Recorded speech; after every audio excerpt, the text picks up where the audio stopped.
Hello, everybody, and happy Tuesday night. Halloween is a week away, and we are going to do a Halloween one-shot for you. A 5th edition adventure ran by my friend Steven, also known as Nerzugal. And good to see everybody. If you are trying to type in the chat and you are unable to do so, it's because you are not subscribed. So please subscribe to the channel. And after about 5 minutes or so, you will be able to leave a comment, which is going to be fantastic. Running time for us today is going to be approximately about 4 hours. We will take a break somewhere in between. And these are my friends. We're going to play some Dungeons and Dragons. And I'm going to turn it over to our Dungeon Master. Take it away. It's all yours, Steven.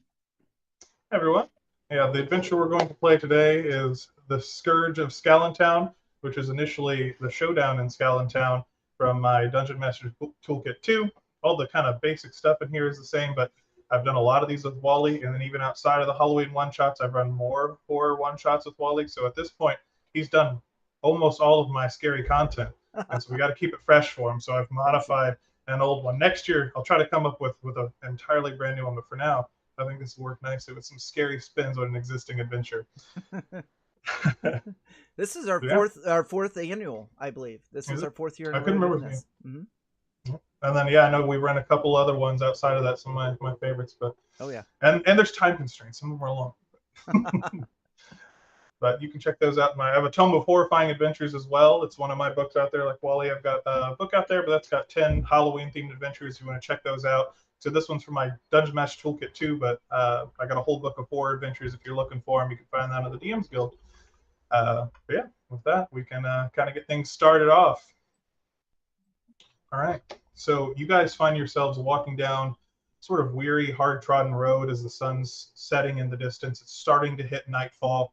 The area you're in is largely wilderness. This is kind of an area where there's just scattered cities every few dozen miles. It's largely small places with no more than 1,000 residents. These are kind of cities outside of the normal fealty of kingdoms. They don't pay the taxes to the lords, and they don't have to abide by their laws. So some of the people here may have sketchier backgrounds. Maybe they're trying to get away from the life they knew before. Or maybe they're just looking for a small community where they can call home, different from city life. But as the sun begins to set, you're not too far off the next of these small cities, which you know is Skalintown, according to some of the road signs you've been passing along the way. So as these characters head down the road, let's do some quick introductions and get to know who we're playing with tonight. So, Wally, you want to kick us off with your character, and we'll go around the table? I do. I am going to be playing Ermir, an Air Genasi paladin. He attacks with a flail. That's all I know so far. My magic item is a flail +1. So, yeah. Air Genasi, Ermir. That's me. All right, let's go Turk next. All right. Turk is a bugbear moon druid. My first time as a druid, so yeah, should be an interesting adventure. We'll see how that goes. So I know, what would you say, your furball? Is that what? So are you big and imposing? Bugbear. Bugbear. You large and imposing then? Large and unassuming maybe as a druid.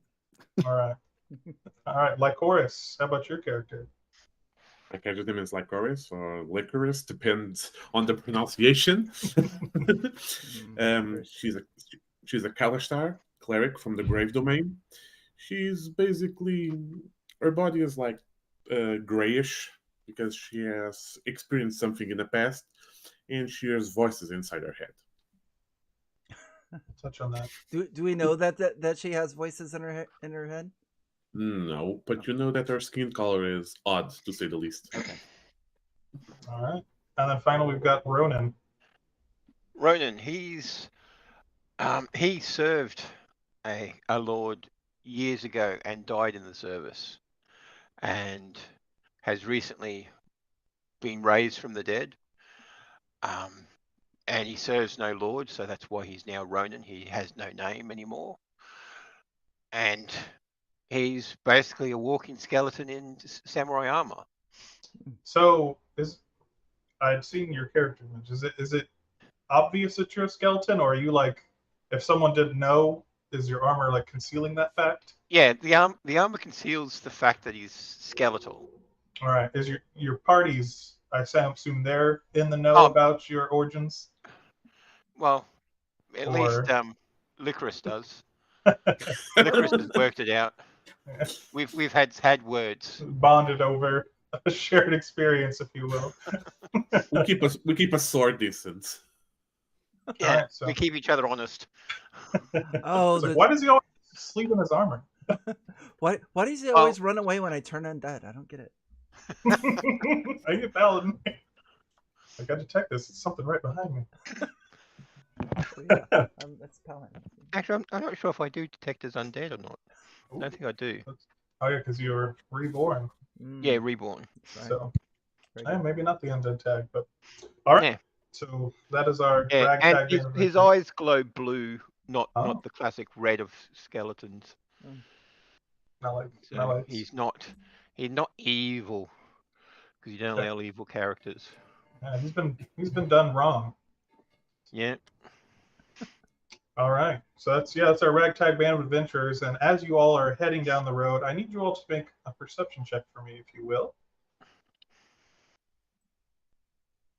You guys can. That is an 18 for me. 23. Oh my goodness. Does everyone have their characters on Roll20? Really? You just give the old /R space D20 plus whatever. Oh, you don't have Beyond 20 hooked up to it? I don't have my character on Beyond 20. Oh, But I can do gotcha. this. And I can add my modifier, which gives me a pretty 18. Nice. So everyone did exceptionally well in that. So yeah, as you're walking down the road, the sun is setting in the distance, so it's like a little bit of darkness seeping through. It's over the edge of the trees beyond, and you kind of catch out of the corner of your eye this streak of like ethereal green light that goes zipping up and then off in the distance, like disappears into the woods, going away from you.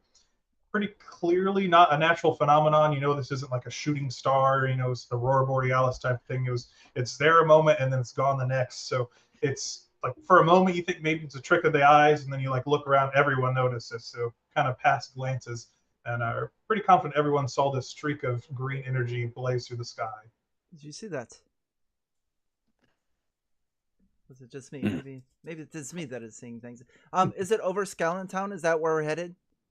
It does appear to be coming from that direction. You're still like 30-minute walk away from that town, maybe a little further, but yeah, you're like want to keep traveling until they have taverns there that you can stay in. With the idea to make it there before it gets too dark. Yeah, you see that kind of strange phenomena, and then it's not too much longer after you hear the animals in the forest out ahead of you. It's pretty lively with animals and creatures around you. There's some fields scattered, but also like pretty dense forest through some of the path that you're traveling. But you see hundreds of ravens just take off and scatter into the sky from one of the patches of trees up ahead of you. Some like veer off and look like plummet to the ground. Some recover, but others just plummet and never recover, just crash into the ground. You hear like shrieks of pain, and then you hear other animals kind of giving out cries. And then after that, that's from the forest a little ways in front of you, and then you see the grass start to lay down, and it rolls towards you as if there's a shock wave pulsing through the area. And I need everyone to make me a dexterity saving throw. Well, that escalated quick. Dexterity save. That's a 12. 15. Ooh. Rolled a 19, so that's an 18 for me.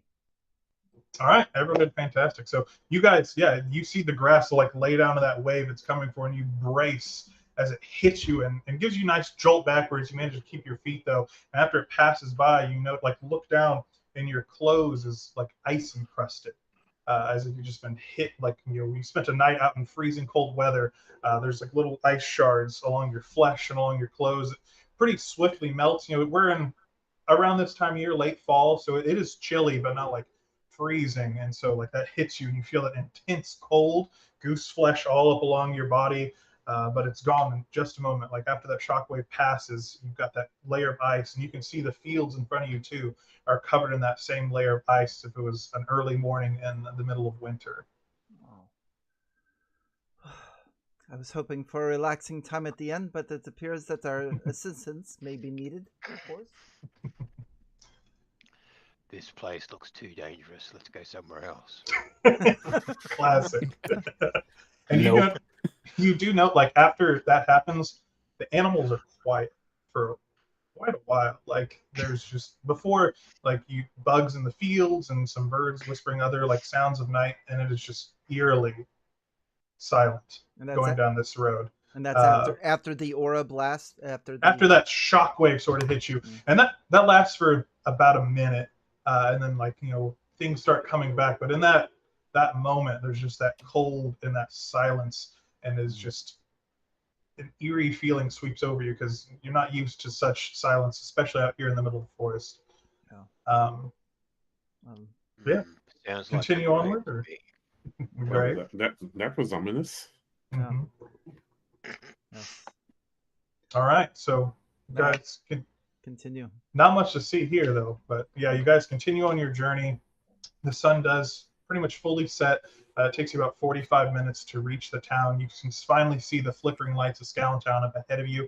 There's scattered houses all throughout. This is mostly like fields through here, but there is forest along the edges. You can see some of them have been hewed down, or they've harvested their lumber for the houses in this area and the other structures.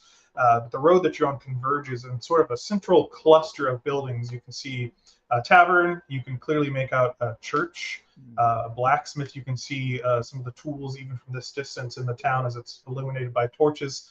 But most of the houses are scattered all throughout the area. But yeah, leading along that main road to the center of the city, and where you likely find yourself stay for the night. Okay. Is there people around? So as you enter town, just a little ways up as you see town, the streets do appear to be fairly empty, but even as you approach, you hear like a loud hustle and bustle, and you see people kind of swarmed around the tavern, and you see a large sign hanging down the front that says Teresa's Saloon, and you see like people standing outside, and probably 20 people, 30 people standing on that front patio, and then even more 50, 60 people crowded inside as well, engaged in pretty loud discussion. They seem to be pretty passionately debating. You also see, like off to the side of the town, on the other side, like probably 100 yards off the town square, is the remnants of a pyre. It's still like the burning ashes and embers, but you've recognized this from your days. Like there was likely someone or something burned here not too long ago. What do y'all think? Maybe we just eavesdrop for a bit? I mean, maybe they have information about what was that thing that we just saw. Maybe. I don't know how long the line is for a drink, but that looks like an incredibly full tavern. You do smell alcohol in here, and you see people with glasses out front. There's certainly people taking a drink. I would probably just look at the back, look over my shoulder at the three of you, and just like, let's cautiously go forward. I mean, it's better than staying out here. All right. It's kind of chilly. I guess winter is coming. Don't lose Ronan. Don't let him Where's wander Ronan? off. Yeah. Don't Yeah. let him wander off. Ronan will walk forward. Okay. Yeah. All right. Flashing his eyes. Are you guys going to approach the tavern? Like I said, there's other structures here. Like I said, there's a church, but even that, like it's later in the evening. It seems to be everyone's crowded around the tavern right now. Yeah. The rest of the town is fairly well abandoned. There's no one over by the pyre either, but that's a little ways beyond the saloon on the other side. But yeah, I say tavern first. Yeah, probably. Right. And Logical place to go. Yeah, and keeping your ears open as we kind of just push through, just in case we can overhear anything. All right, so you guys gonna try to walk inside? There's a path leading inside. There's people standing around.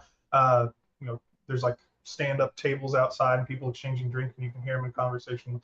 And you like hear some, I'm getting out of here. Like I don't care what he says, I'm going.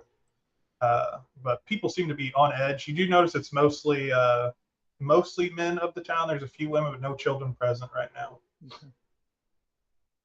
Do the people look like anxious, scared? Yeah, I'd say that's the general thing. Like people are trying to figure out what's going on. Lots of you hear people talking about leaving potentially, and like kind of that's where the center of conversation seems to be happening. Or if this is if what happened is actually going to come to fruition, essentially. I would probably say if we hear that, I'll probably just stop somebody that looks approachable, but like, excuse me, why is everyone leaving? What's going on? And like even as you approach, some people would turn to see if someone walks up the street, and you like see some people like noticeably jump. They seem very very jumpy right now. So as they see four strangers kind of come out of the dark, the first instinct seems to be panic. Who are you? I am Sorry. I am Ermir. I am a paladin from backstory not complete.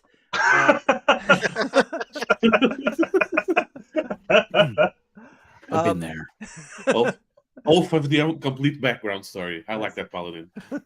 But these are my friends, like Horace, Turk, and Ronan, and we were hoping to get to drink, and we're to stay in this town. But it seems that everyone is leaving. Well, that's up for debate. Some people want to leave, some want to stay. I don't know if it makes a difference otherwise. When did you come into town? We just. How long have you been here? Just moments ago. You might be all right. Hold on a second. Jeffrey! You hear him like yell in like one of the windows to the tavern. Actually, it's kind of wild. Go inside. Talk to Jeffrey. He or Ron. They'll fill you in the details. Jeffrey. Yeah, he's the cleric priest of the church. Ron's our sheriff. But Will do. they know a hell of a lot more about what's going on than I do. Perhaps. Thank you for your time. We'll approach Jeffrey then. Like Horace said, maybe this is your area. If he's a cleric of sorts. Sure, I can talk to him.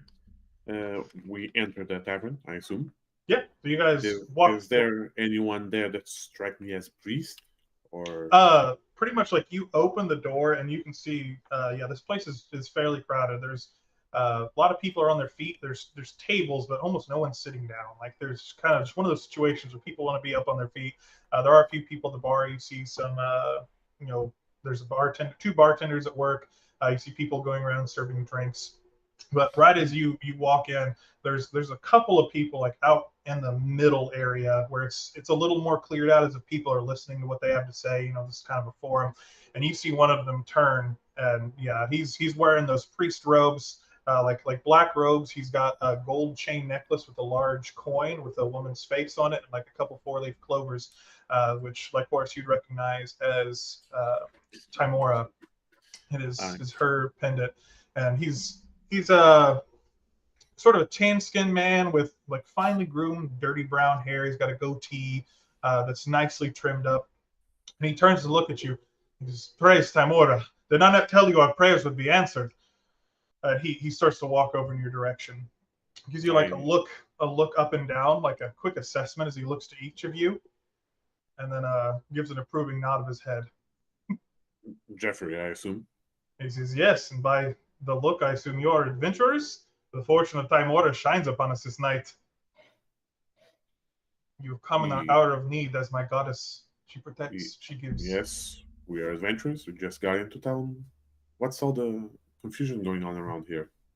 And a man kind of walks up behind him and puts a hand on his shoulder. He's like, "All right now, Jeffrey, let's not overwhelm them. They just cut in the door. So come on inside." And it's a black man with like a black cowboy hat and boots. He's like your stereotypical Wild West sheriff almost. If you can imagine Idris Elba in The Dark Tower, if you've seen that movie, that's kind of the look he's got going on. So like an older gentleman.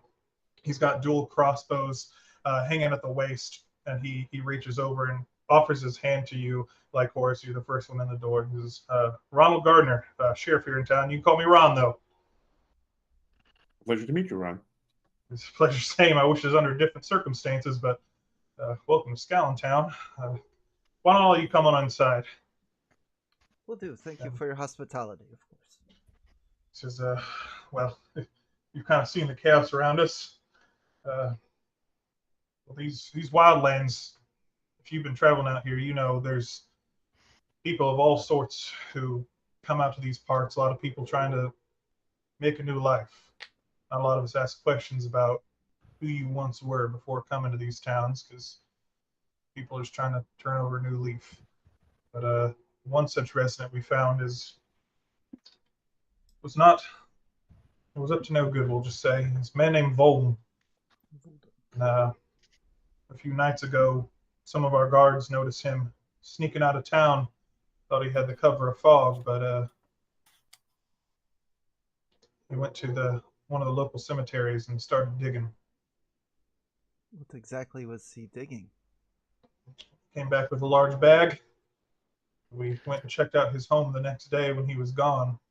Found pretty irrefutable evidence that he was conducting necromancy down there.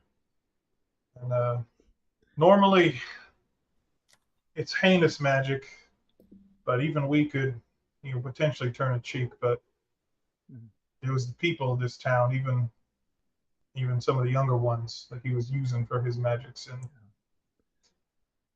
that's unforgivable in these parts. I hope you understand. Don't think too badly of us, but it was agreed that he'd be put to the pyre, and you may have seen the remnants outside. You burned That him. happened. He did indeed. I mean, if he deals with the undead, he deserves it. What's wrong? I gotta look over my shoulder at Ronan. He says, we're not, like I said, we're not quick to judge, but when you're digging up the corpses of people of our town that have been put to rest respectfully, that's not going to fly. Normally we jail you or exile you, but then you can see people like in the group like getting visibly upset, even just talking about it. Like they're getting riled up at the idea.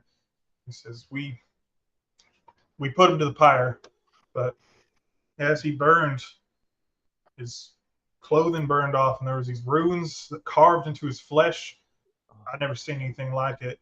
And then they started glowing with this green color. And then when his gag burned, he cried out, like turns. What was it he said, Jeffrey? There's a curse upon this town, bound dead of Necrolock. Accept the gift of my life and my will. Destroy this town and its people, and I consider your oaths fulfilled. Says, and then his body crumbled to ash. But I recognized the name. And I came to this town initially. It was for a similar reason to Bolton. There is a ziggurat to the northeast dedicated to Merkel, Lord of Bones, God of Undeath. It's a powerful, evil place filled with necromantic secrets from long ago. The first time I arrived, the place was so thick with the smell of death, I nearly fainted. I stumbled out blind, and I thought, I'm lucky to be alive. And then I kept that with me, came back to this town and its people, and established a church to Timora to show appreciation for the luck that she gave me that day. And you can hear some people like muttering in the crowd, like a lot of people are like knowing that he had this background because get him out of here, like he shouldn't be here, we can't trust him. There's a lot of those sort of mutterings as he's talking. But this curse he has unleashed upon us, I'm not capable of such thing, but I'm not unfamiliar with it. Are any of you magic experts? You kind of. That's really. I know my fair share of magic. Anything that can banish undead from their place is my specialty. That is very fortuitous, I would say. Timora really does send her blessings to us, because this sort of spell, the undead of that place, they're if they're bound to destroy us, then that's what they will do. He has given a blood oath, his life sacrifice for them. And these aren't going to be your standard skeletons and zombies you may have fought. Even if, I don't mean to offend, even if you are an expert in banishing the undead, these undead will be fast, they will be strong, they will be clever. Some may be capable of magics. We're not simply going to pepper them with arrows from a distance. They have a task, but they will see to it however they seem necessary. That's nonsense. There is anything like a clever undead. Hey, Roman.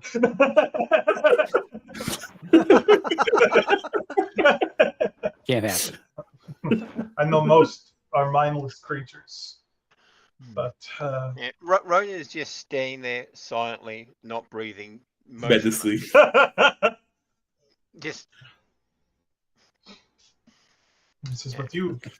This is the second time today I felt a cold around my shoulders. Yeah. And you probably do feel like that little voice in the back of your mind, like, oh God, oh gosh, oh no. Oh. So, Go ahead. Yeah. what about as we approach? There's a green light, and there is an overwhelming swooshing of coldness. That is, when he turned to ash, the runes on his body, they exploded out. And it sent that streak of energy into the distance. I know the direction of Necrolock. I think that was the pact being bound to the undead there. And I'm sure you felt the chill that swept over. Yes. The feels of death, did it not? Yes. I see. I unpacked Just cool. my blanket. Yes. So if I understand correctly, then what had happened is the ziggurat is now active, so to speak, with undead. Is that? You know, it's a place of necromancy, of like evil, dedicated to Merkel, and those undead have been bound to kill the people of this town. Well, what do you all say? Maybe we lend them a hand today. Well, And that other people. Everyone should leave. There's kind of a third person who's kind of in the front. He's kind of kept quiet till now. He's a younger guy, like a pale man, is no later than mid-20s. He's got thick spectacles on his face and kind of curly brown, short brown hair. You see a lapel, like he's got a pin on it that you saw on the like sign to the town when you came in. And he's wearing like a really nicely tailored suit as he approaches, and he's like, now, if you do want to help, and I hope, praise Simora, that is the case if you're here, we're not going to ask you to do it for free. This town and its people, and we're also not going to ask you to do it alone. These people in this town are fighters. Sorry, I'm Salvatore Scallon, mayor. And he reaches out a hand. He like looks to you, Turk, and then like gets nervous a bit, and then goes to shake Ermir's hand. Yes, Ermir, and these are my friends, like Horus, Turk, and Ronan. Like Horus, Turk, Ronan, Ermir. It's a pleasure to meet you all. And yes, payment would definitely be in order for us, of course. Assuming we survive. We've survived all the way up to this point. I don't know why. Well, I'm sure it's nothing. There was talk of the town of potentially trying to pack everyone up and head somewhere else. The nearest towns are miles away, and as Jeffrey put it, the undead, they don't eat, sleep, or take a piss. They just walk. I don't think we'd be able to keep ahead of them. And even if we could, it don't really set right with us to lay our burden down on another city. If we don't want to give up our home. No. So if we can make this place ready to fight, and we damn well want to do so. I already lost my place to the undead ones. Or I feel like something in my head tells me that my memory is a little bit foggy, but I resonate with what you're saying, so we'll do our best to help you. And if there are those that are not capable of fighting or are afraid, it's best that they stay back, because there will be casualties.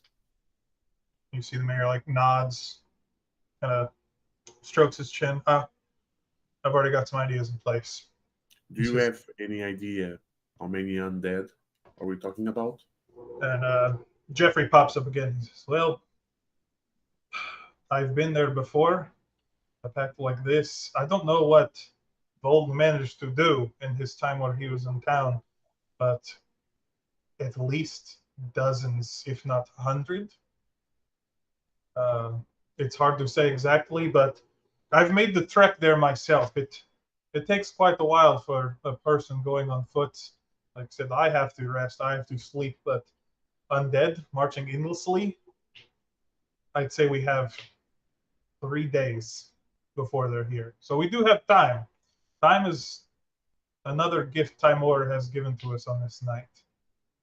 But when they come, it will be in overwhelming force, I think, which is why panic is set in. But you all look quite capable, if you don't mind me saying. I mean, your armor is impressive, and you look formidable. I hope with the townspeople helping and with time to prepare, we can survive. I can fight against also 6. A dozen undead, but that many number, I don't think only us will get it. This guy you said that made the ritual. What was his name again? Voln. Voln. Do you know where he lives or used to live? He had a home on the outskirts of town near the forest. I think that maybe was strategic positioning because he was near the forest off to the northeast. He'd be able to slip out, and the people of this town, you don't see everyone every day. He could have been gone for weeks at a time, and honestly, no one would have noticed. But yes, we do know where his house is. If you need to see it, if we made a pact with them, then maybe he had a failsafe to undo or some backup plan if anything goes wrong. So checking his house would be an interesting thing to do. I like that idea. If you guys agree. Oh, absolutely. Yeah, very good idea. Mm-hmm. I can take you there tomorrow. Not this evening. I hope you understand. I think I need a night's rest, but we we need some time to digest all this information. Of course. Unlike undead, we eat and sleep. And the mayor pipes up there and he's like, "Room and board, it's yours here, and feel free to have all the food and drink you want as long as you're functional in the morning." Is my one caveat. We've got business to tend to, but feel free to. Functional in the morning. See, Amir, no drinking tonight. Never do. Does Ronan drink? He drinks, but all the alcohol comes out. No, he doesn't eat or The drink. wet process. No eater. Doesn't eat, drink, or sleep? No, well, he just stands there, sort of resting. Menacing. He's like a lighthouse, with his eyes glowing. Cool. Yeah. And so Ron kind of turns and says, "Well, you hear that, guys? Sounds like we got ourselves some help, some heroes. Let's hear it for them." And just kind of gives a clap, and everyone in the crowd starts cheering, and maybe we will be all right.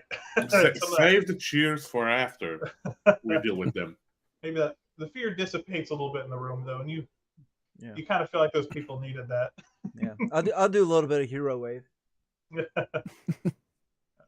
he says, "Well, everyone, let's pack it in for the night. Everyone head home, get a good night's rest. Because come morning, we're going to be working."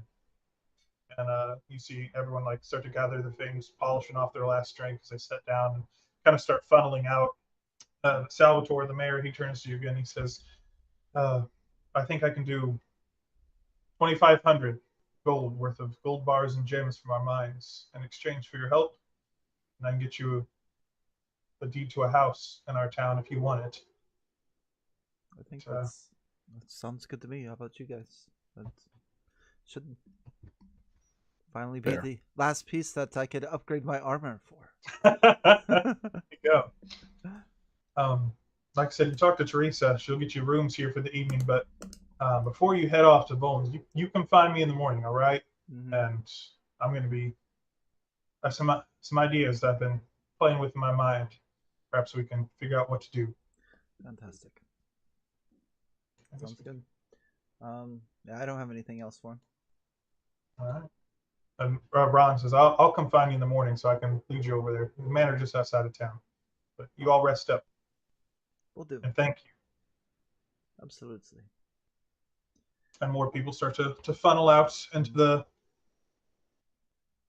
night and back towards their homes. But you can grab anyone if you want or ask any more questions.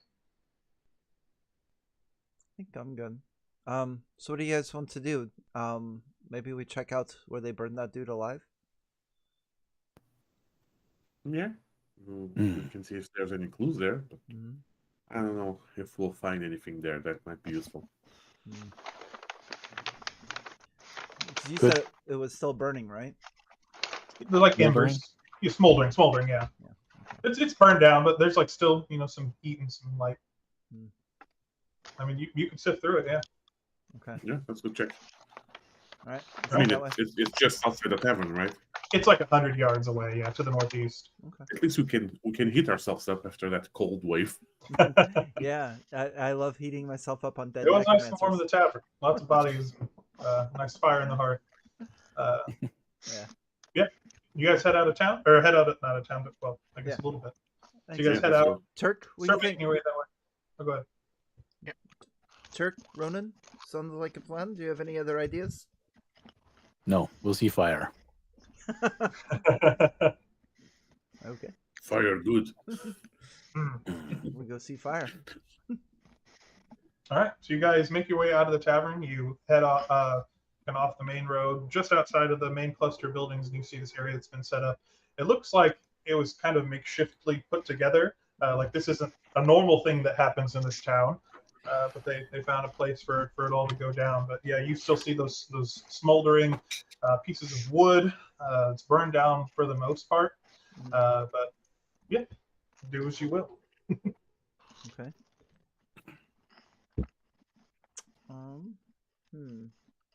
The clothes are completely burned, right?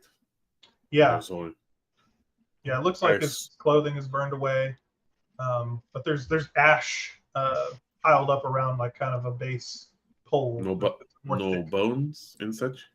There are bones. There are bones. But you guys are still staying a little way back. Like, do you want to get inspect more closely? I guess. Yeah. Yes. I want to kick it off with using divine sense to detect celestial fiends or undead within 60 feet. Ronan doesn't count. Ronan doesn't count. You do not. Okay. But you do. There's like this whisper, a little bitty whisper in your mind, leading like to the bones. It's not an undead, but there is something with that characteristic here. Okay. So Turk is gonna kind of plop down, kind of cross-leg on the ground, and kind of start kind of mumbling under his breath and perform the ritual of detect magic. Oh, nice. Okay. Yeah. So Turk's off doing his ritual. Takes a couple minutes for him to do that. Yeah. Anyone else? Anyone else doing something? So Amir, you detect that like there's something there on the ground that's giving you evil vibes, but you can't hone in on exactly what it is. It's small, like I said, just like that whisper in the back of your mind. And it's not a creature. Yeah. Well, knowing that Turk's conjuring something up on his own there, I'll probably just kind of walk around and see if it intensifies, see if it changes depending on where I'm standing, kind of a thing. Yeah, you kind of do a quick circle around the pyre. It's focused on like the ashes and bones at the base of the main stick. Okay. It's like I said, it's almost like that spider sense tingling more than like what's normally this roar of there's evil here, there's a presence, and you can feel what it is and where it is. But this is just like a hushed whisper in the back of your mind, like that bad feeling. And it is a bad feeling. It is.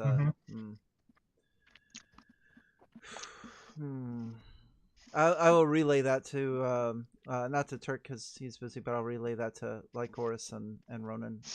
Did you? Perhaps we should put his bones to rest. That's I did not do that. I'll approach the place and start looking for like the skull, something of sorts. Yeah. Make me an investigation check.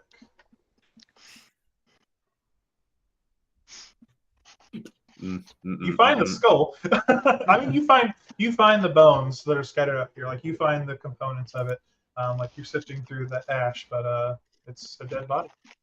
Or well, not a dead body, but he's got a skull. dead body. Some of the bones are charred.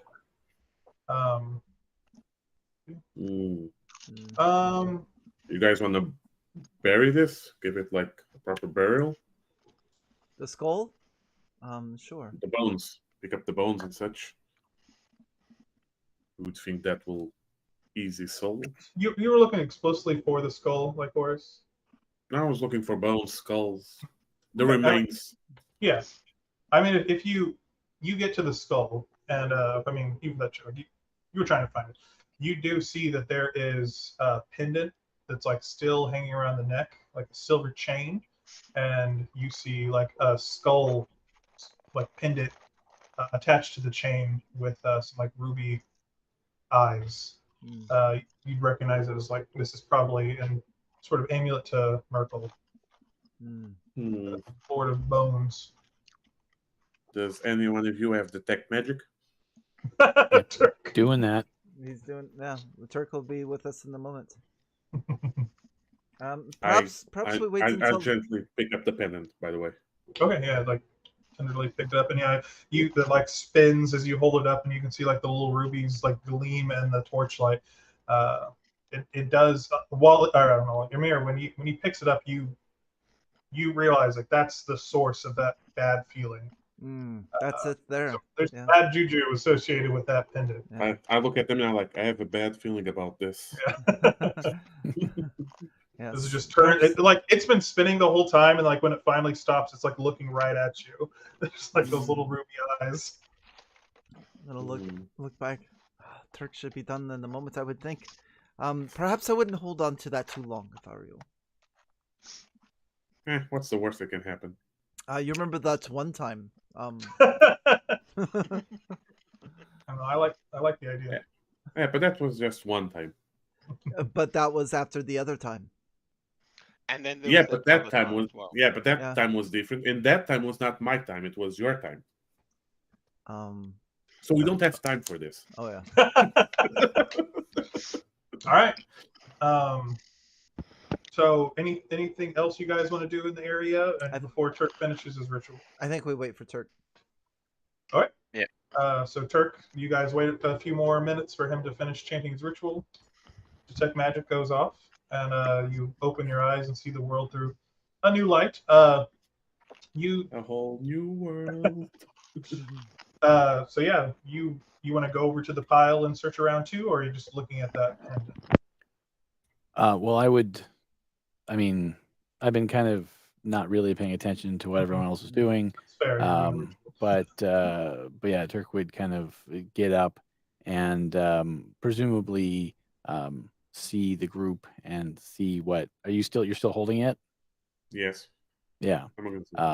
See, the amulet or whatever the Lycoris is holding. And presumably it has some sort of magical aura at this point. You can tell it's cursed, it's magical, but I don't think Detect Magic tells you exactly what it does, but you can tell there is some magic there, and I'll even let you know that it's cursed. Yeah, no, I mean that's what you'd get. You'd basically get that it's magical. Maybe a school. Let me see. I'm gonna go right for a second.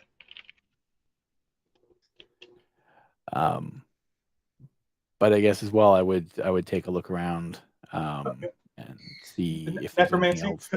Necromancy. Right. I mean, I think that was kind of what we were expecting. Well, I was like, maybe this. Maybe it's something. Maybe something different, something neat. I'd double check. I didn't want to mislead you. Yeah, that was fine. But I guess looking around, the pyre and kind of just the area, to see if there's anything else that kind of magically pops out. Give me another investigation check for you this time. Okay, yeah. Ooh, That nat starts. 20, Oh, nice. 21. Oh, So, like, Girl. you look down at the ashes and you can see like little gleams of that green still like laden within them. Like it's just like residue though from the powerful magic that was cast here.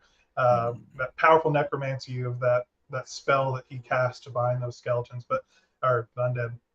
But that's fizzled out. You're just seeing like the blast radius. Right. It's left an impact here. The residue. The residue. What you do notice is another glimmer. Like as you're walking around looking, you see something shiny amongst the bones and the ash, kind of sticking out, just barely reflected off some of the embers that like Horace missed. You can't make it out until you unbury it. But Right. I'll kind of scratch at it with a little stick and see if I can worm it out. And a little worm. It's a small silver key. It's a little scorched on part of it, but you managed to spot a little bit of shiny parts still. Okay. Well, I'll kind of grab it. I don't know if it's still hot. No, not at this point. It's been sitting in the But ash. I'll gingerly It's actually remove it very from cold. the ember. Oh, is it? Like Okay. almost painfully cold. Interesting.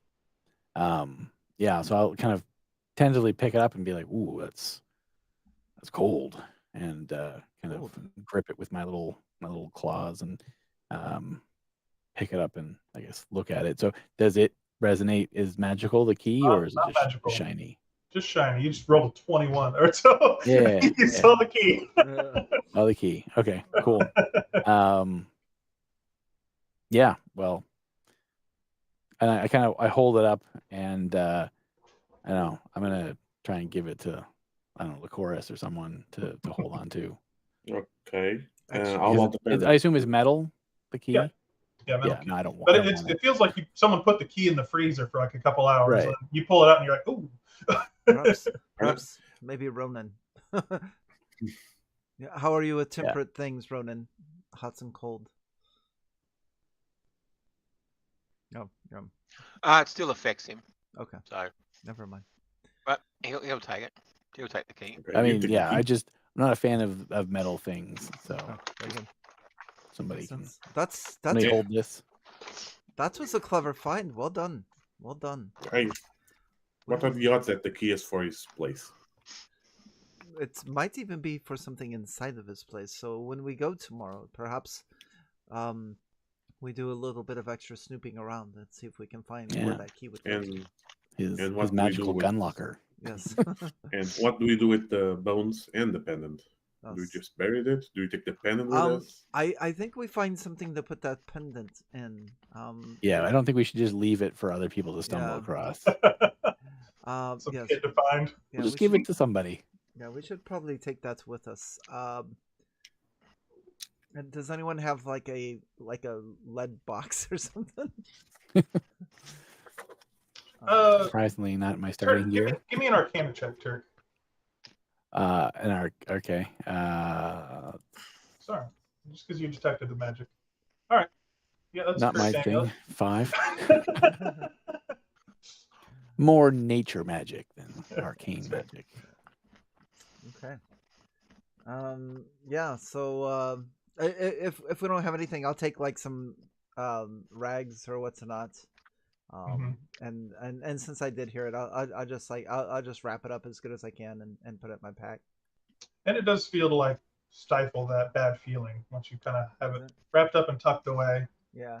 It's only really when it's visible that you kind of get that feeling like someone's watching you. Gotcha.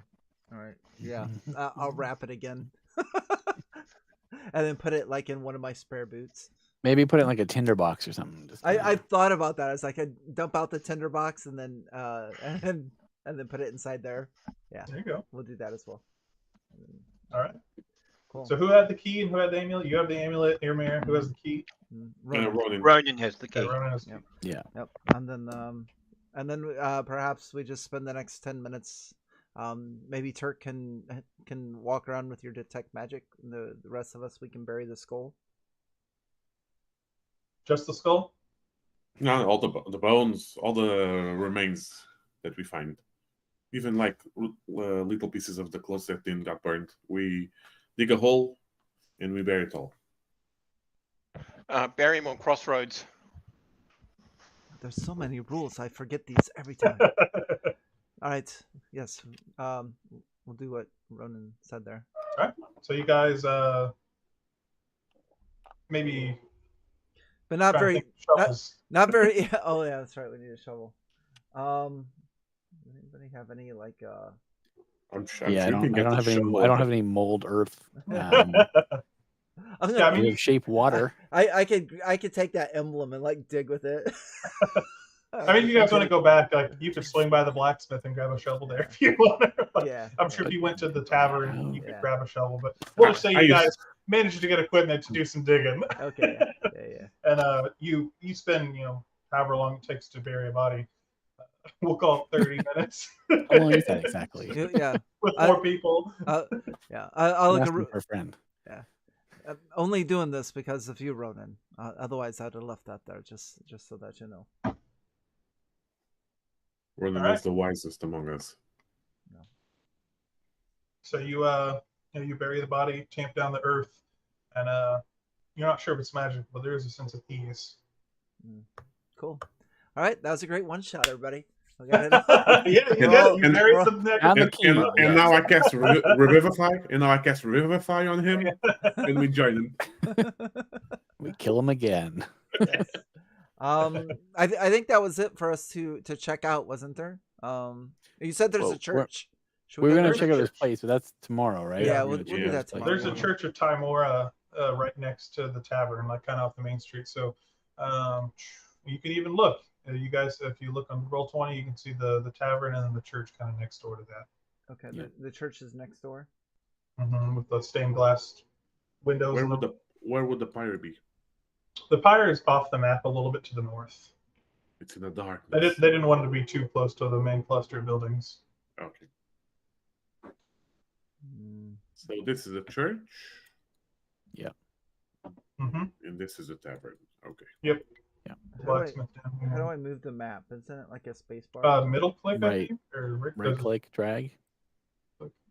Thank you. Right click also works for me. Okay, there you Yeah. go. Yeah, it's a big map. I realize. Oh, it works. Okay. So weird. Okay. But there's a lot of town to cover. Yeah. All right. Anything else you guys want to do tonight? Like I said, the church is next door. Yeah. You may have seen Jeffrey wander over that way. Yeah. I said we check out the church real quick. Okay. Peek in the windows. Mm-hmm. Yeah, the stained glass windows. Those The are on ones the on the roof. roof? But you- Oh, they're on the roof. Okay, gotcha. Yeah. yeah. Well, there might be other climb, ones. We climb up the roof just to peek inside the church. You can get there. There is a stairwell on the side that leads up to kind of a balcony. And there's a Yeah. door over there. I mean, it's not obvious living quarters for Mm. the local cleric. Right. Well, I mean, we just go in the normal way. Yeah. Sure. Yeah. You Front door. you walk up to the front door. You see a couple statues out front, and you pull them open, and you step inside a church. There's like pews along the side, and then a statue of Timora at the front. It's not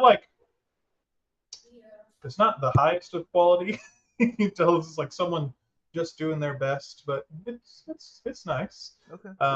But it's everything in here is fairly new. You can tell this place is probably built in the last couple of years. It's one of the newer settlements or facilities in town. But yeah, it's pretty nice. There's no one in here right now. There's like 2 torches burning off to the side. Mm. But Is there any anything like a desk or anything? I feel like we should probably snoop around. Is there any places to snoop? Snooper's gonna snoop. there, like off to the left side, there's a door that would lead off to like a smaller like office area, Mhm. and then you can see an area where it's a kind of the stonework juts out, where there's a room up there where Jeffrey stays. Okay. And there's like another door from a stairwell that would lead down. That's in the back of the church. Perhaps maybe I'm not necessarily the quietest of us all. Perhaps one of you should check this room out while we keep watch. No? Are you? Yeah, are you just trying to be stealthy, or like you sound like you're up to potentially no good. I'll Find a remain collector watch plate here. and- Yeah, I'm just saying that this old armor is clanky. But maybe I think we're all wearing heavy armor except for Turk, aren't we? No, I'm wearing leather armor. Oh, you're wearing leather? Perhaps the two of you go in and Ronan and I stay outside then. What are we looking for inside? Anything suspicious? I Well- don't. We have to do a thorough investigation just in case. I'm When gonna- did We're we became private detectives? Well, we were given 3 days, so I imagine there's something a little bit more to the story. So that is where I'm headed. Yeah. I'm going to look around the church itself. Okay. Mhm. Yeah, the interior. Right. Using my knowledge of religion Mhm. and whether or not this is legitimately church. a church of Tamora, or it's a church of another deity that's trying to imitate Yeah, facade. Tamora. Yeah, A make me mimic, a a mimic religion church. check with advantage because you are. I was gonna say because you're a cleric, but you're not. No. But I've already said it. Okay, cool. It's okay. The plot here is that when it's like the moonlight, the people here become undead, like Pirates of the Caribbean, right? Yeah, I'm going to use my knowledge of a past life to add plus D6 to that as Nice. well. Wow. So that's a 16. Is this a church of Tamora? As far as you can tell, everything seems to be up to code for a Church of Timora. All the decorations in here, like I said, it's newer, but they all seem pretty authentic. Like you look at the carving, and it's not the most well done sculpture of Timor, but it is like lovingly done. Like someone worked really hard on it. And yeah, you can see some of like literature for her, like in the pews and stuff like books. There are like a few things for other gods in here too. Maybe other people worship in the same house, but none of it raises any concern. good aligned gods or neutral Mhm. aligned gods. Yeah, Yeah, like nothing- things you'd nothing expect. There's like a tier in there, you know, like a Bahamut maybe, but nothing that Yeah. like Ilmata. no Merkles or Bales or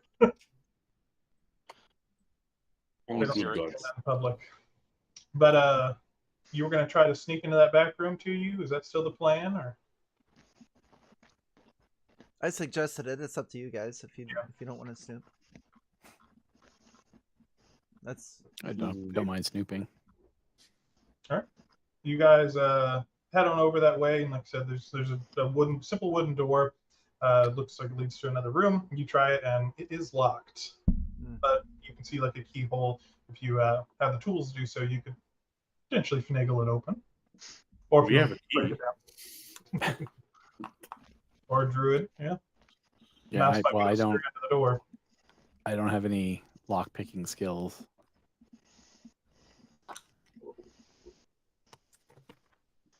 I have door destroying skills. Are they nice. subtle? I can break down the door, but Remember not what very- happened last time you did that. We should not have a repeat. Oh yeah, I that mean- door. Is there room enough for like a mouse to be underneath there? Yeah, I think a mouse could probably screw under the door. Could probably Turk- do that if Turk is- necessary. Turk is very furry, right? I am. If Turk were to become an owl, would he be a furby? Or as a bugbear, would I be an owl bear? Ooh, Oh, Oh. I like that. If I just like that. partially change. Yeah. Yeah. so you're gonna try to be a mouse to sneak under the door? Is that what you're I gonna mean, if that's our if we don't have anyone who can otherwise get through the door without destroying it, hmm then You can get through then the door. It's whether or not you can do it without waking up a bunch of people. Well, yeah, well, okay, yeah. Yeah. Destroying it, waking people, causing a ruckus, Yeah. all of the above. If our goal is not to do that, then yeah, I could definitely mouse under it, Right. if that's a thing.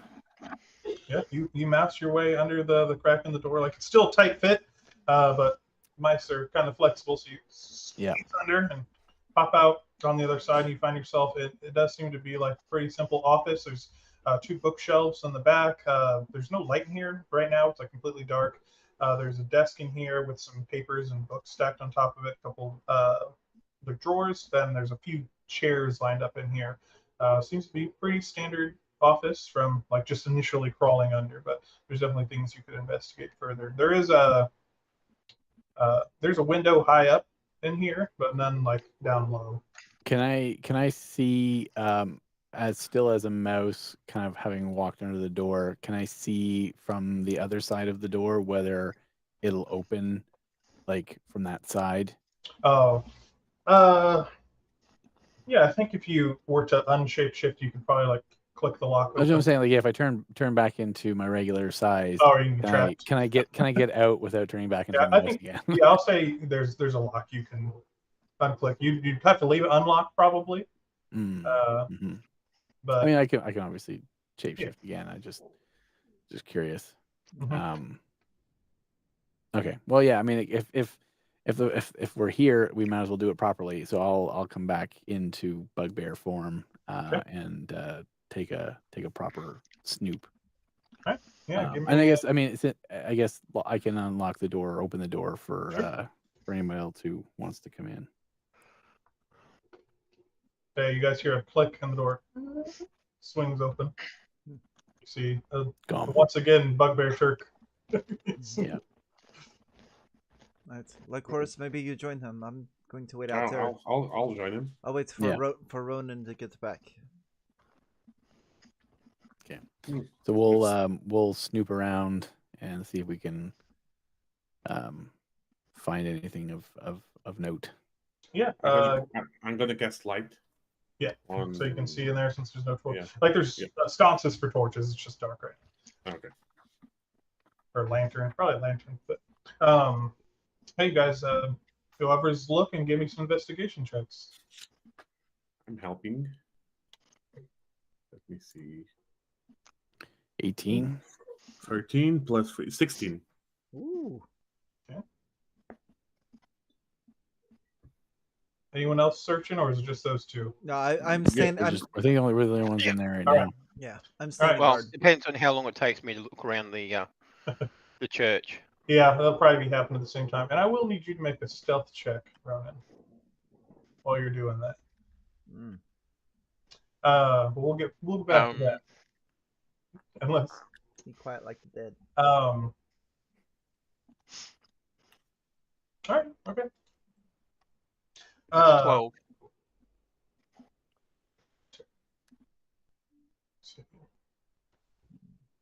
Silent like the dead. Not really, but All right, we're good. So Turk, you guys are kind of looking through stuff, pulling books off the shelves, maybe like opening the drawers to the desk, and it all seems pretty orderly. Like there's different religious texts. It looks like they're building the library. You see some stuff on like donations and some plans for things they want to expand, like sermons that he wants to give. But you open the bottom drawer, and like as you're about to push it back in, you notice there's like a little sticks a little bit that's unexpected. You're like, curious. And you pull it back out, and you can kind of feel there's a little false bottom to this one. Okay. To the drawer. There's a drawer. Bottom drawer, yeah.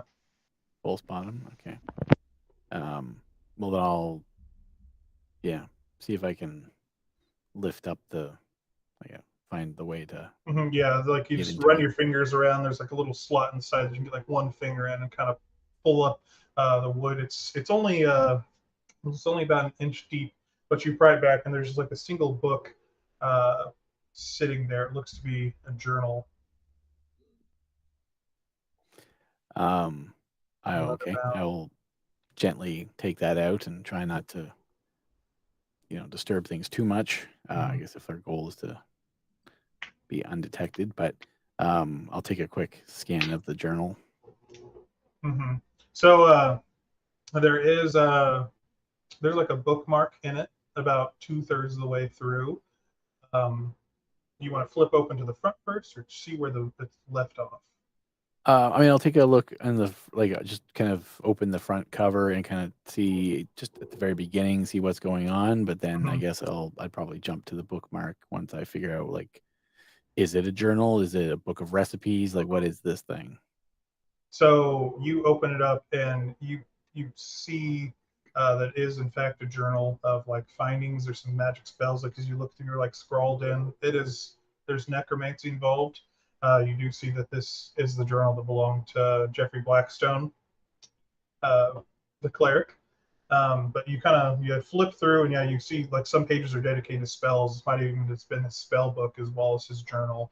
You can see like a speak with dead, even like a raise dead in here. Chill touch, like this. You know the spells being scrawled. Like you're not a wizard, but like you know. Yeah, no, I'm text when you see familiar with. But yeah, you see that, and then like if you flip to where the bookmark is, you see it sitting there, and you see written on that scrawled as like a reminder of once was, and like the last thing on the page is like time to turn over a new leaf, and there's a 4-leaf clover drawn on it, and like that's the last entry from 4 years ago. I see. Okay, so this is his grimoire from a past life. Mm-hmm. There are, if you flip back a couple pages, there are notes of some of the undead of that place that he knows of. You could potentially study this and glean some knowledge of what might be coming your way. But it would take some time to like read up on it and study it, more than just a quick peruse. It would take you a couple hours to get that bonus. Well, sure. Nice. I guess I would kind of call the chorus over, and we'll kind of just show her the book and kind of, you think this be useful? Of course, I'm all up to learn more about the undead I have to face. We could give this to Ronin so he can read about it. I mean, he is an undead. We don't talk about it, but he is. And unlike us, he doesn't need sleep. So if you could study on this. Just mine. True. So are you sure we can take this without anyone? Well, I mean, I think he may or may not notice it's missing. It's obviously not an active journal that he's using, but at some point he may. I mean, especially if he's preparing for an attack for the undead, I suspect he may come and maybe try and reference it. So we'd have to. I mean, we could just tell him that the mouse stole it or something. Yeah. It does, Turk, look like when you pulled up, like you were knocking off a layer of dust. Like it looks like this hasn't been pulled up in probably months. Hey, probably doesn't remember having it. This is kind of a special occasion. So, yeah, that's why I feel like if there was a time that he would crack it open, it might be tomorrow. Yeah.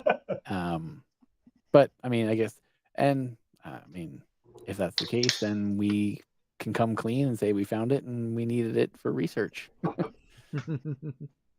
to better protect the town. Yeah, I like it. Okay. So yeah, I mean, if you guys, or I guess like Horace, since you're the only one who knows about it right now, if you feel like we should study it, then let's take it. Turk's fine. I could use a good night reading. That seems to be you guys do pretty good once over. That seems to be the only thing of like note that you find in here. Okay. So we'll generally not sort of suspicions. Yeah, we'll try and tidy up and leave it as more or less as we found it. And I guess at this point, to be honest, I would probably just leave the door unlocked. Oh, you would find a bag of like 30 gold, like largely in silver, but like pretty hefty, but probably like. I don't think we could use money in this town to buy us anything. We could just. Our money's no good here. That's right. 30 silver. Interesting. 30 gold, but mostly in silver. In Nah. silver. We pay things here with blood. Yeah. No, I mean it's fine. They're gonna pay us. We're not gonna rob them. That doesn't seem like the We right had to thing get to a- do. We had to Yeah, answer we a have- moral question with this, though. No, I mean we have. I mean I think the book is. I mean we can make a case for that, and we're not gonna steal it. We can give it back to them. I think we just want to study it. Sure, let's take it. It's like we're just like a library. We're just taking it to read. Are you all done Be back careful. there? Why are you keep Yeah. talking? Yeah, we're good. We're good. We found the book. That's great. We should probably get out of here. It's a strategy guide for this fight. It's DM notes. Yeah, Very good. it's just a bunch of stat blocks. When you open the book, like a white light shines up on you. That's funny because I have an amulet that the dark light shines on you. So yeah. You have another amulet, too. Yeah, put it on. I have another one. Or one of you does. Oh, That's good. no, not me. Not me. We should probably gather Ronan and get out of here then. Get some sleep. Unless there's anything else we need to check out for the night. That did it. I think we're all right. All right. Now you guys head out. You hear like a little bit of stirring from upstairs for a moment, and you're like, pause.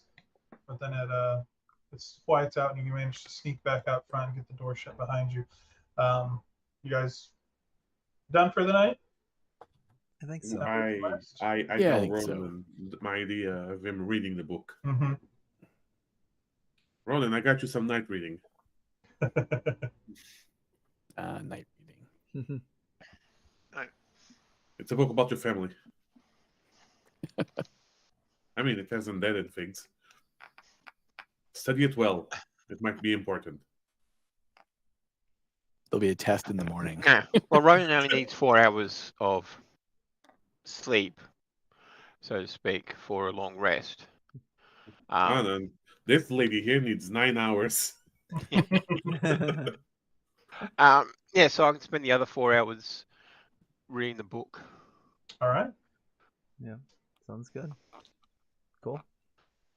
And I the also next spend morning- all of that time. I can spend all of that time being on watch as well because I'm still conscious. I just have to rest. Mm-hmm. Mm. Yep. Emotions. fog lights. Mm. That's a good. All right. point. Are you guys heading to the tavern? Turn in for Yeah, the I night? think we're good. Yeah. You guys, so you get back. There's still a woman behind the bar who like waves you over. Says, Mayor said you're covered. You want separate rooms, all separate, or anyone bunking up? We have both options. Like a dorm style for all 4 of us. It would be easy. It'd be harder for them to kill us on our sleep if we all sleep in separate rooms. Yeah. They can't kill us all. I mean, Ronnie's already dead, so Yeah. Okay. Yeah. No, separate is fine. All right. So she like reaches under the counter, pops out a set of keys for you. They've got like labels on them for you to head upstairs and get your rooms. more keys. Mm-hmm. All right. So you guys head upstairs, find your rooms. They're nice little cozy rooms. A little small, but you get the feeling that not a lot of people stay here long term or even come through the town. But yeah, you lay down for some rest. Ronan, you gonna pop open the book and read some chapters? Mm-hmm. All right. So yeah, as you peruse through the book, you like the beginnings of it is a lot of him just learning about necromancy in general and like figuring out some of the early spells. But as you skip a little deeper in, you do see that there is, like it talks about the types of undead that are that are in this place, and you see like entries about zombies that can leap 20 feet through the air and like tackle people with ravenous claws.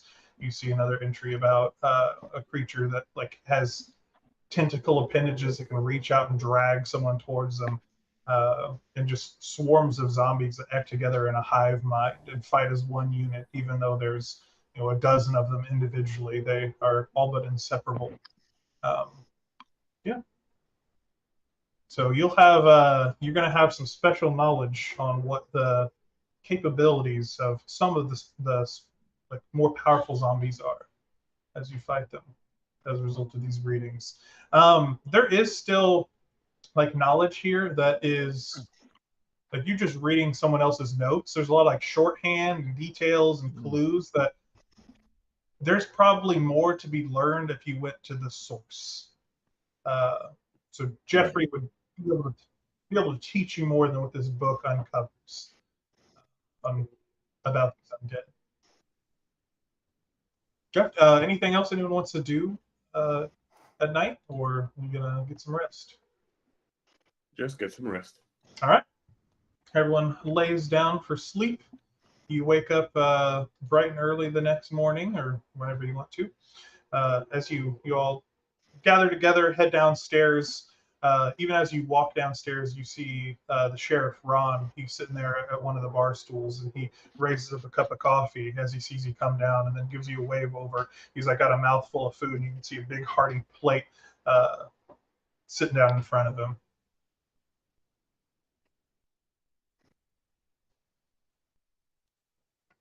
And he like finishes chewing. He's like, I assume y'all are gonna want some breakfast. Teresa here makes the best skillet meals, cooks in the largest cast iron skillet I ever seen in my life.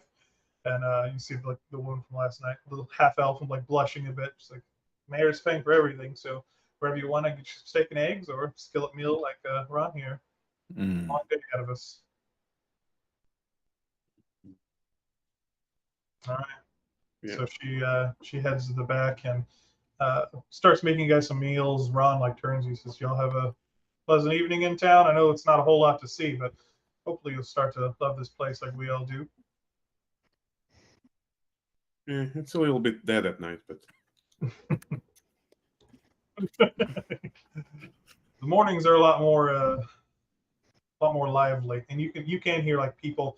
Like it's pretty early, but people are already like out in the streets. Like you can hear people gathering working tools and like the sound of carts wheeling down the road. Yeah, you guys get you some breakfast in you, get you some drinks. Is there anything else you guys want to do? But Ron says, like, as soon as y'all ready, get some breakfast in you, we'll head over to Salvatore's house. It's just off the main square. We can see what he's been up to.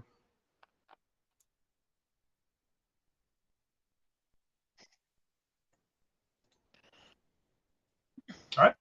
So, all right. Yeah, you guys finish your breakfast. Ron takes you, like, thanks Teresa for the food. You guys make your way outside of town. You go on a, maybe 3-5 minute walk, and you come to a manor. It's still not like massive, but it's one of the larger houses that you've seen around town. It also looks to be very old, like probably been here for multiple generations. It's been kept up with, still looks really nice, but you can tell it's got some old bones in it. And Ron walks up and knocks on the door. You hear like a come in from down the hall. He just swings the door open. And as you walk in, there's a pretty large parlor off sort of the main entryway. And it's there that you see Salvatore like leaned over with a huge map spread across the table. And on it, there are like spilled ink, some spilled coffee on it. You can smell coffee pretty heavily in the air. And judging by the mayor, like he's got some dark bags under his eyes. His hair is a little disheveled. I feel like he probably hasn't slept over the last night. But you do see like little figurines on the board. Like you see like some little barricades set up on the outskirts of town. You see like little citizens and like some little skeleton figurines that he's assembled. Yeah, he kind of runs a hand through his hair as he looks up.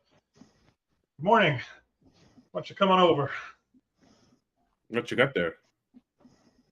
Well, I've been up all night kind of working on this. Like I have a map of the town that I normally work on, but I thought we could use this to sort of plan our defensive strategy.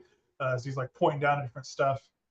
He's like, I don't want you to think that the people of this town are going to sit idly by. We've got 3 days. We're going to use every last one of them. The people here are going to help. He says, let's get to it. And he takes like a big drink of his coffee, like wipes his face, and then gestures back down to the chaos of his work as he starts like brush some things off the table. I've been trying to compile a list of what we can do to get ready. We got some people here. You've already met some of them. They're capable of some pretty impressive things. We got one of the best blacksmiths around. We've got a woman who knows how to make explosives. Teresa can whip up potions if in need. All the townspeople are willing to chip in, but I've got some ideas. And let's see here. I pull up a chair. Let us hear them. He uncovers. Oh, is it not going to work? He's a part-time YouTuber. He makes strategy videos on YouTube. That's right. Yeah, it's all stuff from Wally's collection. It's going to work. Come on. Should have named the character Wallace. If you guys want to scroll to the right, you should be able to see his list of stuff to do. This is like video game now. It is. I figured this would be appropriate for Wally's puzzle channel because it's kind of a puzzle in itself. He says we've got 3 days. I figure each day we've got townspeople. Some are going to be working on preparing a safe haven up in the mines. Airmare, you were talking, or like Horace, I think there will be death. We prefer to have a place for the young ones and some of the women, but there's other things we can do to get ready. And I thought I would certainly use your input to know what we should be working on. Some of us have got combat experience. Ron here has seen a lot of time, but I was trained in swordplay, but I've never actually been in a fight. But I figured we could do some of these things each day, and by the time they arrive, hopefully we'll have a defense prepared. And so, out of character mechanically, you're going to choose 3 of these things each day to do. As long as you, some of them require certain townsfolk. So you see, like some require Korvak, who's the blacksmith, Ron, who's the sheriff, Risa, who's their explosive expert. So if it requires someone for that day, you can only do one of the 2 things that they provide. But essentially, you will get to choose how you want to prepare the town's defenses for the attack. And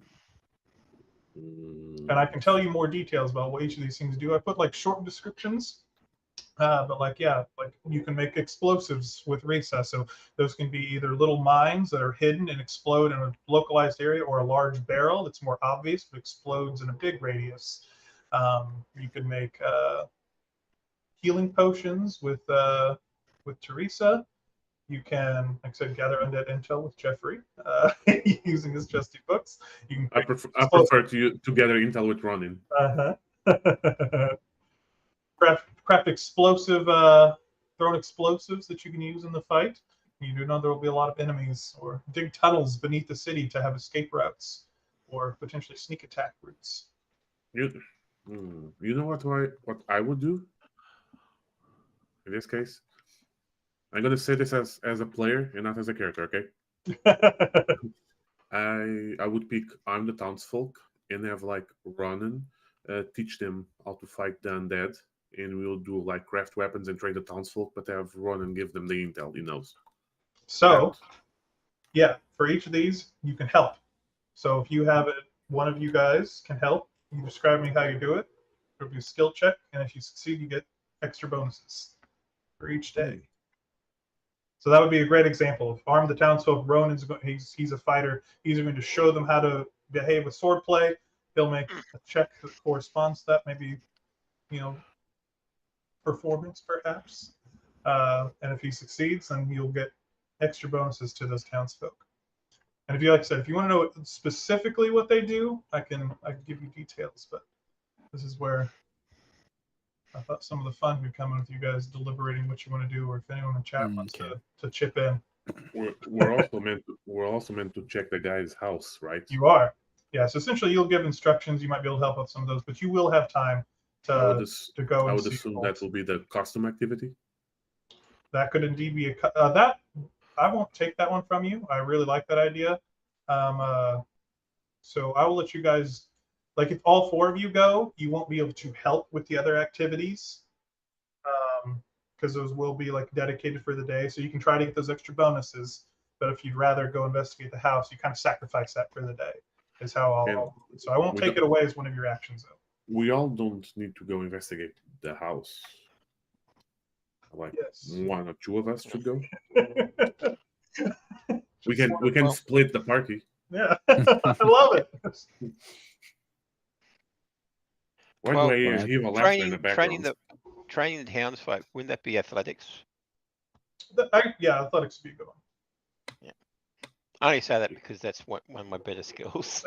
Yeah, you tell me what you want to do and how you justify it. You should, Well, you I'm should go with teaching persuasion. them drills. So, I'm teaching them Yeah.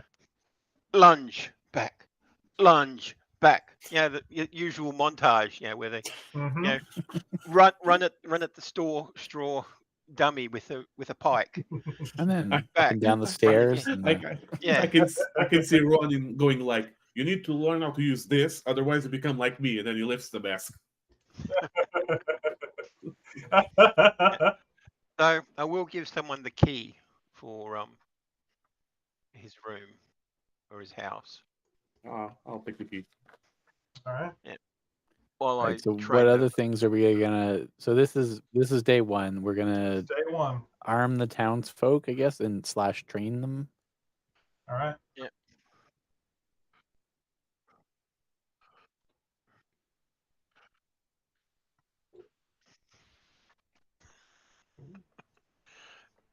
Mm, that's That's sounds an good. interesting one for sure. Yeah.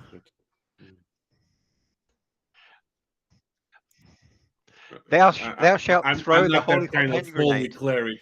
Thou shalt count to 4. Thou shalt count to 3 only if thou shalt be counting to 4. Thou shalt not count to 5. Okay, so I so can't that's remember the Ron proper and quote. Korvak. Korvac is the blacksmith. Yeah. So you can't. So the advanced weaponry is you put arbalists on the roof of some of the buildings that you can fire. So I'll give you a little more details on that one. So with 1 day of work, you can build an arbalist. It requires someone with martial weapons to fire. It's pretty strong though. If you do it a second day, you upgrade it to where townsfolk can fire it. So it doesn't require the martial weapon training. So you get a citizen up there to shoot it. And then if you do it a third day, you get a second one. So you can have 2 townsfolk shooting. I was hoping we get Or on people. the third day we get one that automatically fires without no townsfolk. Yeah. It's kind of automatic. On the third AI day, you powered. get fire stouts, folks. Yeah. Yeah. It's fun. But just for reference, it hits for 3d8 plus 4 piercing damage. So Aren't undead resistant to piercing? No, that's depends on the kind of undead. Yeah.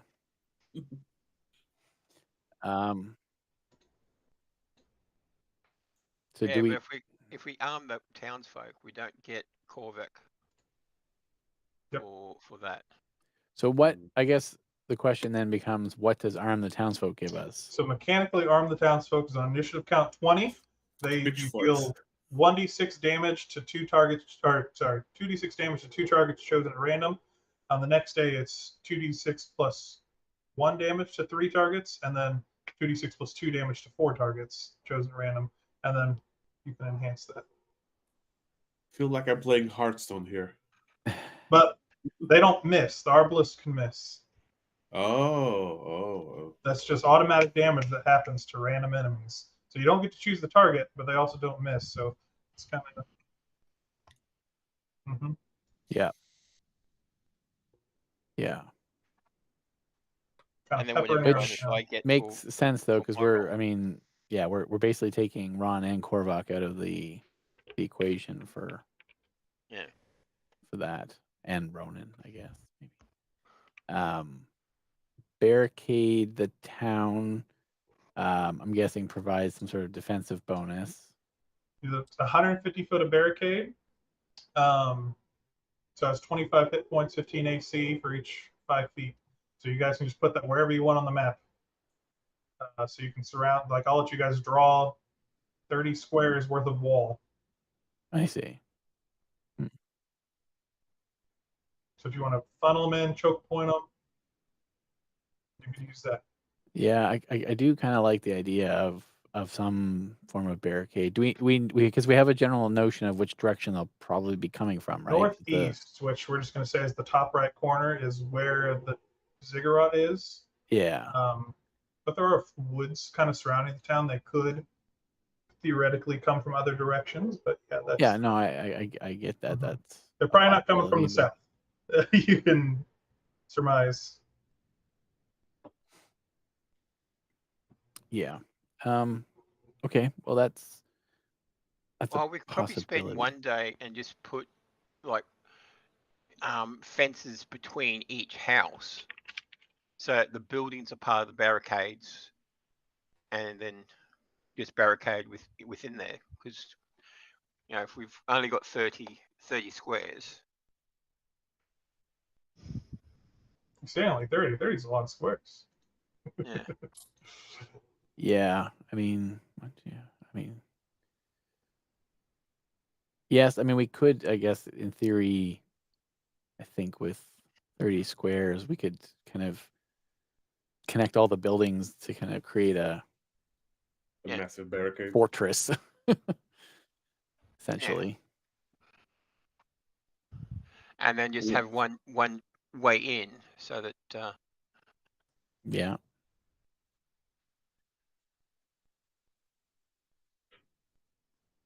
Mm-hmm. By the by, Yeah. by the time the undead get here, we'll have our own ziggurat. There you go. That's why there might be hundreds of them, but you have prep time, like Batman, with enough prep time. That's right. It Get can all be our fit gadgets and anything. gizmos in order. So It's we'll just start how by you want to do digging. it. So we'll start by digging the tunnel to make our own bat cave. There you go. Yeah. And you could dig tunnels between any buildings if you want to like go in one, come out the other. Mm. If you want to get some like flanking action going on. And with the tunnels, you have like trapdoors that you come out of. 10-foot ladder with a trapdoor that is Should not have visible picked till it's should have picked the rogue for the sneak attack. open.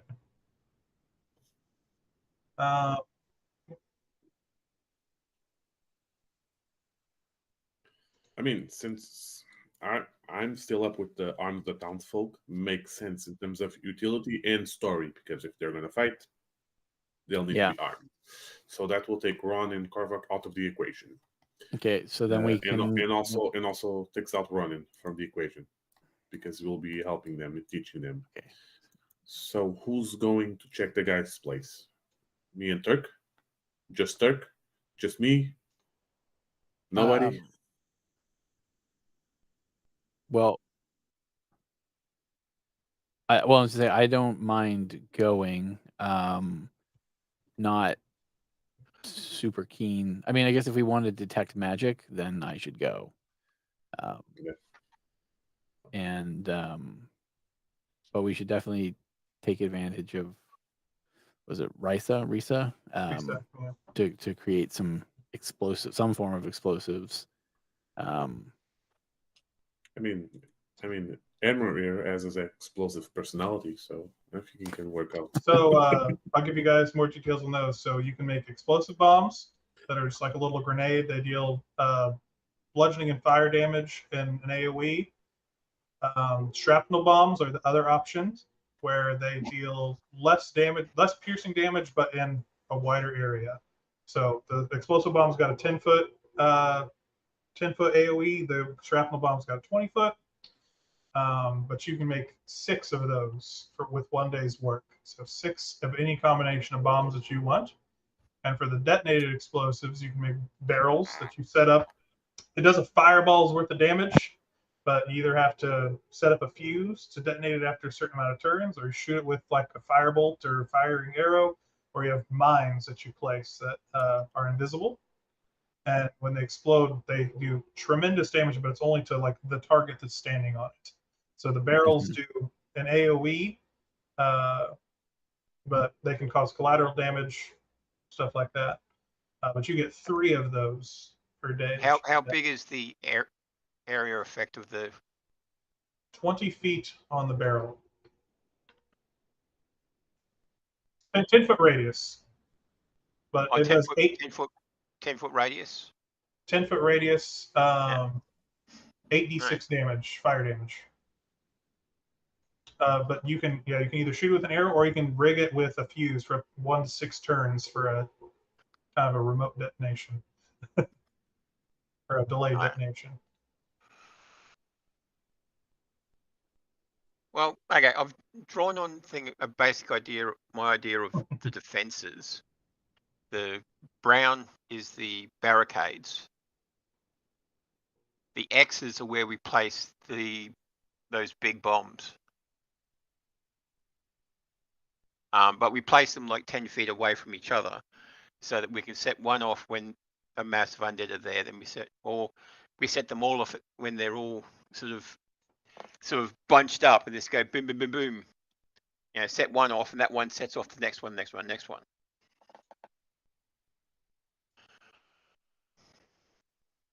Wait, are these the fireball sized Yeah, ones?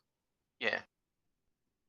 Okay, that'll probably damage the Well- buildings are around. and Well, the one that's walls. Yeah. closest to the buildings, you know, I didn't have enough. But also map, the so- walls. I assume that the walls would burn if they were. They are going to be wooden walls, and they can be destroyed if you deal enough damage to them. So you do have Yeah, to be well, careful with the explosives. The walls there are just to funnel them in. Hmm. Once they get to thing, we double up as many of the walls as we can on the others. But the entryway is there just to funnel them in for the boom. Then the undead can just amass outside the buildings to try and get in. Because are the buildings made of wood or are they stone? The buildings are mostly stone. Okay. They have wood components like wooden roofs and stuff, but mostly stone. Yeah.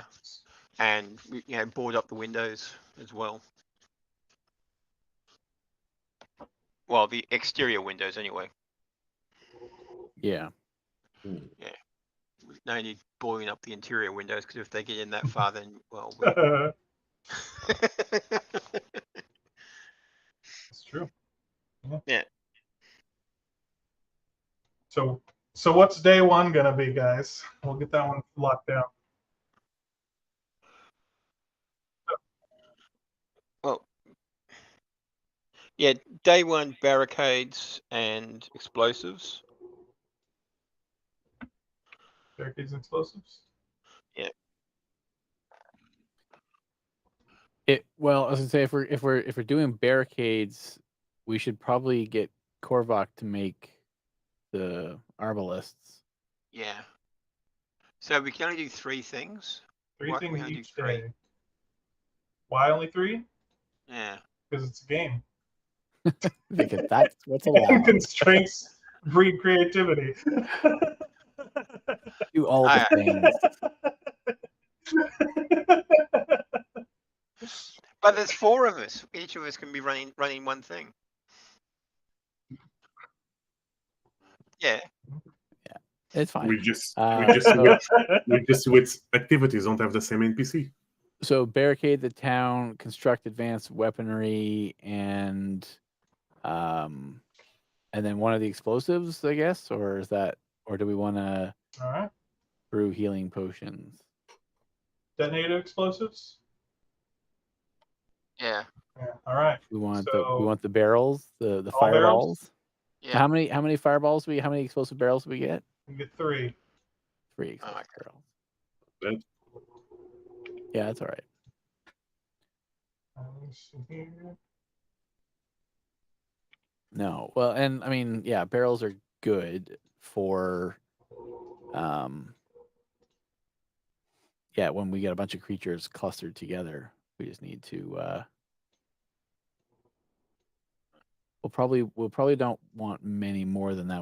I think it'd be nice to have some of the smaller options as well for more tactical use. Maybe. I mean, we'll see. Okay, yeah. So I think that would work for a day 1.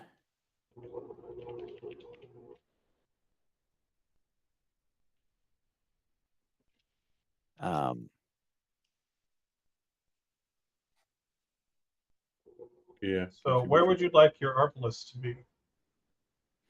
That's a fine question.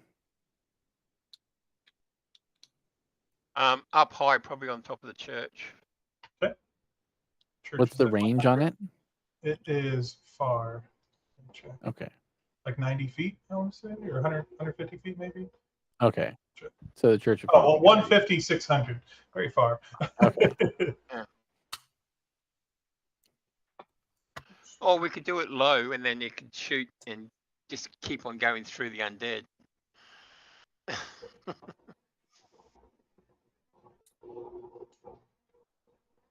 Just like a skeleton kebab.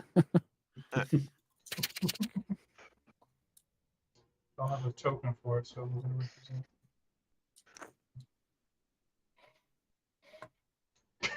Okay. Close enough. Is that good on top of the roof there?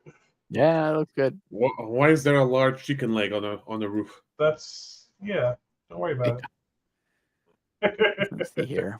Okay.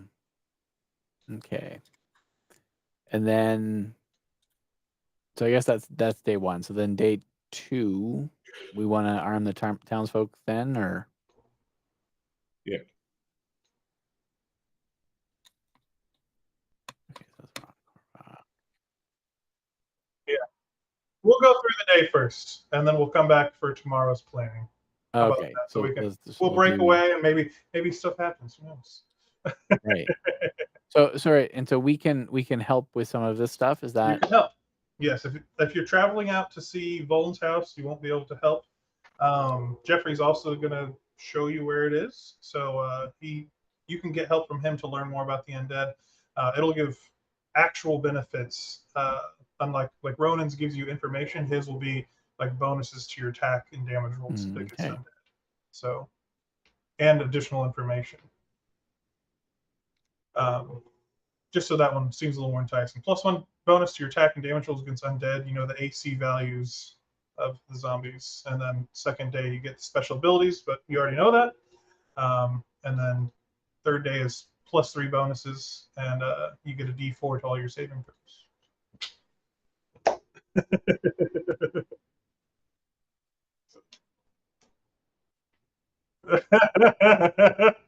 But Jeffrey's going with you anyway. Maybe you guys chat with him there. We'll see. Maybe we can get some benefits. But who's helping and how are you helping? So Ronan, you're going to help. We're not training the troops today. No, So, I'm going to help barricade the town.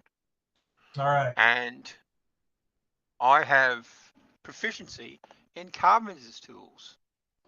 That's perfect. So give me a carpenter's tools roll with strength, we'll say. So I'll just use my athletics because they'll be the same bonus. Yeah, that works.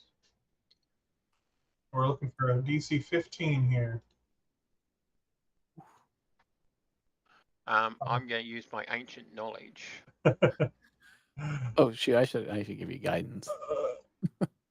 Well, But if I you guess give if me you're guidance, doing it, I'm not going to be there. I guess. Yeah, you're not going to be there.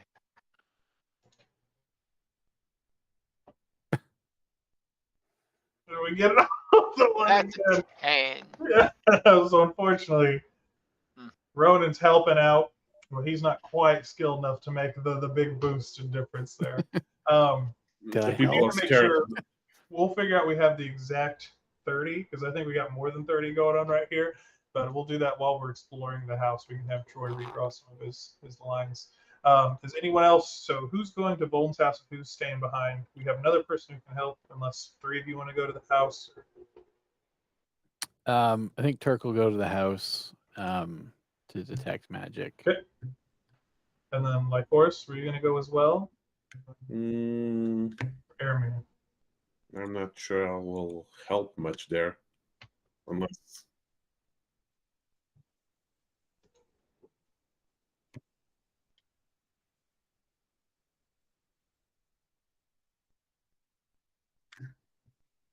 Fine. Sure. Then you help, and I'll go with Turk.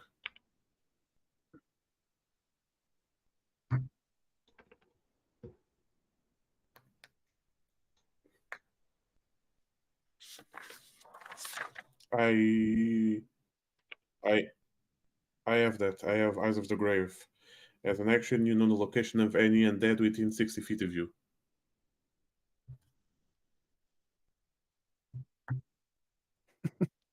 I mean, we were fine in the I church. think we'll be all right.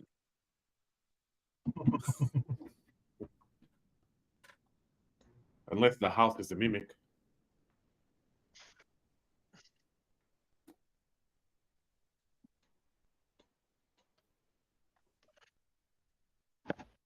All right. How do you help with your martial weaponry training? All right. Just give me an athletics check as well, if you will, or you can do like if you want to use your charisma somehow to bolster the townsfolk.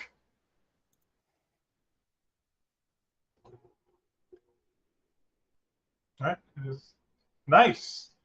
All right. So with that success, the Arbalist will receive a +1 bonus to all their attack rolls. All right. So the two of you are going to make your way out to Volan's house with Jeffrey Blackstone. He All right. And we have the key, right? Like Horace, you have the key? you have the amulet. I got it from Ronin. Right, that's right. Ron had it. Okay, so like Horace, you have the key, and do you have the amulet with you? Turk, do you have it? We didn't. I I would guess assume Aaron had that it wrapped up in before his leaving, tinderbox. since they were busy up in the town, I would take the key from Ronin and the amulet from Emir. Okay, I was wanting to see. Yeah,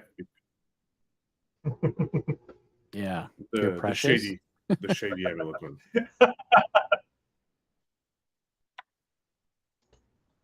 I gotta raise the dead. Just in case we need to use it. Never know. Ah.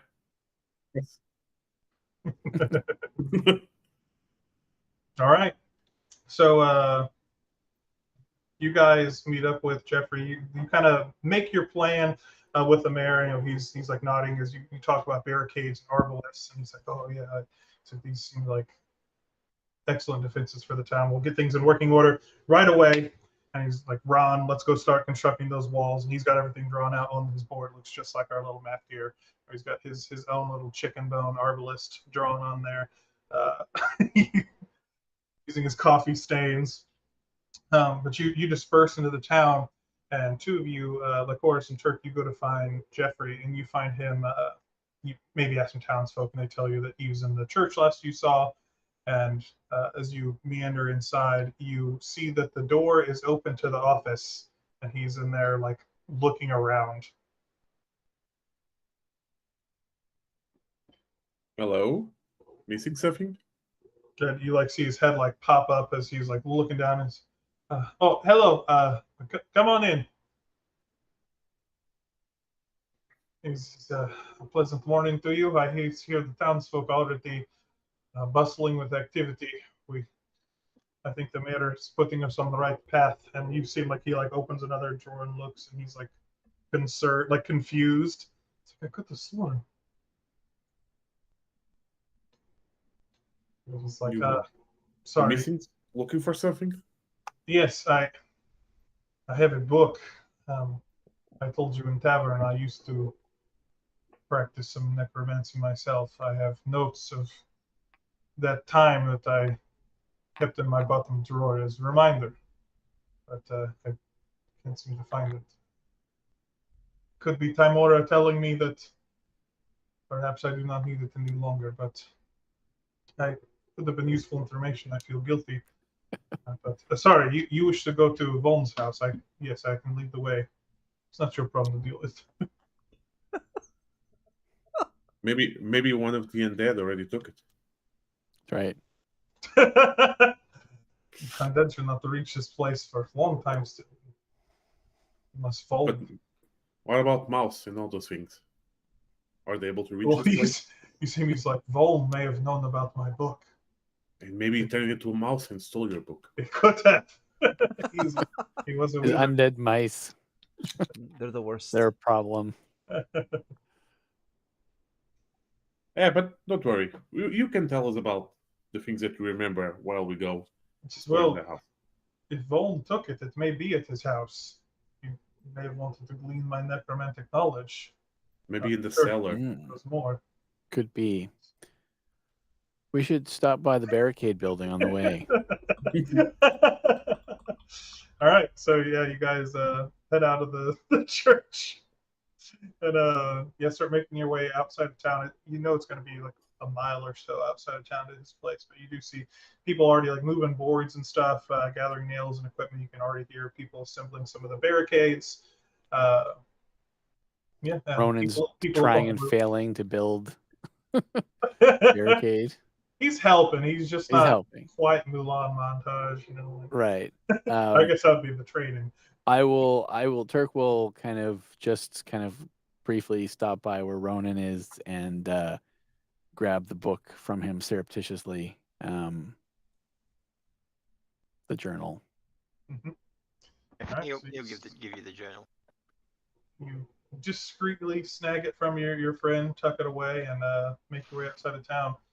And yeah, on your way out there, Jeffrey does kind of regale you with some of the knowledge, and he like tells you some of the same stuff that Ronan had told you this morning. Where he's like, well, some of the undead have these capabilities, some can do this, but I have not seen, normal undead cannot do such things. But these undead are. Ziggurat is over 1,000 years old. The undead that are special, bound by more powerful magic. So I don't know how they perform such acts, but the evidence is irrefutable. And then when I found courage to go there myself, it was a bit too much. But I do know the town appreciates your help, and I know Taimura will shine upon us in this battle to come. And he fiddles with his pendant a little bit. But you guys arrive at the house after, unless you want to ask Jeffrey anything on the travels, or do you just want to cut to where we're arriving?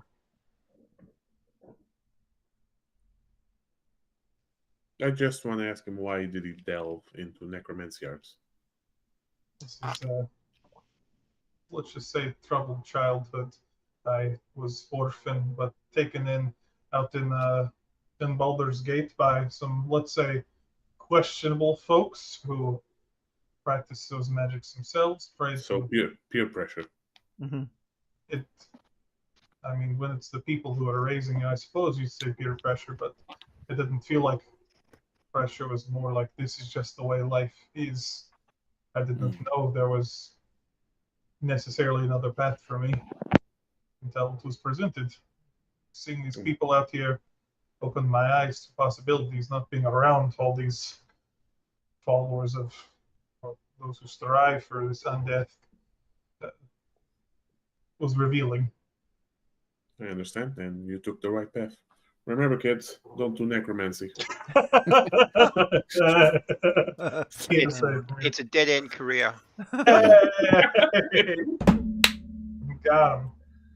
All right, so you guys arrive at the house and you go to open the door. It is open, unlocked. Jeffrey would have told you after they came in here, broke the place open, found evidence of his necromancy in the basement, and they cleaned the place out of some of what was here before, but I think there's still much left to turn over. Okay. So Turk will, after just kind of a quick scan, I guess, to make sure there's, nothing obviously hostile happening inside the house, Turk will go back out and kind of sit back on the ground and start the detect magic ritual. That does seem like a good idea. We have already sent people in. We know there were traps upon initial entry, but as far as we know, everything physical has been disabled. But magical, there may be some yet here. So this is wise choice. And so you take some time and perform your ritual and get ready to head back inside. Become one with the earth. Just outside, just rubbing the grass. Just running his hands through it. Just drawing little eyeballs in the dirt with his claw. I'm just like. So yeah, you feel that a new sight awakens in your eyes as you head back in the pretty humble little house with a stairwell leading down to the basement with a door that has been broken off the hinges, so it doesn't close anymore. It looks like it got pretty well smashed open when they came to investigate this place further. But you guys, like I said, the trap's been disabled. You walk downstairs and you find the downstairs. The basement is larger than the upstairs. It's probably like a 30 by 30 room. You see like a few desks with instruments. Some of them have been broken. Like a table in the middle of the room with like wood that's been stained with blood, and you see like straps on it. There's still like a very, very potent smell of death down here. Like it's weared away enough that it's not gonna like immediately make you vomit, but it is not pleasant to come down here, and you're hit with that wave when you come down the stairs. There are a few lanterns that you guys can go around and quickly light to sort of illuminate this area. One thing you do note is, so Turk, you're sweeping the room looking for anything magic.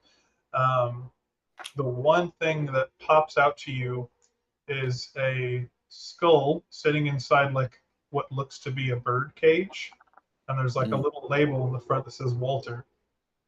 Walter White. Just Walter. It's just like a little name tag, and it's just like a skull, looks like a human skull, sitting like on a small platform inside of this bird cage, like steel cage. You can see a door on it, but it is currently closed, and no one seems to want to tamper with it. But you can feel like the magical presence there. Right. So, So it's probably animated in some way or has been in the past. Jeffrey is with us, right? Yeah. He's downstairs in the basement. But I want to am I ask him if he am I seeing knows. necromantic energy? Is that the Yeah, necromancy. kind of my assumption? But I want to ask Jeffrey if he knows anyone named Walter, or used to know. Is not the name that's familiar to me, at least. I've heard about this thing. No one wanted to touch it. Like they said that like there were bodies down here. They cleared those out. Some other foul things, but most of it is many of the undead from the town they took away. That thing just no one was willing to touch it. no Okay. one wanted to take this strange skull with them. Hello, Walter. He says, like, I tried to talk to him, nothing happens. Right. Have you tried Yeah, well, opening those- the cage? Have I tried what? Open the cage. Have you tried it? I have not. You're more than welcome to. What do You you could think? certainly Turk? try. Oh no. What do you think, Turk? I mean, Turk's not a fan of the necromantic energy coming off that skull, or the smell down here. So less inclined to mess around with it. Is there anything like, is the cage itself kind of giving off any magical vibes, or is it just Seems the to be a skull? mundane cage. It's just a skull. And you maybe get like some abjuration from it as well. Make me an investigation check. There's two. Let me read. Not a good one. Nope. I'm distracted by the smell. Yeah, it's pretty ripe down here. You sense the presence of magic. See faint aura. Okay.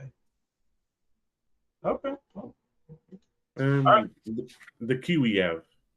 Have you Mhm. seen any locked thing, or is the key like big, small? it's pretty small. So Turk, you do note there's a bed down here. The sheets have been like stripped from it, but you sense magic beyond the wall. It's thin enough stone that you can feel a magical presence on the other side of it. There's something magical through the on other side of wall. the stone, like behind the bed. Okay, and is that wall like an exterior wall, or is it like an interior wall? Like, is it another Interior room that we need to look stone. at? Stone, like it feels like it should be leading to just dirt because you're in a basement right now. But Oh, right, yeah, that's right, yeah. So it should, okay. Well,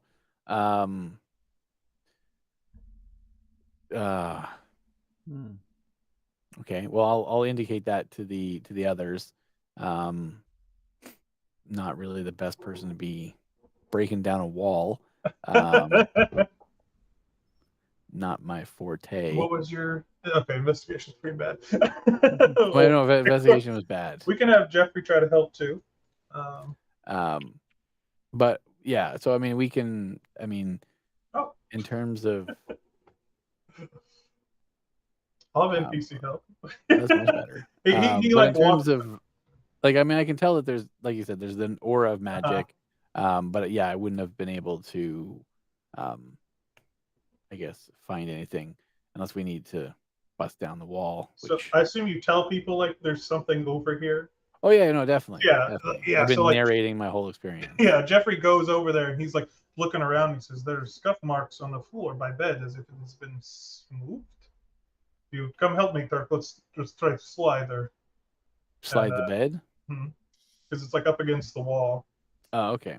Then yeah, we'll do that. Yeah, and you like slide it, and yeah, it feels like it slides really smoothly along the stone, almost like it's in like a very, very faint groove. And like you pull all the way out, and when you do, like it kind of forms a path to get back behind the bed, and that's like where you are detecting the magic, and it like gives a faint click as you pull it all the way out, and some of the stone like slides open, just like a little bit opening. Neat. And you can feel the presence of that magic more vibrantly shining through that hole, but it's only like a couple inches wide. Okay, can we just open it wider manually? Yeah, like or... well, do you want to reach your hand in, or what kind of magic am I feeling in there? What kind of magic am I seeing? Necromancy. Awesome. Well, I think now, Lycoris, this is the time that you do your little detect undead thing that you said you can do. Okay, I'm going to use my Eyes of the Grave, and around the 60 feet around me, know if there's a location of any undead or anything undead related. The skull is the undead. And you detect on something very small and undead within the passage. Okay. Tiny evil. Okay. And there's a tiny evil Furby under there. Yeah. you have a light? Well, I mean, I'll just produce flame and take a look in. I can use just the light. I have the light cantrip.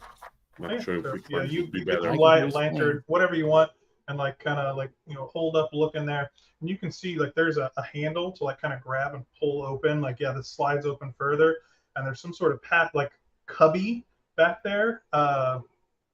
But there's a safe back there. Yeah. So it's safe back there. It's safe back there. It's safe back there. Okay. Well, I'll open the cubby or the doors further. Pull open and exposes safe like 18 inches tall, wide steel. Okay. And what kind, like, is it combination? Oh, there is a padlock on it. Oh, maybe a key, the likes of which we could be perhaps a key. All right, Lycoris, I'll usher Lycoris over and get her to take a look at it since she's got the key. Lycoris can tell the undead is inside that safe. That's the tiny undead. Okay. Do we want to open the tiny? Do we want to let out the tiny undead? Yeah. I'm gonna ride my guiding bolt. Let the tiny undead out.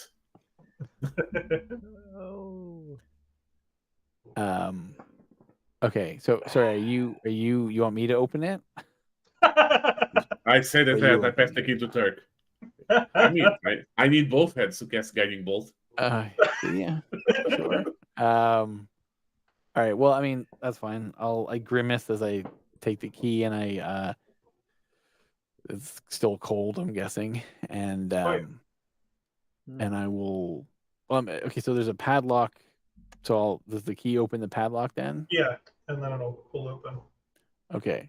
So once I do that, I'll kind of secure the key first, and then I'll be like, all right, and then I'll, I don't know, open the safe. Is it a quick rip open, or is it like a cautious peek? Don't open that inside. No, it's like a bandage. Just open. You rip it open. All right. So you rip it open. Light shines inside of the thing, and you see in there an undead hand that is like wrapped around a scroll. There's like a bag that's off in the back corner, a few gemstones, and a wand. What's that thing? And you can see the hand is like trembling a little bit as it grips the scroll. Trembling. Mhm. Nice. The hand effect now. Oh my god. Close it. Okay. Well, I'll kind of I turn and look at Lycoris and just be like, shrug. Be like, it's a hand. Yeah, go give it a handshake or something. No. Fine, just a hand. So you said 18 inches. So I'm trying to picture. Okay.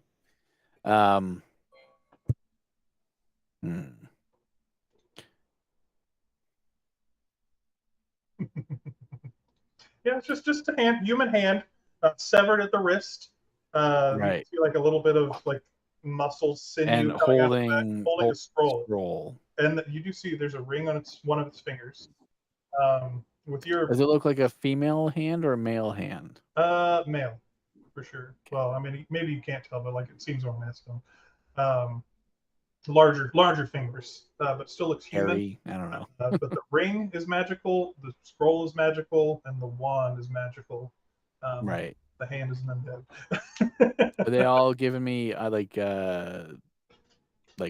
necromantic vibes, or? Let me check the spell school on one of these. So the scroll is certainly necromancy, and it's by far the most powerful. Like it's just screaming out to you. A scroll that screams. The wand is illusion magic, and I think the other Is one it would be really a wand? evocation. The ring, I think it would be evocation. I'm not sure what school it is for this magic item. I'll be honest. Fine. It's all right. No, I was just curious. I'm not necromancy. It's not but it's necromancy. fine. It's not necromancy on the wand or the ring, but the scroll certainly is. Scroll certainly. And the undead is just, yeah, like I said, like kind of pulsing, like gripping the scroll. Yeah, that's not ominous. Do we have a? We should have brought a bag or something to put the hand in. Or do we want to just leave the hand in the scroll and not have anything to do with it? Or do we want to destroy it? I guess maybe is another option, I guess. What's your grave cleric intuition? My grave cleric intuition says take the scroll or run away. Take the scroll. Like, fight the hand for it? Slap it. Game of Trade War? She's at the disadvantage. She's one hand. Yeah. Give me perception checks real quick. Oh, yeah. No, that's my... Oh, yeah. Well, let me my perceive. ballywick. My horse is very distracted. Perfect. 21. So you're like sitting here, like you guys are talking, like, what are we gonna do with this thing? And then like you look over and then you do a double take. Because Walter is now looking at you, whereas before it was like looking out towards the room. Nope. There was that part in the book that I told them about the a hand and the skull. I'm sure of it. I'm sure I remember reading that. Can I make an investigation check to see whether I could remember reading that and telling them See about if you it? can remember anything about the hand or the skull. And that I had told them. The only thing is, Jeffrey wrote the book and he doesn't know about it. Yeah, but that was 4 years ago. He didn't read it. He hasn't read it Lost recently. memories. Lost memories. Oh, look, there's a book in here. Yeah, no, that's absolutely. Okay. You're definitely finding a book Oh, in the okay. cave It as was well. a try. It But was the a try skull, to metagame the Good try. Good try. The skull is looking at you now, and you can feel like pressure coming from that amulet in your pocket. So maybe this is Walter's hand. Yeah, that's Walter's head. I suspect that is Walter's head. So we And need to this might be make Walter's Walter whole hand. again. So are we rebuilding Walter? Is that our quest? is that day 2? Oh my. We must rebuild Walter. Let's find the rest of them. Yeah, I'm not a fan of the hand. But if we want the ring, the hand is wearing the ring. So I guess if we want the ring, we need to interact with the Let's hand. interact with it. Well, at least we can take the wand. You could. You just have to reach past the hand to get it. Hmm. And the hand's like front and center holding. Yeah, no, I get that. I'm picturing it being there and kind of like you said, moving slightly as well. So Yeah, I'm it's just like kind of trembling, like twitching. I'm just every wondering now if it's gonna go all thing on me if I stick my and then. But Yeah. if you grab the wand, it will let go of the scroll, and then you can take the scroll. If it doesn't let go of the scroll, you take the wand. Right. This is a But win-win in situation. the world where what if it grabs onto my arm? then you take the wand and the scroll and the hand. And the hand. You take all of it. It's a win-win-win. Because you it'll got the just ring be too. on my arm.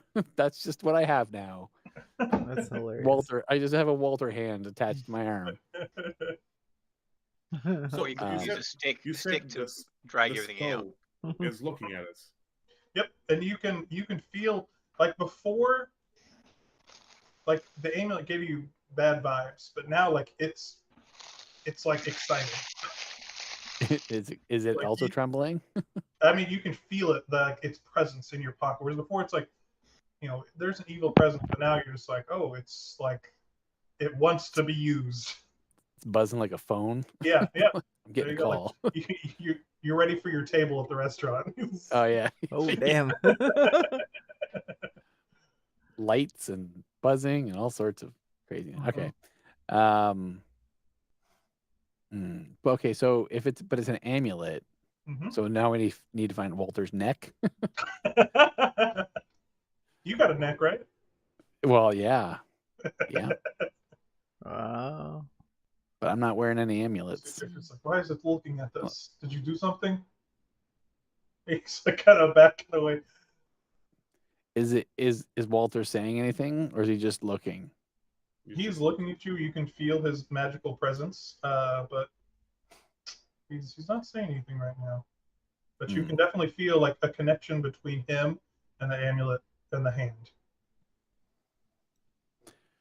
Yeah, that's okay. Well, then yeah.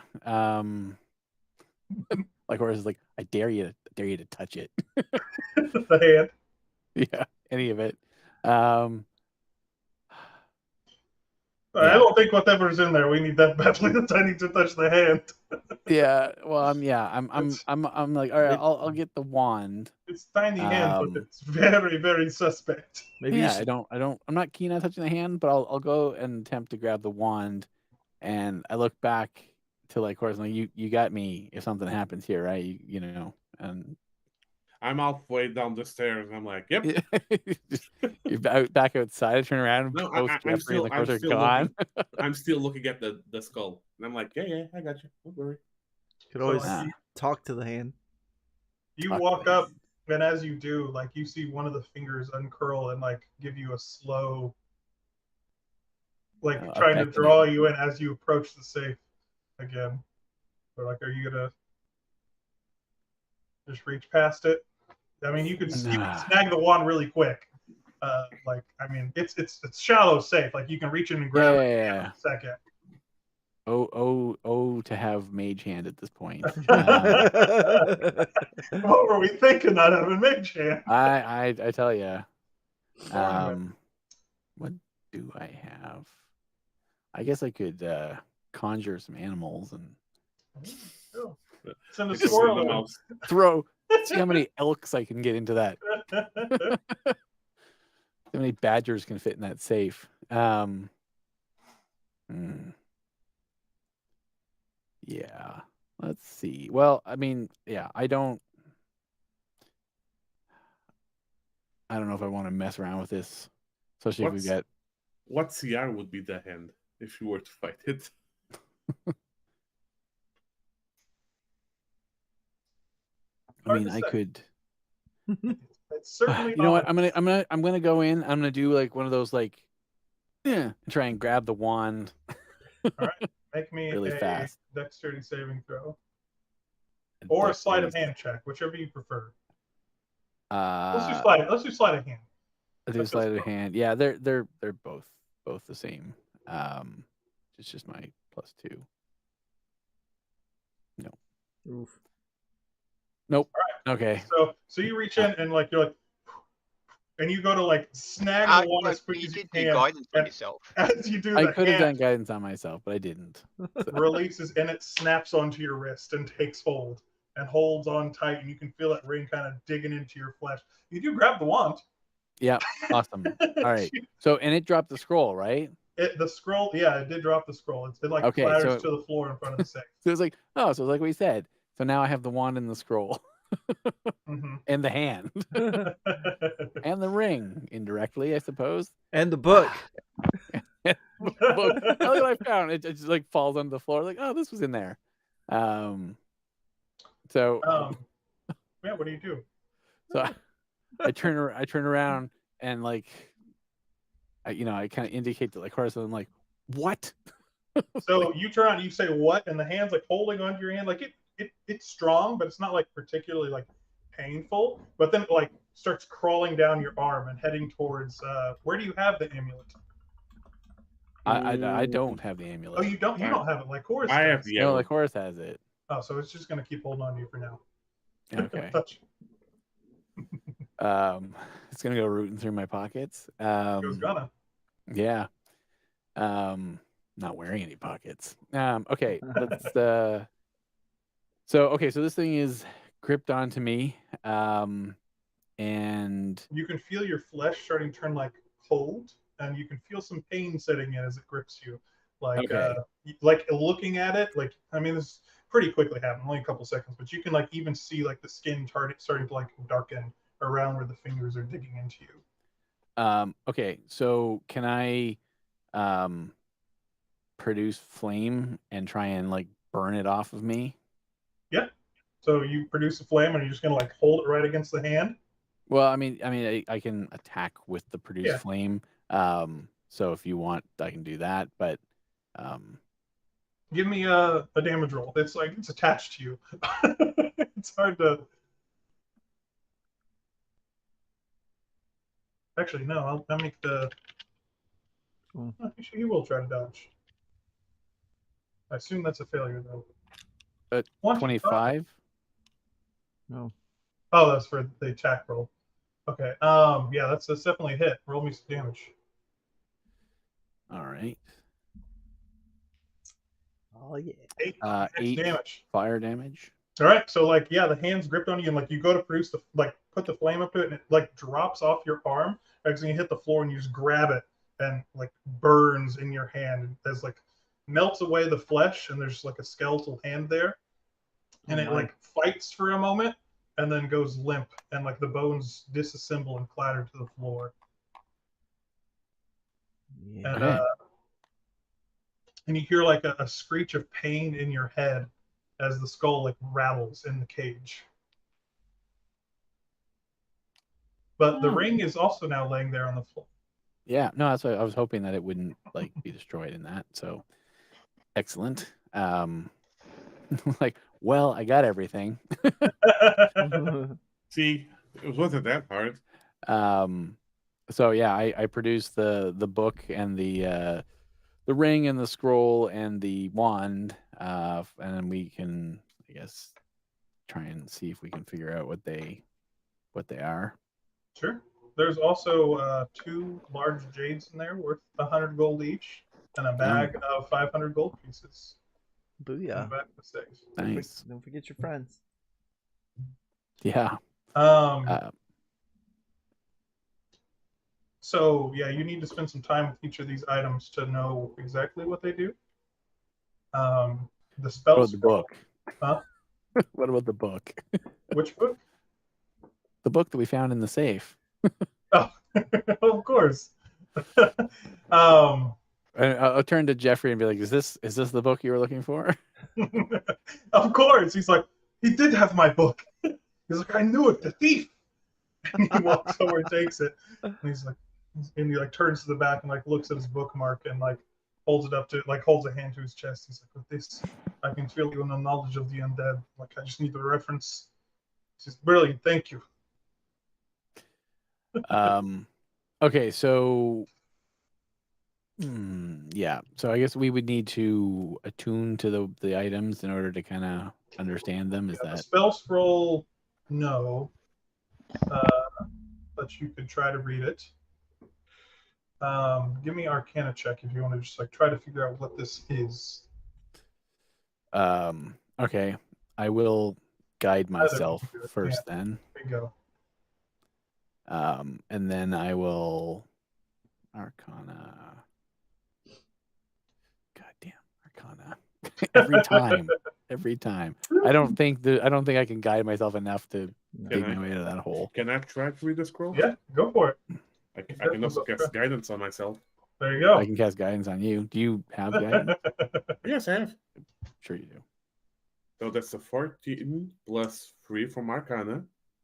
Nice. Plus 17. D4 plus another 4. That's There you 21. go. There you go.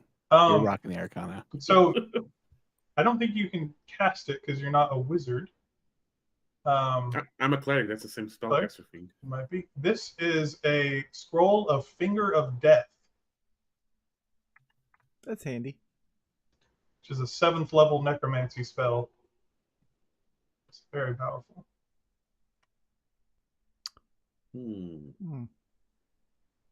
It's for sorcerers, warlocks, and wizards. Do you have any of that with us?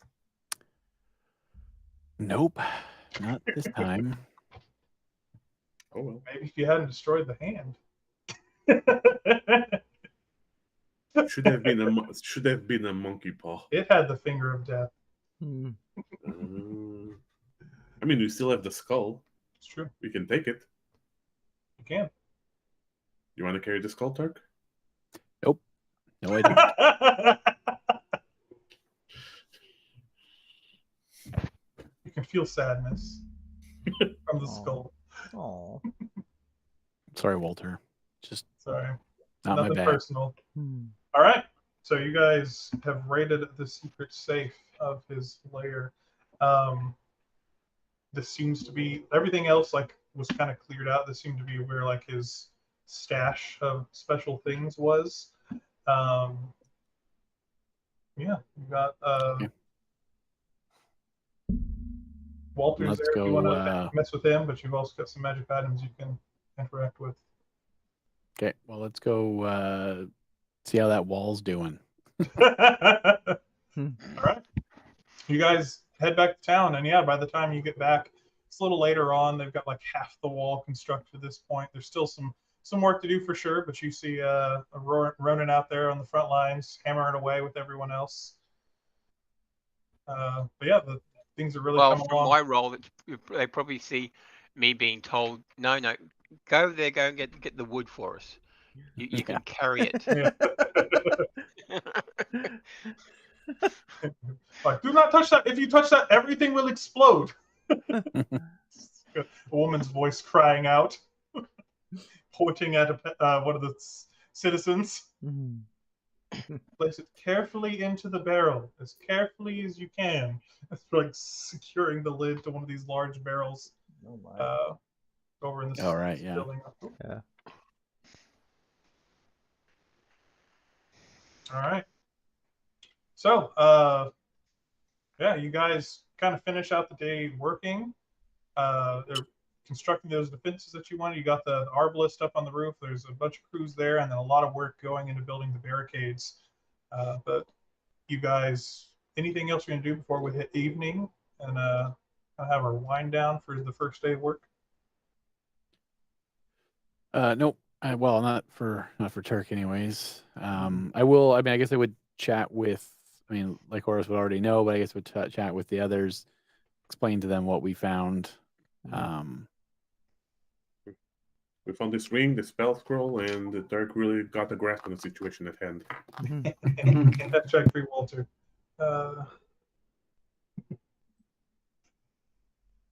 Yeah. So you guys managed to, like, by the end of the day, that first wall is up, looking sturdy, covering a good portion of the town. Did we count out our squares? Oh, Good no, I did. coverage.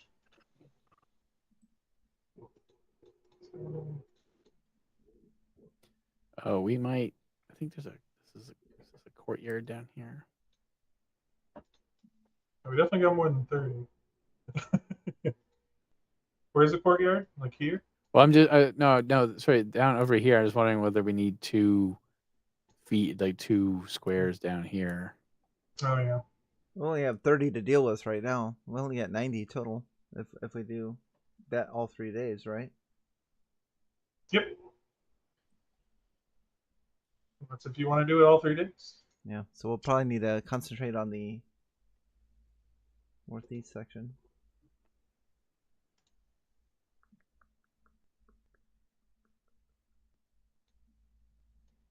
But we'll get it worked out. Yeah. We'll figure it out when you guys decide what you're doing tomorrow. Okay. So as it kind of gets later on, things wind down. A lot of the townspeople like much higher spirits today. A lot of people head into Teresa's saloon to kind of calm their nerves. It's kind of how a lot of them seem to finish off their day. There's a lot of like farmers and miners and laborers in this town, so they like a strong pint of beer to kind of cap off the day. And they of course like wave you on to invite you with them as you head into the saloon if you wish to partake in some of the drinking and celebration. Maybe just a little bit, not much. All right. You guys head on inside, and yeah, you guys pull up a table. It's not nearly as packed as the night before, but there's still like quite a few people in here drinking. Like there's some people singing songs. Someone's even like on the piano. But after like 45 minutes, there is a group that gets a little rowdy, we'll say, in the back. And Jeffrey's in here as well. He's like at the bar drinking as well. And you hear someone from the back of the room say, "We need to lock him up. Who's to say that he's not going to take control of these undead? He was a necromancer too. I don't trust him." And like he like slams his glass on the table, and there's a couple other people with him. Like, yeah, throw him in the prison. He shouldn't be allowed to go free. And it seems like they've got a little pocket of support over there in the back as Jeffrey kind of like turns around and like holds his hands up. I don't think it needs to come to this. Yeah, maybe do we stick our nose in something like this? It's up to you. You can see the guys in the corner like, yeah, let's get him. Come on. Let's put him in the jail till this is all over. We're not going to let him turn the undead upon us. And like he's still new in town. 4 years is nothing. And yeah, you can see they're getting up and they're moving over to Jeffrey. And they plan on. Oh, they want to take Jeffrey. Yeah. Oh, I thought Jeffrey was the dude that was trying to take. No, they're trying to take him. I'll look to the two of you. You guys spent the day with him. Yeah, I think he's atoned for what he did, and he even shared his knowledge with us. So I think we should stop them. All right. You can see like he's got his hands up. He's like, violence is not something that needs to happen here. I promise you. As like one of them reaches over and like grabs him by the wrist and like yanks him up out of the bar stool. Another one grabs his other wrist. And I barge in and say, "Hey, people, relax. We vouch for him. He helped us uncover a lot of things. He shared important information about the undead. He's on our side, and we will keep an eye on him." You see him squint. He's like, "You just got in town too." But you like see him looking. Yeah, but they're going to protect us, man. If you want our help, we will require Jeffrey. That is true. As tribute. You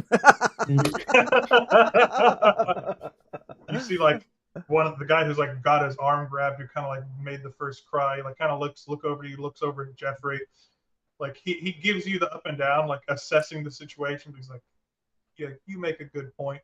It's like, you keep an eye on him. I'll trust him to you. And if he manages to turn on us, I expect you take care of him. like throws his arm down and kind of like shoves Jeffrey over towards you. Mm. If he turns on Your us, problem now. we'll put his head inside the birdcage.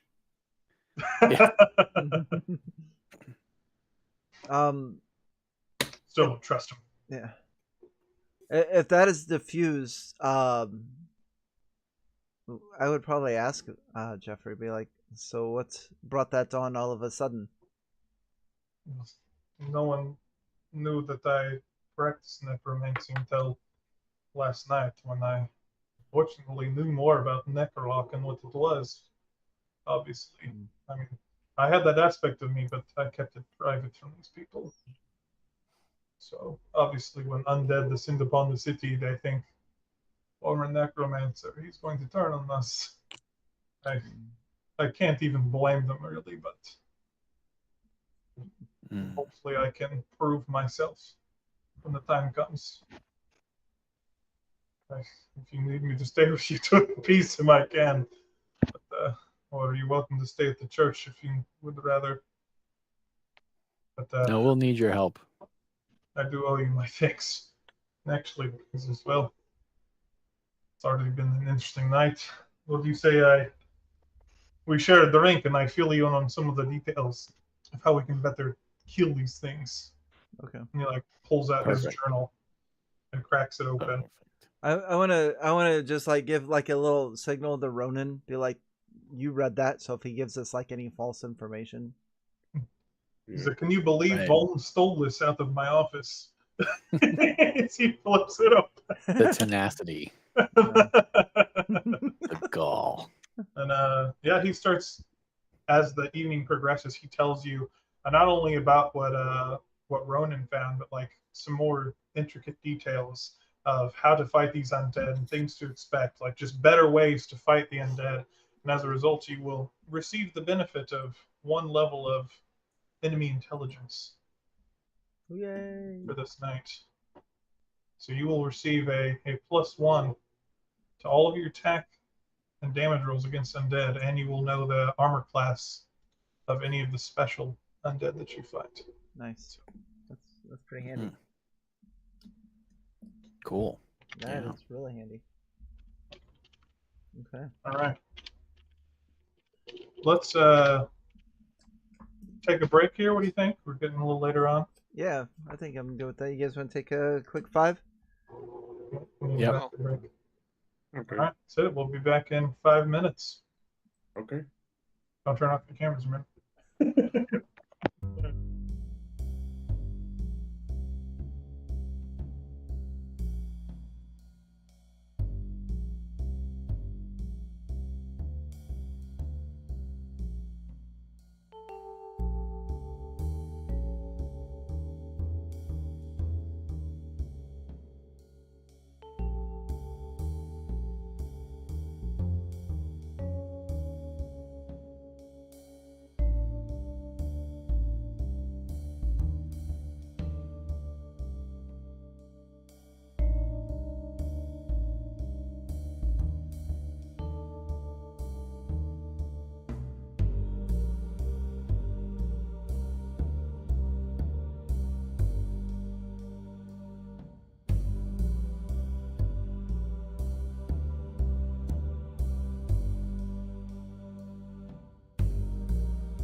are back live. Hello. Live and After Dark. Here we go. All right. So you guys have a lovely dinner with Jeffrey and some of the other townsfolk. You go, a little later into the evening so he can regale you with tales of fighting the undead and give you that extra edge when it comes time for the fight. But after that, everyone lays down for some rest. Jeffrey does ask if he can stay with one of you just because the townsfolk have got him on edge and he doesn't want anyone to come try to kidnap them from his church. Sure. I've got there's a floor that you can occupy. That's fine. I'm fine sleeping on the floor. I've gonna go grab some bedding, but that incident at the tavern has me. I mean, I still have some of my wizard abilities. Or maybe it would be better for wizard abilities. I started as necromancer, yes. Yeah. Well, we can give him the scroll. Yeah, I don't think we should do that. What are the townsfolk going to think when they see him casting a finger? Yeah. I mean, there's still the chance of those townsfolk were right. We he used to be a necromancer, and we Once just met him. Always a necromancer. Is that kind of? I'm just saying it's best to finger of death isn't something I want to put in the hands. I've known for somebody for 24 hours. That's true. Yeah. I accidentally deleted one of the barrels, so can you copy one back in, please? I can indeed.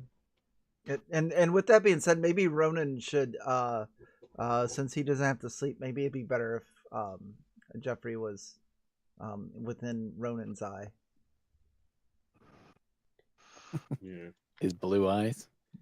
All right. But that's okay with Ronan. Yeah, I guess it's okay with Ronan. Bunk together. Okay. Why do you sleep in your armor? It's comfy on the inside. All right. Oh, did anyone want to It's Time Lord attune technology. It's large on the to inside. The items, yeah. to the wand or the ring? I guess is what we're. You guys. I would. I mean, if you want somebody to tinker with that, I would tinker with the ring. If you want somebody to tinker with with the ring. I think don't you have to become attuned to it to know what it does? Oh, I don't know. I guess so. I think that's the rule. All right. Well, then Yeah, maybe one of you do. Then maybe that's something that. Was it a wooden wand? Yeah. Turk will spend some time with it then. All right. It is a wand of fear. A wand of fear. That'll work out on the undead. Yeah. It's something a necromancer has, not necessarily something used to fight. True. Yeah. One of you guys can have the ring if you want. Oh. What does the ring do? You have to pick one of you to attune to it. All right. I'll attune to it. Okay. There you go. Right. Yeah. I'm the best one to be controlled by foul magics. And this one is a ring of spell storing. That'll work. That's handy. Save 5 levels worth of spells at a time. I mean, it was in the hand, right? So that's why it's handy. Yeah. I'm glad you pointed that out. Does it already have spells stored in it currently? Yeah. It does. It has a raised dead in it. I was expecting mage hand. Whoa! Remember, he's buried at the crossroads. You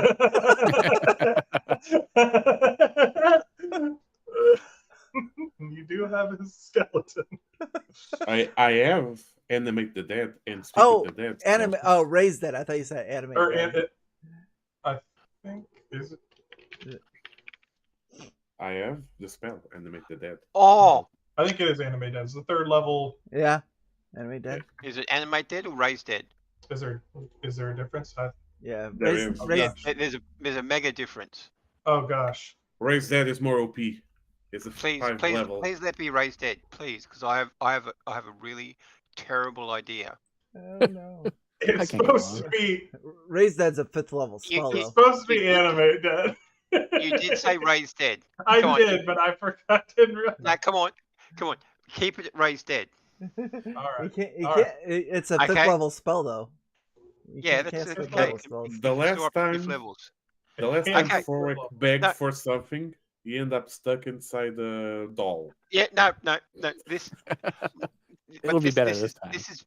This idea is better than the deck of many things.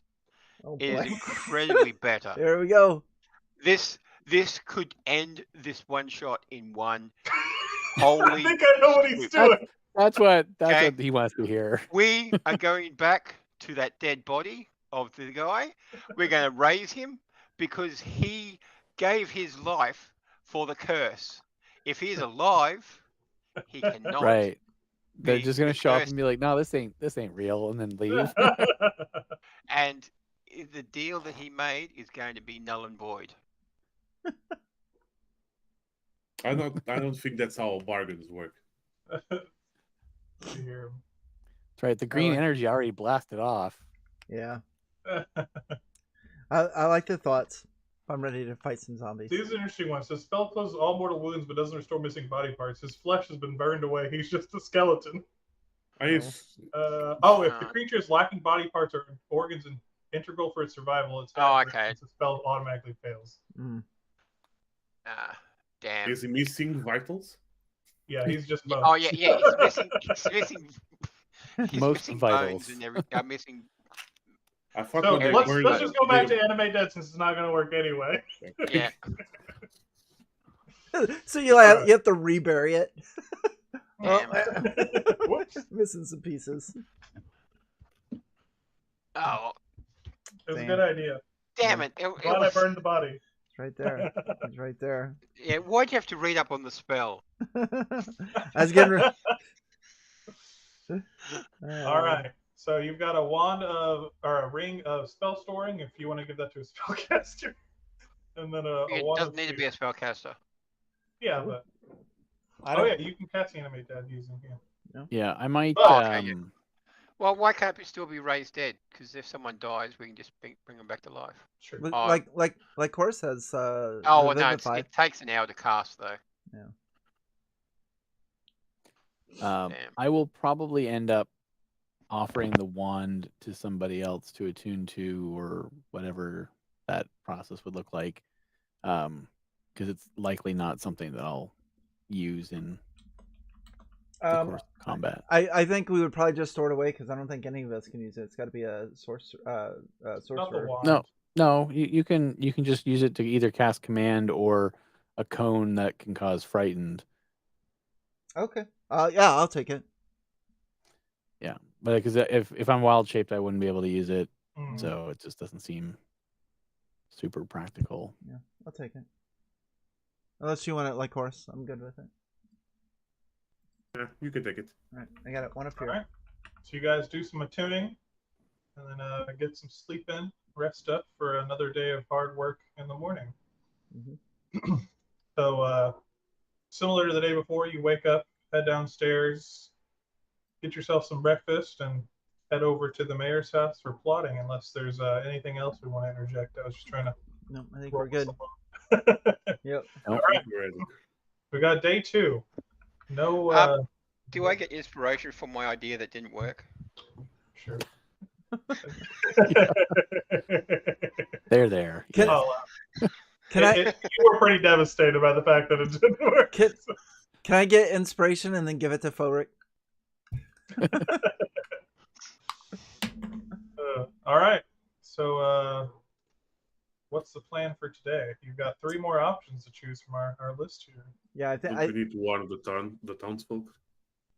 I think we do our day 2 chores here, don't we? Arm the townsfolk. Yeah. Yeah. So arm the townsfolk with my help, and hopefully I do it better this time. All right. What else? Um, That's one. Probably more intel and brew potions. Yeah. Plan? All right. If you give a healing potion to an undead, does that hurt them or Yes. heal them? Yes. It goes right through him. But it's better if we've got the healing potions for ourselves to use. Playing my Final Fantasy rules. Yeah. Yeah, that Do you looks good to me. do you go by the it's a bonus action to use a potion in it? I do if you give it to yourself. Action to feed someone else is what I usually Yeah. use. Okay. Yep. That's fair. So We all had a potion of greater healing though that you. I think I gave a greater healing potion to everyone. So you can decide if that's still something you I'm want. just reminding people if I they. Mhm. Oh, Yeah, okay. you can have a potion of greater healing. Okay. But that'll be 6 more potions to distribute. Yeah. Oh no. But I mean, obviously, more potions are Yep. good to All right. have. I'm not saying we shouldn't do it, but. So Ronan, you're going to help train the townsfolk. Yep. Does anyone else want to contribute to give him advantage? I will. There's a few townsfolk that come up to me and told me about his barricade deal, and so I was like, okay, I make sure I'll work with Ronan today. So yes. Are there benefits to helping with the well, obviously someone needs to help gather intel, I guess, but the healing potion brewing, is there a way we can help with that as well? There is if you have like alchemist tools or healing. Well, I have an herbalism kit and cook's utensils. Apparently, that's my deal. Yeah, like check with your herbalism things. kit or like a nature medicine check with both. Though actually, with the herbalism kit, you can actually make healing potions as well. Yeah, so that'd be perfect. And then, like Horace, we'll go with the gather undead intel. See how I'll discuss undeads with Jeffrey. That seems to be our thing. All right. Do I need to roll anything for it, or? If you can find a way that you would glean more knowledge from this, or like share it with the party, I will. Tell me how you enhance this experience, and we'll let you make a roll. But for now, yeah, Turk, if you weren't going to help out, you can make your roll. He casts guidance. Yeah. That's a good idea. The enemy intel is a tricky one because it is more straightforward. Yeah, he places his hand and Jeffrey, tell me everything you know about. I mean, like Horace, you do have like your backstory that you can tap into for sure. Yeah, but they don't know that, That's and I technically have a sort of amnesia, but I can tell them if the voice is in my head. Yeah, I mean, we could definitely say like as you're being like having these stories retold, it's having some like flashbacks. Flashbacks, yeah. You, like, so that would be like a history roll. Yeah, let's just do history. I like that. Let's see if I can I guess guidance? Yeah. Just to make sure. Oh, I think that will not be needed. But that will be 17 plus 2 plus my issue. Nice. That's a 22. We made the 15. Okay. All right. I'm bonding with Jeffrey. And in the end, he will betray us. And I'll have to kill him. We'll have to kill him. All right. So with that, you'll be able to re-roll 1d20 during the battle and take the higher result. Ooh. And this is also going to bump you guys up to +2 to all attacks and damage rolls against undead. So we have advantage. Each of us get a re-roll, or is it one re-roll? Like you have essentially a lucky to use against the undead for attack rolls or saving throw. Yeah, but do we get one each, or is it one total? One each. Oh, okay. Nice. Okay, so we all get a lucky point. Handy. So we get a lucky point and a +2 versus undead. Cool. All right, and then let's do yours, Ronan, and Ermir. If you wanted to help him, you could. I know you're paladin. Yeah, well, yeah. What's your athletics plus? 7. Oh, okay, it's the same as mine. Yeah. Do you want to roll, or do you want me to roll? No, you roll. I'm over helping. Okay. You're the so it's my fault if we fail. Okay, I get how it is. No, you won't fail with the +7 with advantage. There you go. I believe in you. That allows the townsfolk to attack one extra undead each time. Well done. Wait a second. Because if I am going to use my past knowledge because I assume if I get over 25, Let's just go even further beyond. yeah. But would that give any extra bonus? It's just the pass fail one bonus. If you not 20 Okay, it, it's just maybe I'd give you something. But they're just flat bonuses. So okay. they're going to deal their Alright, damage. I was hoping if I got like 10 over the Mm. DC, it would give an extra little bit. Mm. No? Yeah, not for this one. Okay. But, Oh, I won't put any extra effort in then. all right, and then finally was brewing potion. So Dirk, if you want to give your contribution to that, Yeah, I can roll medicine maybe. medicine or an herbalist kit check, which would be like wisdom. Yeah, I'll do medicine. I'm proficient in medicine, so. Sweet. You can guidance yourself too if you want. All right, never mind. Yeah, I mean, but I got a 19. Is that enough without All right. the extra Yeah. guidance? You guys get Yeah. an extra greater healing potion. Ooh. Oh, nice. So you got 4 regular healing potions and 3 greater healing potions to distribute amongst yourselves. So someone's missing out on a greater healing potion. I'll be fine. All right. So everyone, greater healing potion, a regular healing potion, except Aramir, who's only taken the 1 Yeah. healing potion. Yeah, I got lay on hands, so I'll be alright. So All right. the healing potion. Awesome. So town once again unites to construct. Another hard day of work. You guys aid. We'll skip over the normal nighttime banter. If you Yep. guys are okay with that, just for the sake of time. Yep, it's We can roll into the third day's planning. Okay. so I think we gather intel again. Okay. So we can get a better bonus. And probably arm the townsfolk or do the advanced weaponry. So And then- if you don't do another level in the advanced weaponry, one of you has to man the arbalist. Oh, okay. But you could do, or someone with martial weapon training has to. I don't have martial weapon training. Yeah, I don't. I'm either. the only one. Yeah, no, but I I think don't it makes rock sense too. for us to do another advanced weaponry. But we need you to be the bait for the undead, so you can't be arming those things. Need me to be the bait. Bait, yes. Okay. I thought I was the bait. Okay, well in that case we double up on the Did we need more barricades, or how are we doing for barricades? I mean, that well, might- it's 30. Exactly. what you have down there Well, what now? we got now is 30. Assuming that tree trunk takes up the whole 5 foot. I'll give it. Someone might be able to squeeze through there, but whatever, semantics.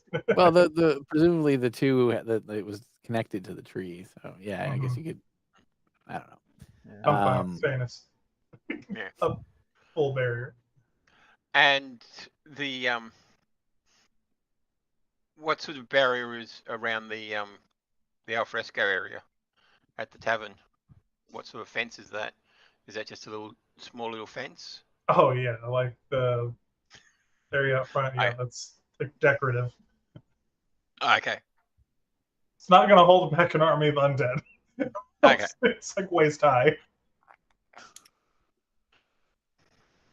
All right. Yeah, but because if we're going to use constructive weaponry, we can't arm the townsfolk. I was going to say, well, we could potentially have Ron fire the ballista or arbalist, but if anything happens to him, then Yeah. we'd have to Then look what? at- I mean, I don't think my skills would be best served arming the weaponry. So I would say we do another one into the weaponry. I think we should arm the townsfolk. We- Then we gather intel. Okay. And then we either. If we arm the townsfolk, we won't be able to put another one into weaponry, and I gotta stay on the roof because Korvac Yeah. is needed for the arming Oh, yeah. townsfolk. But we could give them some explosives. We could give them some throwing explosives, I guess. Because that's what that is. Create thrown explosives. That's given to the townsfolk, right? For you. No, you. Oh, us? Oh, I don't. Yeah, think they're we like need grenades. That. Yeah, I don't think we need that at this point. You think that?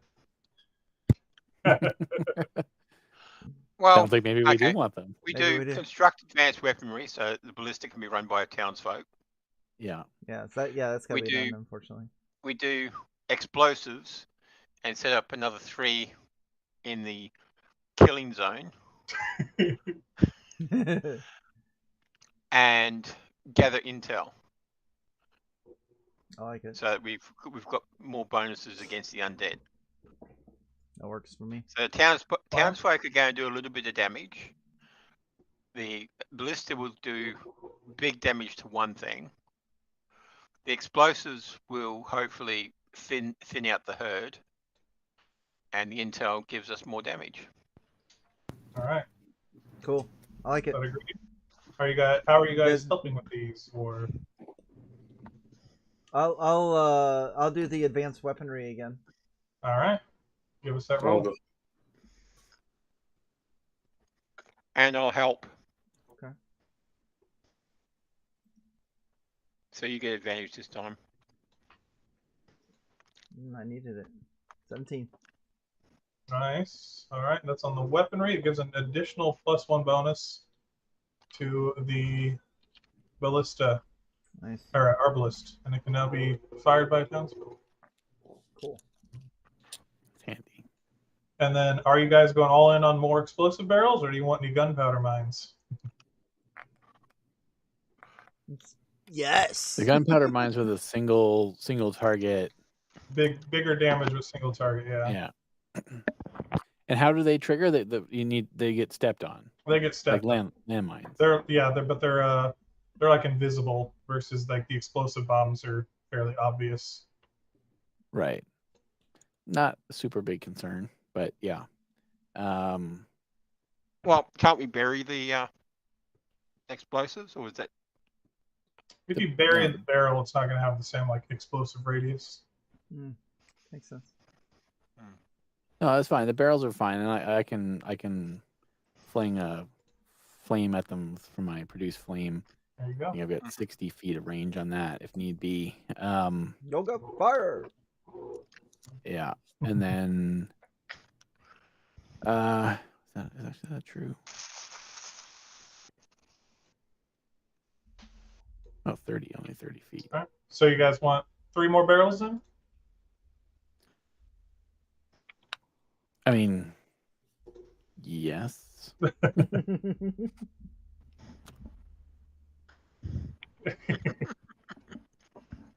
right. There's some more barrels, but I'll say if you have if they're close enough to another barrel, they might cause a detonation. If they're overlapping, of course. But some of these, like this guy here and this guy here, that might cause the other one to blow up. I'm not sure that's where I'd put them, but you guys can move those however you want.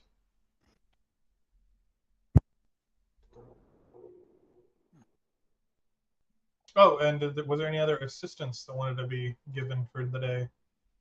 I'm not sure if I have the requisite skills to help with the explosives. Mm-hmm. Unless it's one of like artificer's tools or a smithing experience or something like that, maybe. Blacksmith's tools. Animal handling. What are those bombs made out of again? The Pokeballs. Yeah. I choose you. Oh, I'm a certified trainer. No. Are there any mules in the town? Yes. Well, we're gonna arm the mules. No. This will be the second time I've used this. Oh no. You take a mule, strap Greek fire on it. You then take a stick, tie the stick to the mule's neck, hang a carrot from the stick, point the mule in the direction you want to go, light the fuse, and let the mule go. So it's a mule guided missile. You can Right. put fuses on the barrels. Just send the mules to the ziggurat, and we'll be done. That's what we could have been doing all these days. Is just Sending waves mules. mules with explosives sending. We've been fools. Why did we give them 3 days? All right. All right. So remember, for the coming battle, that you each have a +3 bonus to your attack and damage rolls against undead. And you will also know you have lucky for 1 round. And what are the other benefits? You get some more cool stuff. We got potions. Oh, D4 saving throw on spells and abilities by the undead. Okay. Foreign saves. Got it. Is that on all saves or just on one? Against From the undead. from the undead. Okay. Who's got that scroll? I guess I have it. Okay. Just make sure it didn't fall in the wrong hands. Alright. Thing is, do we want all the barrels to go off at once and hit them all, or do you want it to be one at a time? That's going to be all at once with what you have. Yeah, I know. I like all at once. That way, maybe So it we just wait- takes them out instead of just damaging them. But Maybe it if just... we have them overlapping like that, we are reducing the overall total area of effect. Well, we wait until, like the whole herd is in amongst the barrels, then you blow them all up. And the ones in the middle are going to get smashed, and the ones on the outside are going to take, lesser damage. Or, normal damage. Otherwise, we separate them out so that they each hit an area of effect. But that also means we then have to do 6 shots. Mm. Yeah. 6 shots, but those shots are each a fireball. Yeah. Yeah, I see what you're saying. So if you just do, But that's six rounds that Turk is doing nothing but going pop, pop, yeah, good idea. pop. This is we wait until they all amass and then kabloom. So if you light them with a fuse, it's a bonus action, and you can set it between 1 and 6 rounds. Hmm. Yeah. If you want to do that. Can we set them all up to 1 fuse? Sure. I mean, you already said that if one goes, they all go, though, Yeah, right? they'll all blow up with this. Well, with this like the way they're arrangement. figured now. Yeah, but what I'm saying is we could do it. Oh, not as a group. We could, separate them out. Now.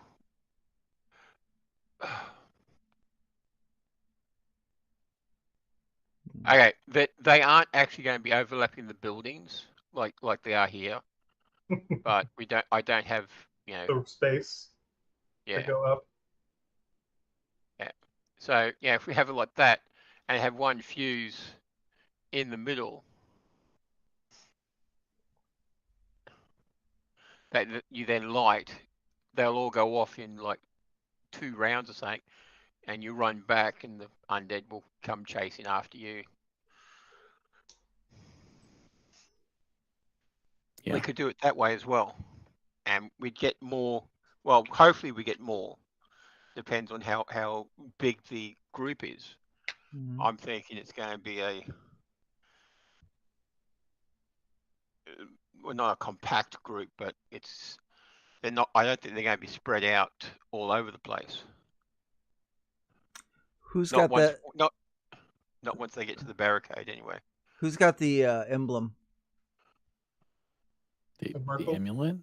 The Merkel one, yeah. I still have it. Let me have it. Thank you. I'll wrap it up. To go? Yes. 1 amulet to go. Mm-hmm. So do you want which configuration do we want to go with the barrels? I'm thinking funnel them in and then kaboom it. Yeah. Alright. And I can go out in that area. And give them a That's welcome. blast radius.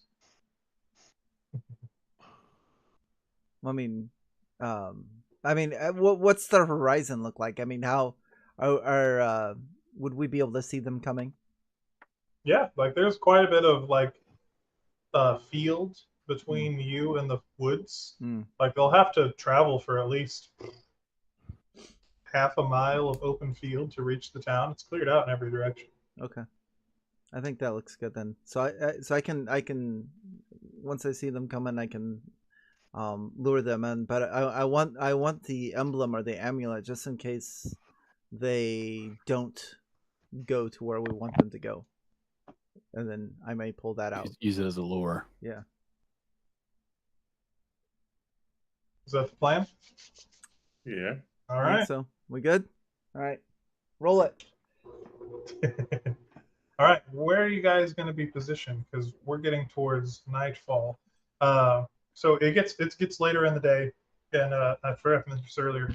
There were like scouts kind of posted out in the woods in the direction of the where they expect the armies to come from. And as this day kind of winds down, you see some of the runners coming on horse, letting you know that the undead are on their way. Couldn't get a full count of their numbers, but there's at least 50. Oh. Like I said, one of them was the size of a bear up in the front, but he ran. So you know they're going to be here come nightfall. Okay. So where would you like to position yourselves when nightfall arrives? You can be on top of any of the buildings you'd want. The church is like a 20-foot drop. So is the tavern. The others are probably like a 10-foot drop. If you want to get down, you can say you have a ladder against them, but it'll take some movement to climb down or roll when you land. But just have that awareness. And the walls are like 8 feet tall, so you can't see over them. I assume that's the idea. Is you can't see over them, but like if you're on a rooftop, you can probably shoot over it.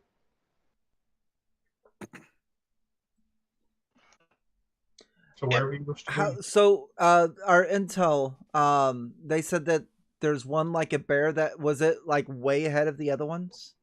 It's traveling with them, but there's just like one large one up front. Okay. I'm going to use these to represent for my initiative counters.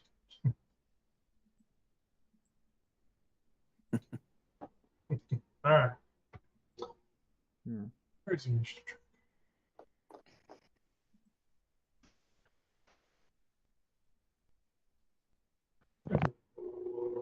Oh, there it is. Okay. So nightfall starts to arrive, and a lot of the other townsfolk are here up on the rooftops with you. A lot of the women and children didn't go off to the mines. It's kind of like a final line of defense. Hopefully, we'll stop them here, but like I said, there's going to be collateral damage. These buildings might be destroyed. They'd rather they not be here and risk getting injured or have to worry about. Hoping that the bulk of the forces will come here where most of the town folks are united. There's torches lit up all throughout the town and out to the surrounding trees, out around Skalintown itself. Like this is kind of the core of the city. There's obviously a lot more buildings outside, but this is where the final stand is happening. And so, like, yeah, as the night falls, you can see these flickering torches out in the distance and in the fields, especially in the direction where they saw the undead coming. So you'll know as soon as they breach through the trees. You see that everyone's kind of uneasy. There's a lot of heavy breathing and just panic. Very little talk as everyone's just kind of anxiously awaiting the inevitable as these forces arrive. And as the night deepens, actually, before we get to that, can we like all these carts that are around the place? Can we pile them up on either side of these buildings, so where this funnel is, to make it more thing, or would that be classed as barricading the town? You can move a couple of carts. Just draw a couple like gray squares. You don't have cart tokens? Come on. I don't have cart tokens. That was from Dungeon Craft. So I did do that as part of Adventure where there was moving Christmas presents in the town square. Some of them Yeah. were on the map and some were. Sort of like this. Yeah. Like they could scramble over those, but it does provide some level of barricade. Well, try to funnel it's them. I get just the to sort idea. of to funnel them Yeah. into the killing zone. That was just an idea. Quick idea. Sure. So as the night deepens, clouds settle into the sky overhead. It blocks out the moon and causes the town to be like almost unnaturally dark, except in areas where those torches are lit throughout the way. So you can see in between the buildings out to the field still, but you're really heavily relying on those torches. And then the temperature begins to plummet. And you're still a few months from winter, but like you can see your breath starting to appear in front of you as the townsfolk huddle together for warmth. People are wish they had warmer clothes, but they're not leaving their post at this point, so they're just enduring the cold. And you can feel like the goose flesh break out on your arms. And like Horace, you hear that voice in the back of your mind start to scream, "No, no, no, not again!" As the cold seeps in. And then a few minutes later, the air starts to turn foul, as if the entire town has been littered with rotted flesh. It reminds you, Turkett, and like Horace, of that basement, but the smell's been magnified. You can hear as some of the townsfolk start to vomit and retch as that smell permeates through the town. You hear as others start to cry or mutter prayers to Time Lord to protect them. And then once again, the animals of the forest and the insects in the field go quiet. But the animals in the town start to stir, so you can hear some of those mules that we have here that are not bombs right now start to bray as they're getting nervous. Some of the dogs howling, horses stamping their hooves nervously in their stables, even from out in the distance. You can kind of feel that tension in the air as it's building. And then all at once, like everyone's kind of got their vision focused on the tree line in the distance, as that dark, as everyone's huddled together, waiting for it to happen. The torches out in that field go out just at once. And everything beyond the border of the town just falls into complete darkness. And then a freezing wind kicks up with it, and a voice even colder than that night air. Soul has been taken as payment. The town and its people will perish before the sun rises. And about little vision you have, like you see a fog start to creep out from the forest and obscures all the vision that you have of that area and the fields beyond, where before you thought you had plenty of time to be able to see the forces arrive. It's just being a wave of fog rolls through, blanketing the area in this cover. And you can hear like townsfolk nearby you kind of summarize the situation. It's just, oh shit. Okay. So you guys are above these rooftops as the fog slowly seeps in. You can see it just treading like dreadfully slow as it approaches the town, maybe 30, feels pretty fast actually, 30 feet per second. But it's just this giant wave that takes out the entire area with what you can see, because anything beyond the torches in the town is just darkness. And then it seeps in through the town. It feels like when the fog reaches the torches in here, it kind of dissipates and breaks. And so you have vision about as far as this map can show, because I couldn't make it any bigger than this because it's already huge. That's how far you can see. But you can hear the shuffling of feet out in the fog, the clank of armor and weapons as creatures unconcerned with stealth shamble forward. Everyone's kind of on edge, waiting for something to happen. And then you see something moving out in the fog, out in the northwest. It's this hulking creature that even like its head pokes up against the fog itself, probably 10 foot tall, has a like build more akin to a gorilla than a man, as like giant forearms burst out in front of it, and it starts charging towards the town. And you hear it scream, "Crush the walls!" as it lets out a battle cry. And we'll roll for initiative there. I'm going to grab some tokens. Crush the walls. Oh, great. They have a cave troll. I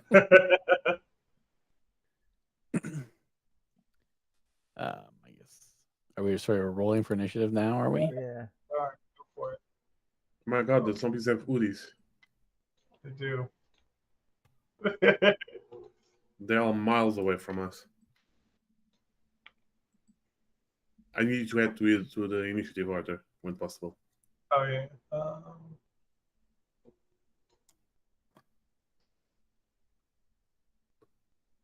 There you go. What did you roll? 21. 21. Woo. I'm not going to be able to get out of there in time. Yeah, you could back up as the fog approaches. I won't make you stick around. Okay. Yeah, I would back No, up no, stay in there. to there. Oh, is it really off the top of the screen? Trying to add turn, but it's too tall. There.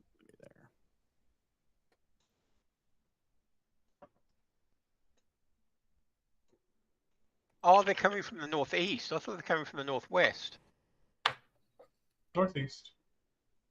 They're kind of coming from all up there, though. Yeah. They come Just from one. the north. Yeah. All right.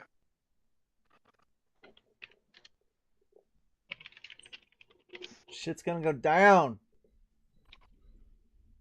It's going down, down.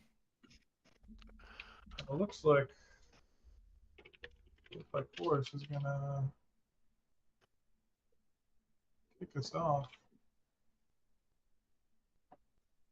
And I'm gonna adjust everyone. Weird with that not so great roll there, huh? No. And what did you get? Oh, all right. Yeah, so you see, bursting out of the fog. They don't come entirely from one direction, but there are a couple swarms of zombies here, about a dozen of them in total, moving together as one. You remember Jeffrey telling you about some of those. There's a few others here with the ones with hoodies on. You see are the ones that he said can jump over 20 feet at a time and have razor sharp claws that'll pin you to the ground. And then there's one that he didn't have any knowledge of, but it is certainly coming charging up as this brute here in the back, said 10 feet tall, built like a tank. That is pledged to smash the walls as it's rushing towards you. So, Forrest, what would you like to do? I'm not in range to hit the brute, right? From on the ground, you'd have to see it. But I don't see it. yeah, you could see these guys over here for sure, because you don't have the barricade there. If you wanted to be on the rooftops, you could be as well. Oh, I could start here? Yeah.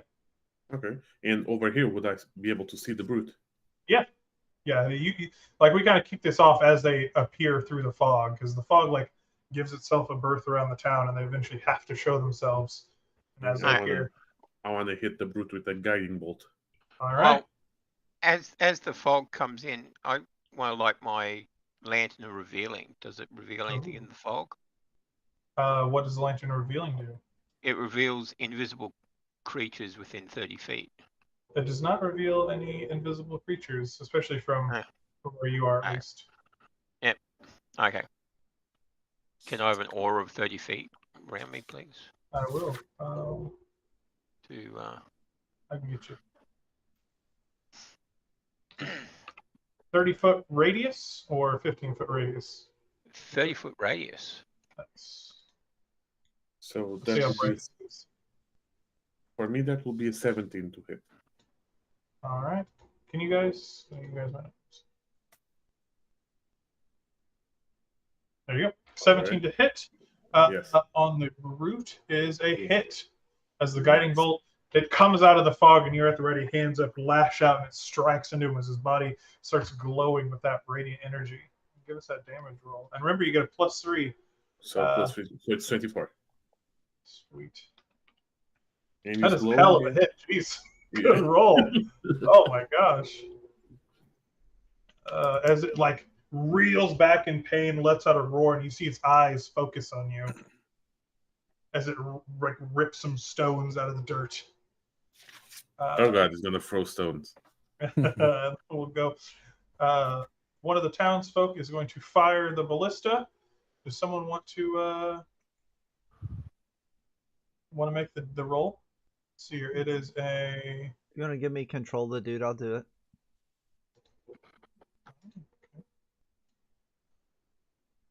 I'll just keep it under control.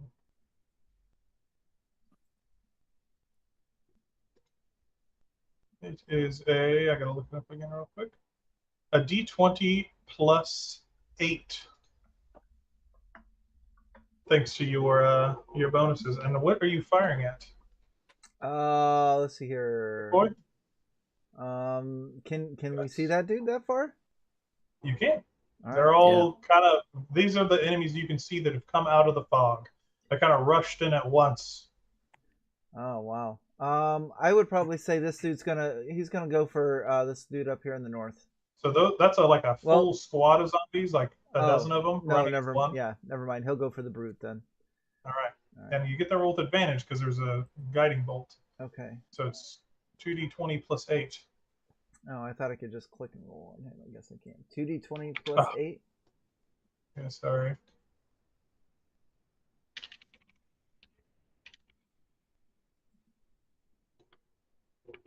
And you said advantage, right? Yeah. So 28. Yeah, all right. Yeah, that's a hit. Give me 3d8 plus 4 for that damage roll. All right. 3d8 plus 4. So that'll be 21. All right, nice. Damn, you guys are kind of shredding this guy, aren't you? All right. So yeah, he's illuminating that one of the townsfolk, like he's nervous, but like steels himself as he turns and points at it and lets loose that arrow with that beacon of light, illuminating it in the dark. And you see that bolt pierce right through the shoulder, and you can see the like stone and dirt churn as it pierces out the other side and hits the ground. As this creature like lets out another cry of pain, and like even the undead, like these ones next to it almost seem nervous. As they reel away and start to scatter. Wow. And now we have, all right, let's have the other 3 players each roll me 2d6. The town folk. Sorry, 2d6? Okay. Yep. Nice. 4, 10. 7.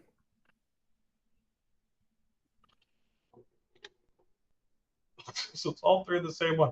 So all the townsfolk decide to pepper this squad of zombies right here with arrows. 7, 10, 4.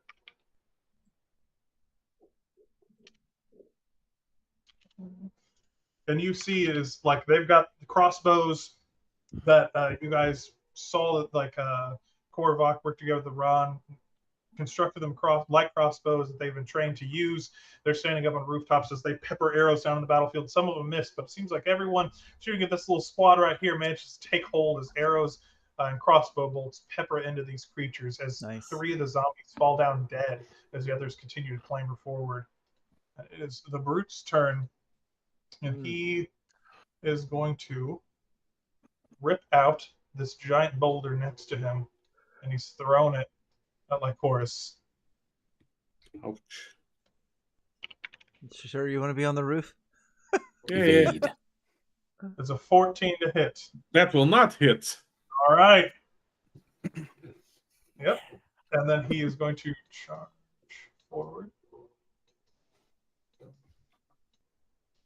How far does he go? Oh, he can do his, okay. He's going to do his charging smash. So he's going to charge down here, and he's going to hit this wall with full force. I think for this session we should have picked all like plant creatures. Why plant? So, or Plants vs Zombies. I like it. Nice. So he smashes into this wall, and Lycoris, you're standing right next to it, and you watch as all the beams and the wood in here like fractures and splinters. Large pieces of it go flying out, but it still holds as these 2 pieces here are like on the verge of breaking down as it cries and smashes like that huge fist against it. So this section wall here is holding up, but it is pretty badly damaged. Another hit will definitely take it down from this creature. Can we get some townsfolk to repair it? in the middle of the fight. Battle Okay. repairs. Come on. Yeah, Yep. the humans and Combat Like, repairs. like Age of Empires. yeah, exactly. Yeah. He's got the little All the hammers peasants on the other going. side going, That goes where you call the militia and let those peasants come back to town. All right, Turk, you're up. Okay. So sorry. But I am gonna cast conjure animals. And I am going to summon 8 giant owls. Oh boy. Oh man. And they all just kind of like, I don't know where they come from, but they start swirling around. And I say, attack the zombies. how large are giant owls? Giant owls are large beasts. Oh god. Could they carry a barrel? Why didn't we think of this before? Been holding out on us. Yes, they probably could carry a barrel. Because where we got the barrels set up are useless. Well, there's some guys coming down. Oh, wait a minute. Mhm. No, they're all There will coming people from the coming in, but northeast. yeah, They're not you're coming right from there. the north. They're completely avoiding our trap. It's a trap. Hmm.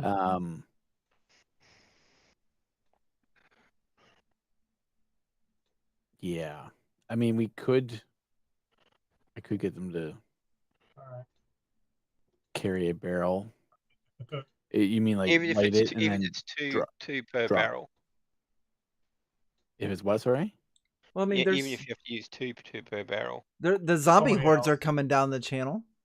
They will, yeah. These You zombie got- hordes up here, aren't they coming down the channel? They do appear to be heading that way. Yeah. And then that dude over there, whatever that is. But there's like what, 50 zombies there? A little over a dozen in each. Yeah. So I mean, a swarm of zombies, if you will. we may have put too many eggs in that giant In one funnel basket. Yeah. But it should take them out though. I mean, yes, it will. Well, I thought they were coming from the north. They're coming from the north. Yeah, I mean they are. Mhm. Well, if you want, I can try and task a couple of owls to do that. Well, okay. Does it look like there's a lot coming through the funnel, or are they all going after following the brute? These ones are definitely going in through that way. They're about That's- to funnel in. That's There's some 24 others that are zombies. Well, 21 now. I think 3 of them are dead. Yeah. A couple of them are dead, yeah. It's still a lot of zombies. Okay. It's not We- These are special zombies. These are swarms of regular zombies. Mm. We've had our fun with a lot of zombies, haven't we, Colin? Yeah. I should have brought Banicula. What are the owls doing? Woke Frosty. All right. Well, yeah. Otherwise, I am going to command the owls in general to attack the We might biggest or split the them up. what's that? So we have to split them up because they're so big. Yeah. Okay. Well, that's a good point. Well, I'll just tell them to attack the zombies at their discretion. All right. And then that's my action. And then as a bonus action, I am going to wild shape into a Deinonychus, which is a large velociraptor. Well, it's not large, it's medium, but and I don't think I'm prepared for that with a token. that's all right. I mean, yeah, I'll just keep my Turk token. It's fine. And yeah, I will.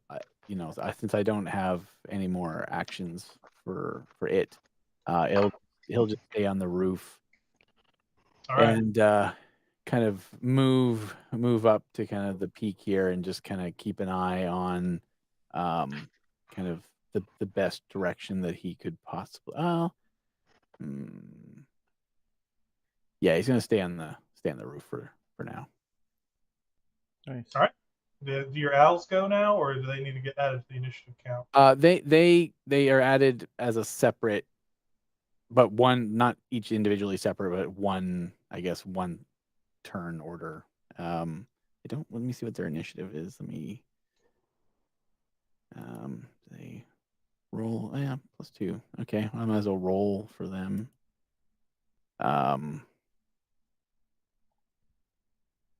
Yeah, not great. All right. We'll add the owls down here. Doesn't give the light. All right. So Turk summons a swarm of owls that descend upon the battlefield and attack some of the zombies. Fey owls, apparently. Forms to a dinosaur. Yeah. And then we're over to Ronan, who is... Okay, this barricade that's been bumped, is there enough gaps in there for me to attack the brute? Like with a sword? Like maybe with Yeah. a crossbow, but probably not with like a bladed weapon. It's Okay. like there would be obstructions. Okay, so I could do it with a bow. Cool. Yeah, I'd say he'd have like cover, but you could still shoot like a crossbow at him. Yeah, or a longbow. Or a longbow, yeah. Okay, So I'll do partial that. cover. Yeah, which what gives him +5. +2, No, we'll say, because he +2. smashed down someone, and he's tall.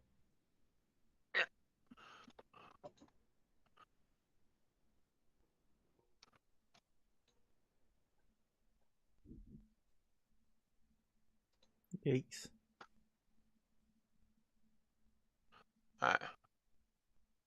It's a 9 to hit. Did you add Did your... you add any +3? No, that's 12. Which is not enough with the cover, unfortunately. So. Yeah. All right.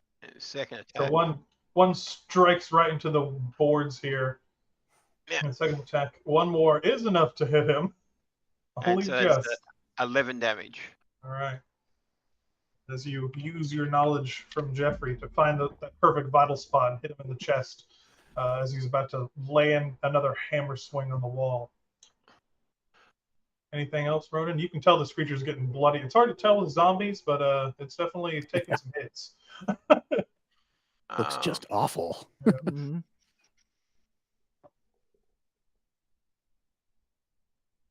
Mhm. Does it Technically, look like it's almost? It's pretty hurt. technically, Ronan didn't have advantage since I hit him with the guiding bolt. The Arbalest had advantage on the. Oh yeah. Sorry. You're good. Okay. All right. He's just deciding if he wants that action surge. Yeah, I don't want action surge yet. Not till All I right. need to. Hmm. All You right. gonna move? Yeah. Stay here. I'm gonna use my bonus action to put away my bow and draw my sword and be ready. All right. You see these squads kind of shamble forward towards the main entranceway. They don't move very far, but they're coming for you. And then now the owls get to go. Okay, so they will. They have flyby, so they'll just generally kind of dive bomb some of the various creatures. And let me just get a sense of their attack. Okay, so yeah, they just do a talon attack as they fly by. So are they getting bonuses as well, or they don't get the bonus? What do you mean? Oh, the owls will not. No, I didn't think so. That would have been pretty. You'll have to be real strong. Yeah. I summon 100 rats. Yeah. +3 Yeah. to attack. Each one. Yeah, no, exactly. No, that's fine. I wasn't expecting them to have any bonuses. Right. Okay, We'll so do I guess So Fine. we'll do the two of them that are next to the brute. They'll attack the brute.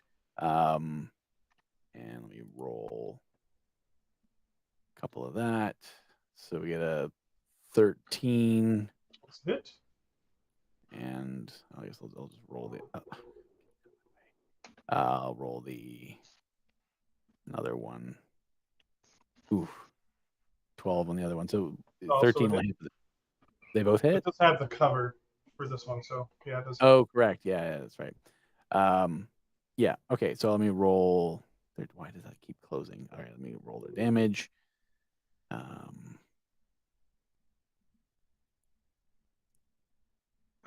Not great on the first one.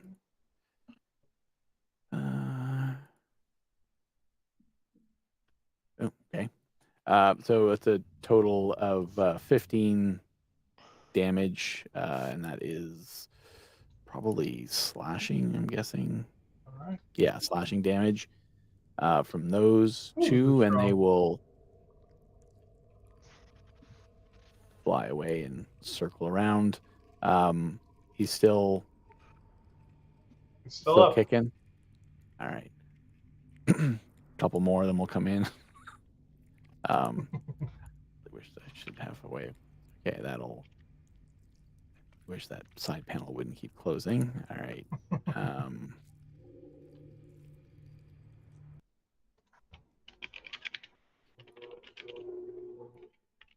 Okay, those both hit. Oh, nice. 12. And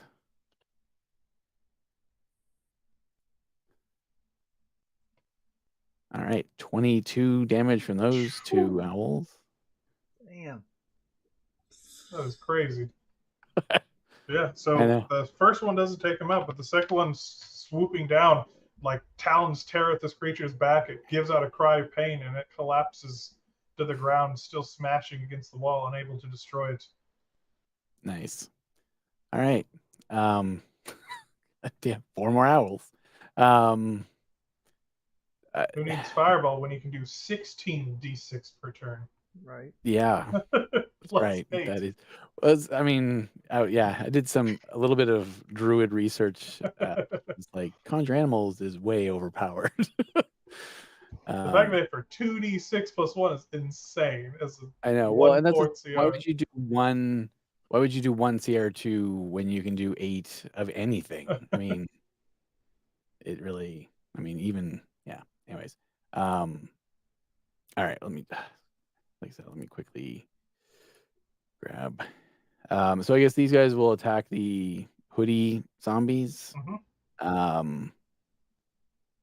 Which okay, that was a nat 20 on that one. Because of course. And 21 to hit. So I'm guessing. Well, I know that the There's a crit in nat there 20 too. hit. I'm assuming 21 hits as well. Oh yeah. Oh yeah. Okay. How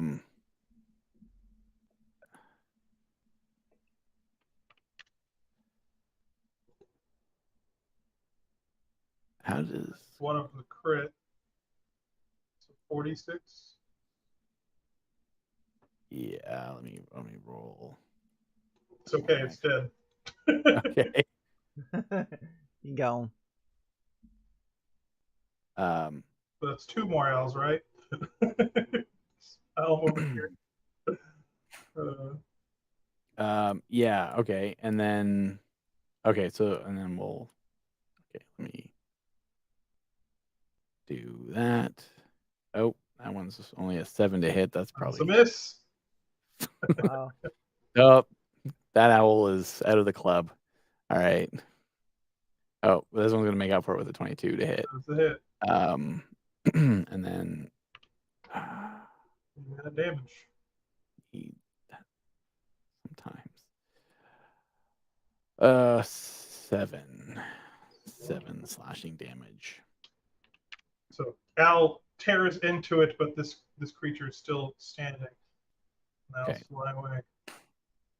All right, so they managed to shred the brute, pick another one up off the ground, shred it, drop it to the ground. The other one's been slashed across the back, but still up. These creatures are frightened. They give out a cry of. I'm kind of picturing it like the eagles from Lord of the Rings style. Yeah, you hear a cry of pain, and you see the fog kind of stir as a blue glowing orb, like starts, or blue glowing light starts to appear out there.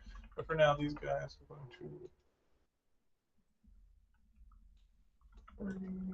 bonus action. All right. Oh, those are the jumpers, aren't they? Uh-huh. That is going to attempt to make an attack against Lycoris. Just casually jump onto the roof. Yeah, they can jump really tall or really high. This is 15 to hit. I think that's a no, right? Lycoris? That's just the right amount. All right. So you take 6 slashing damage. I need you to make a strength saving throw, and you will get a plus a d4 added to this. So I need to make a strength. And how much do I have to add? A d4. D4. So like 6 plus 3 minus 1. That's 8. All right. So this thing knocks you to the ground and has you pinned there as his like claws tear in. We're just gonna use this as the prone / grapple. And you're now a zombie. You don't take any additional damage, man. You're knocked prone and you're grappled right now, as it's just laying on top of you. Another one runs over and jumps on top of the roof, but doesn't have enough movement to get there. And the other one's going to run and jump and attack the dinosaur Turk with a 22 to hit. Yeah. For 5 slashing damages. Like it leaps up in the air and comes slashing down on you, tries to knock you to the ground as a dinosaur. So you need to make a strength saving throw here as well.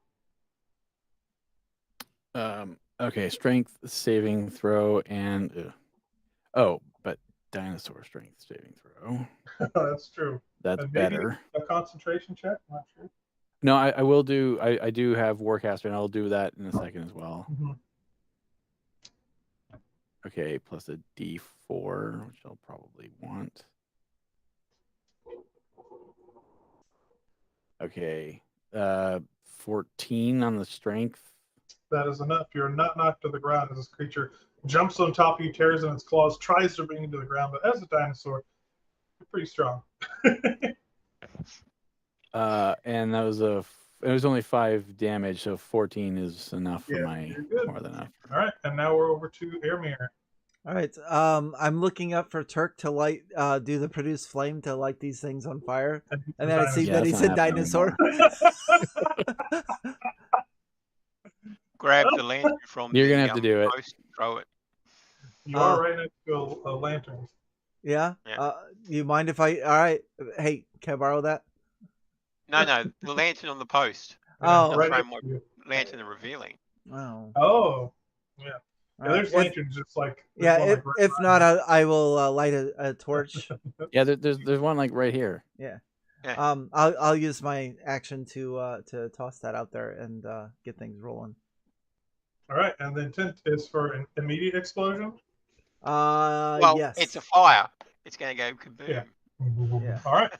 So these barrels are going to detonate, and this one's getting hit by 2, or is it just 2 circles? This one's getting hit by 2 circles. So they are. Who wants to roll me 16d6 twice? Go ahead, Felric. You can. And they're both going to save. Yeah, I'm rolled out. That's 0. Oh, sorry. Oh my gosh.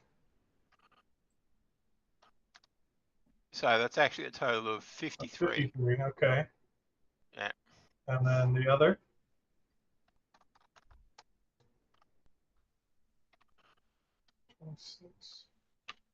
Reroll ones. And that's 58. Oh my gosh. Oof. Wow. That's pretty good.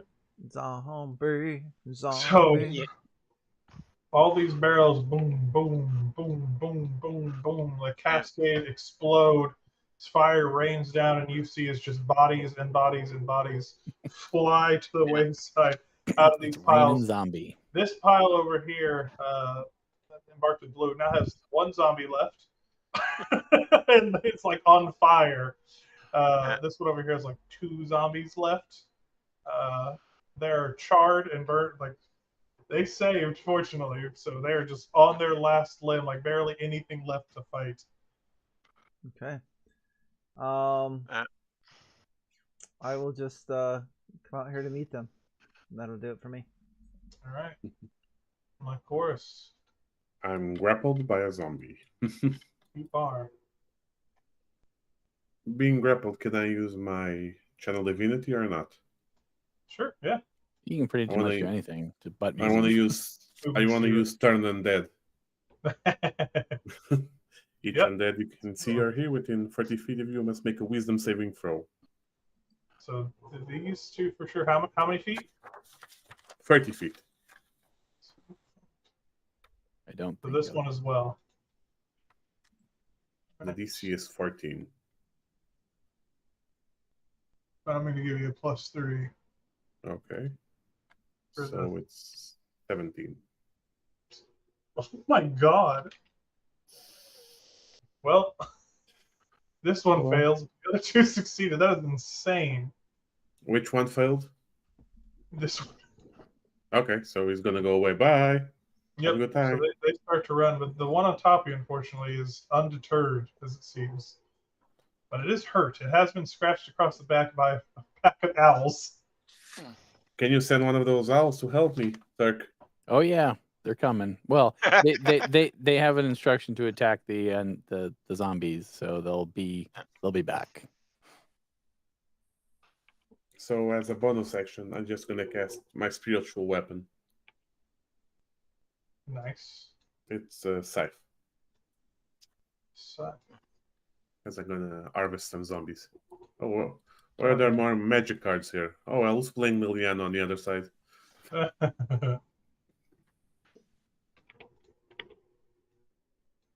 all right, where are you? Let's find you a weapon. And you can attack with it right away, right? Or can you not? No, because turn action is an action. Because turn undead is an action. Okay, I wasn't sure if the turn you summon your weapon, you get to actually attack with it. I don't think I can. Okay. I can check, but I don't. Well, let me know, and if not, for now, Wally, do you want to attack with the ballista at whichever target you see fit? Okay. I can't.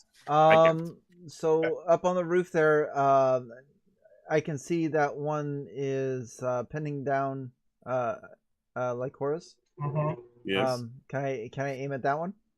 Yeah, for sure. Please aim at the zombie. When you cast this spell, you can make a melee attack against a creature within 5 feet, Mm-hmm. and then you use a bonus action to Use it again. attack on subsequent rounds. Hmm. So basically, it's bonus action to attack. On the first round, you actually summon. Okay. Oh, so you do the get to spiritual an weapon. attack.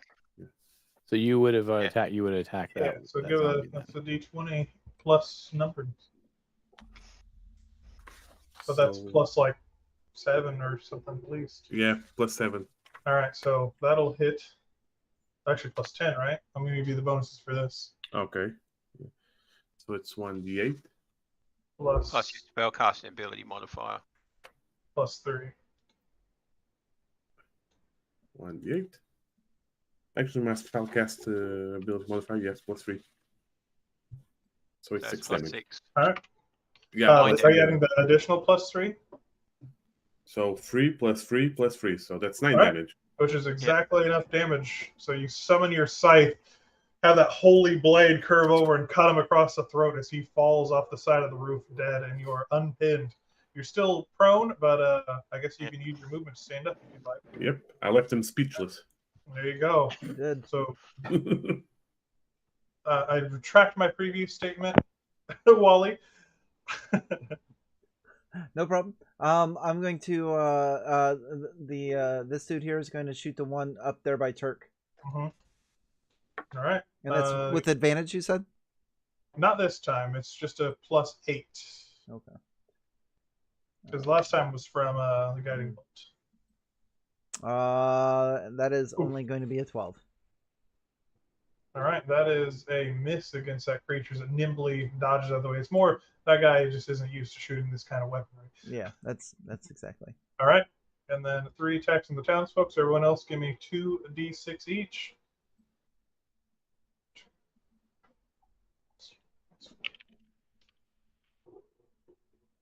Oh my gosh. 9.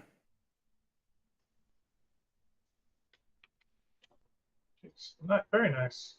All right, so Turk, the one that's on you, the townsfolk raise their weapons, fire at it, hit it twice with their crossbows, and that one is peppered with bolts and arrows. And even though it's trying to attack you, it is slain and falls down off the roof as well. And the last remaining zombie over here also is slain by a stray bolt that flies and hits it as its charred corpse burns along with its brethren. Nice. The brute is dead. I remove him. Maybe I have to delete him. I want to keep him around. I need to roll for new creatures.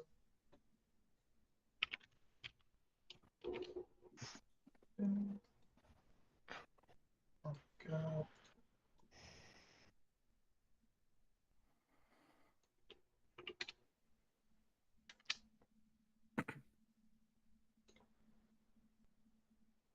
Where's the Scourge?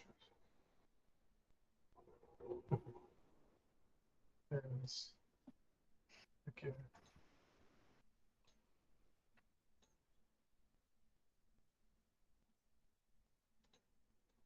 Should I add these earlier? 9.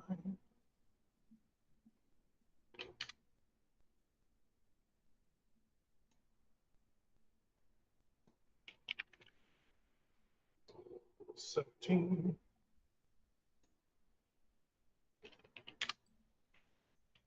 All right. So the peppering of attacks finishes. Oh, there's now. And you see out of the fog, another creature marches into your vision.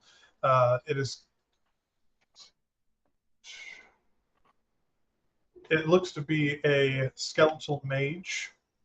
It's holding in one hand a shield made of ice that like glimmers in what light there is there that reflects up over its body, so you can see like reflections of the battlefield and the fire from the remnant explosions just reflected back on the battlefield. This massive shield of ice, and the other a staff that has a frozen orb fixed to the top as it looks in your direction. And you see another small wave of zombies approaching with it as they attack the town. You recognize these ones over here as ones that spew acid, and these ones, the tentacled ones that grab people, and then just some regular zombies as well. But it's going to come over here. Actually, some are going to come over here. Because they cleared the path. All right, so this one is going to approach you, Airmere. Okay. And roll. Looks like he's got a belly. He does. So he's going to reach out and try to bite you. Oh, that was an _5, not a +5. So the first one is 18 to hit, and the second one's a 20 to hit. 18 misses. The 20 will hit. All right, and he deals.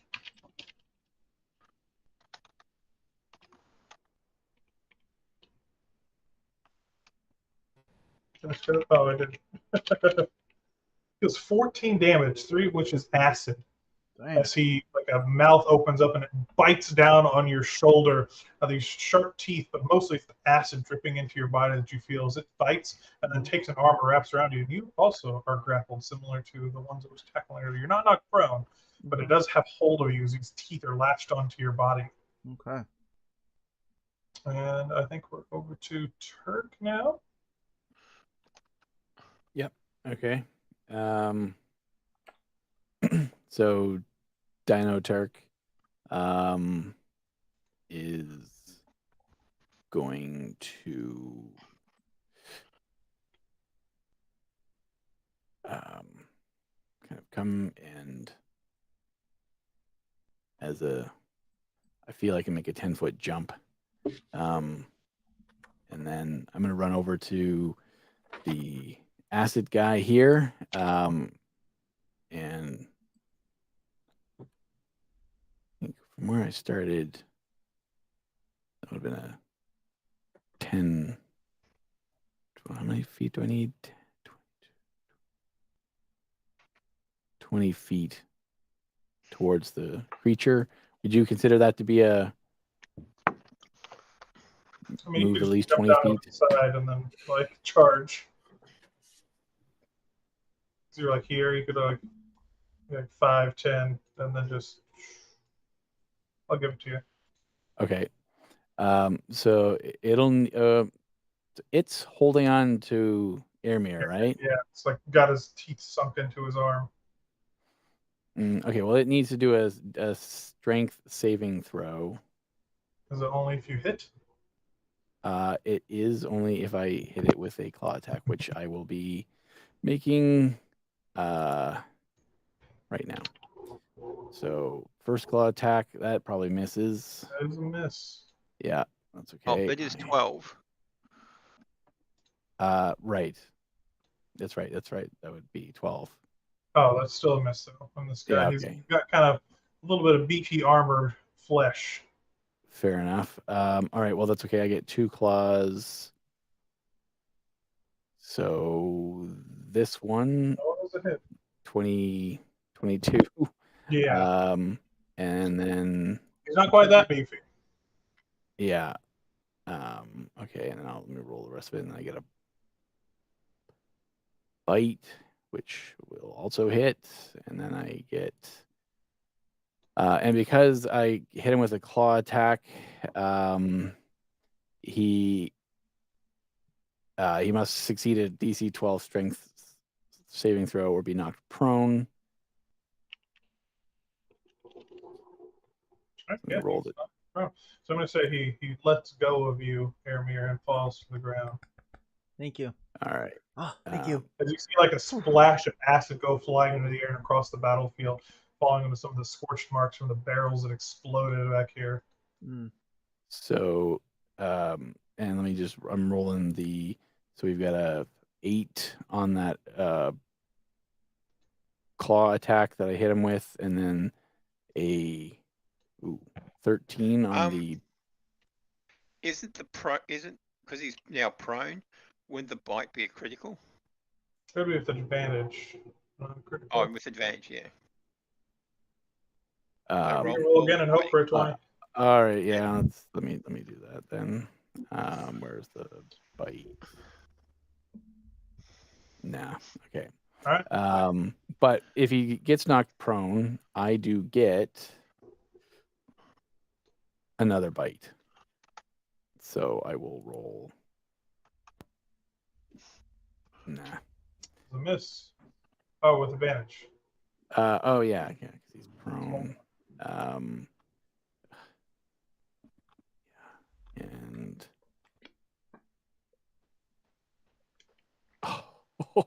Yep. Balance on the edge of the It's not 20. doing it. So this creature was holding up its like armored arms and just batting away. Yeah, it's just kind of like. All right. Well, so that was the I guess the 13 with 21 total damage, I guess, that actually landed. And he is prone. And I'm, yeah, that's fine. I'll stay stay there. All right. Ronan, you're up. You see Turk jump down from the roof and like slam this creature to the ground that's warding off his attacks. But you do, like with each bite, you see a little bit of acid splash out of its body. Mm-hmm. That's a 17 to hit, 13 damage. Right. So yeah, you slash it as it's on the ground, drive your sword through, and more acid splashes onto the ground around you. Turk, like you're narrowly avoiding it, and you can see it's kind of bloating up as you slash it, and it's kind of on the verge of death at this point. Uh-oh. But you get the feeling this thing might burst.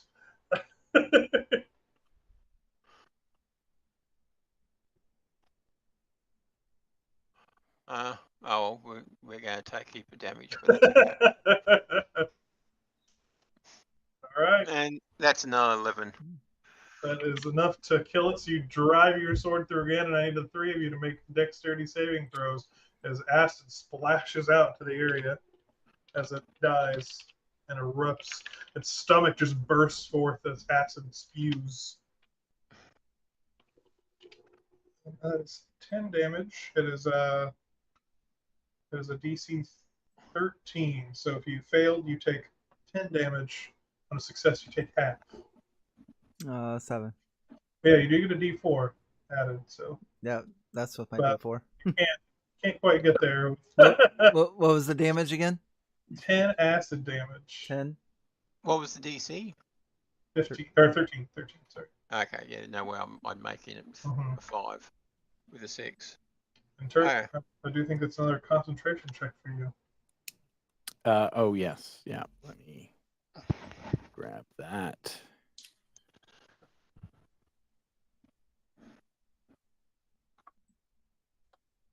$19. It's good. And a voice whispers out, "Let's do it myself." As you see an orb of ice start to appear in this creature's hand, off the edge. And he is going to cut over this way. That is too far for its normal thing. I'll use my bonus action to drink a healing potion. All right. Oh yeah, you still have. Yeah. And it is going to launch forth 2 frozen orbs. It's going to fire one at Turk and one at Amir. Mm. And this is going to be. This is from the Dread Mage. It is indeed. The first one at Turk is a 12, a 9. Damn, bad rolls. So these blasts of ice zip past your head, and you see one miss you, hit the side of that building, and explode as everything beyond it turns to ice. That's not good. Same thing for you, Amir. Like you managed to do you have a shield or do you? Yeah. Yeah, like bring up your shield, and as it hits, like ice spreads to the edges, and you can feel the cold seeping in, but you managed to block the attack. And you can feel the anger radiate out from the mage as it stares in your direction with glowing blue eyes, similar to what you recognize in your friend Ronan. Damn. Okay. They seem very knowing. But it missed everything. All right, so this one's going to step up, and it's going to try to grab a hold of Turk with its tentacles. From way over there? Holy shit. That is a 20-foot reach. Damn. So I think you just go one further. Snatch. Oh, so Turk, you need to make a dexterity saving throw as it lashes out with this appendage. And there's a D4.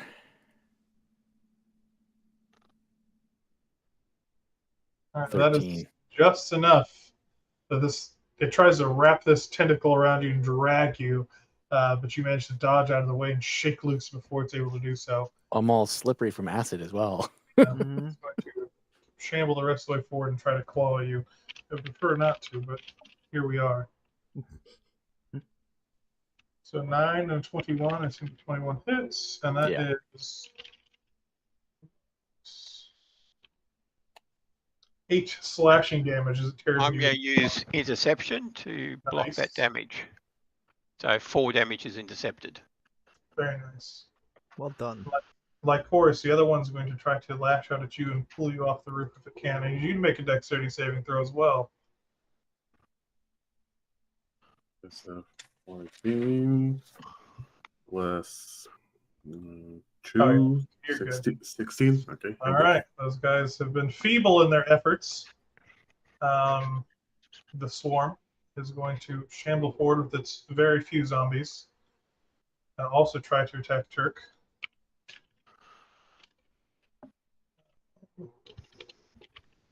For a 12 to hit, another miss. These guys are terrible.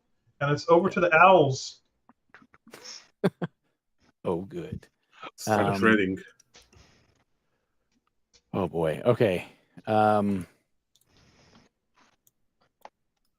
right, we got some more acid. Oh, we got all sorts of fun guys going on here. All right. They're gonna target the ones that are kind of nearby. So yeah, we're gonna do a couple of them attacking this big old dude here. Yep. Let's give that a. Oh, nope, that's not gonna work.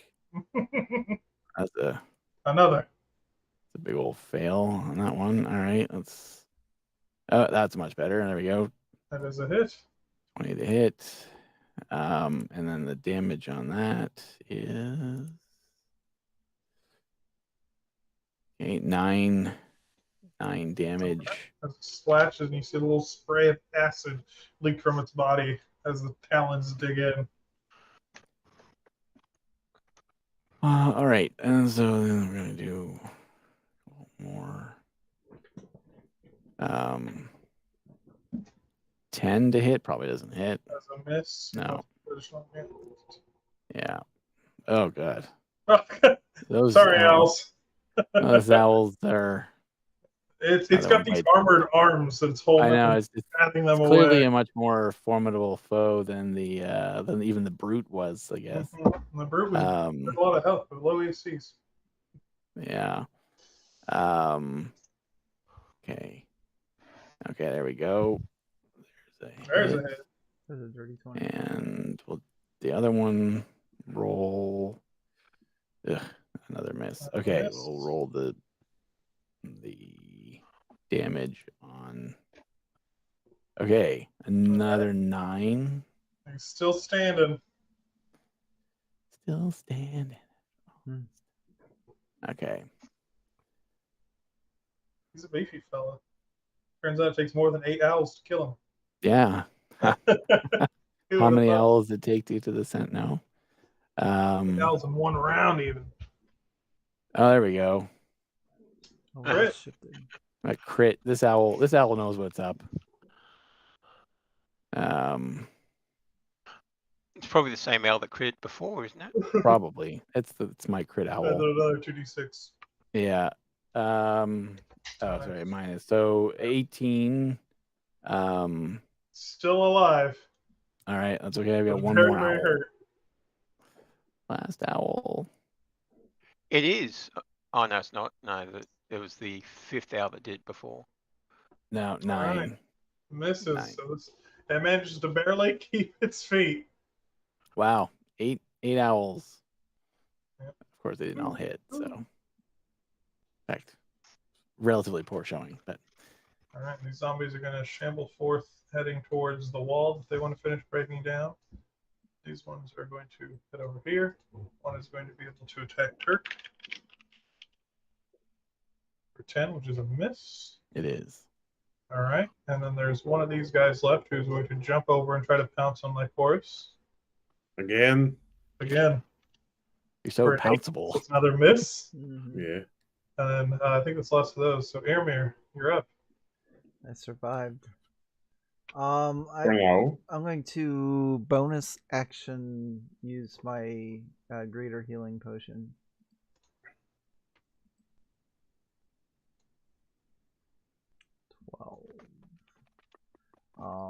And then I'm going to cast Protection from Good and Evil. And then I'm going to Oh, that's something. Don't we have bonuses to saves in your radius? not Oh, till look at- 6th level. Oh, Oh, okay. And then I guess I will just I don't know if they have area of effect, but I don't want that mage to hit me again, so let's see here. 5, 10, 15, 20, 25, 30. 5, 10, 15, 20, 25, 30. I'm getting up on it. Okay. That's my turn. Do you have the amulet still? I do. Make me wisdom saving throw. Oh, damn it. It's all wrapped up. All right. 18. All right. You feel the influence of this creature's mind reach out to yours and dig, like probing claws of cold ice that grab hold of your brain and seep into your thoughts and trying to rip you forth. But you manage to stand strong and withhold the influence as the creature's clearly furious. It's like reaching a hand out, trying to consume you. And you can feel that amulet like in your pocket. Even if it's not touching flesh, you can feel the burning heat of it against your like thigh. I wink at him. he's pretty pissed. All right, like Forrest, you're up. You got one of these creatures tried to tackle you to the ground, leapt at you, but you thwarted it away. You've still got your scythe at the ready. I'm gonna start by using my scythe against it. Cut it. So that's 16 plus my that's 19. D8 Does plus a 19 6. is? Oh yeah. Yeah, plus 6. So that will be another D8. Oof. Plus 3. Plus 3. Plus 3. So that's like 14. your scythe reaches up and carves down, like cuts it through the chest, and you can see like ichor start to spew out as the creature like looks up at you, barely holding on to life, but still alive. I'm gonna try and inflict wounds on it. Oh, See if it works. No. it does work. No. No way. Doesn't inflict wounds heals undead. You would know that as a cleric. Does it? I thought it does Does it? necrotic damage, but It does necrotic damage. It's probably, Okay. You're probably an older edition. Oh, probably, yeah. yeah. Yeah, but that's a natural 20. Yeah, I mean, you can roll your damage, but it is just like you put your hand on its head and it just melts away. Woo, yeah, it is very, very dead. Crumbles to the ground and dies. Grind it nicely and slow. Yeah. Mm-hmm. I'm gonna move forwards here. I'm gonna get in position for it. All right, Wally, the Arbalist is back. Can not to I'm gonna say that he's probably not smart enough to hit the Dread Mage. I mean, it could. You might just be partially in the way. Yeah. So that's why I would assume they'd be more worried about these ones about to break the barricade. we're gonna go. We're gonna knock out one of these guys up here. All right, Take a shot. D20. 13. Plus 8. Yeah, that's a hit. Yeah. So how much 3d8 plus 4. Probably should have gone for the acid guy. 24. Yeah, so bolt just pierces through him. Like you can see the tentacled appendage just gets shredded by the bolt, and part of its shoulder, once again, like blackened blood and ichor flies into the air as the creature gives that shriek as the Arbalist bolt hits the ground. You can hear the townspeople person like give out a cheer as the creature's hurt quite badly. 3d6 from everyone else again. 2d6 for everyone else. 6, 11. 12.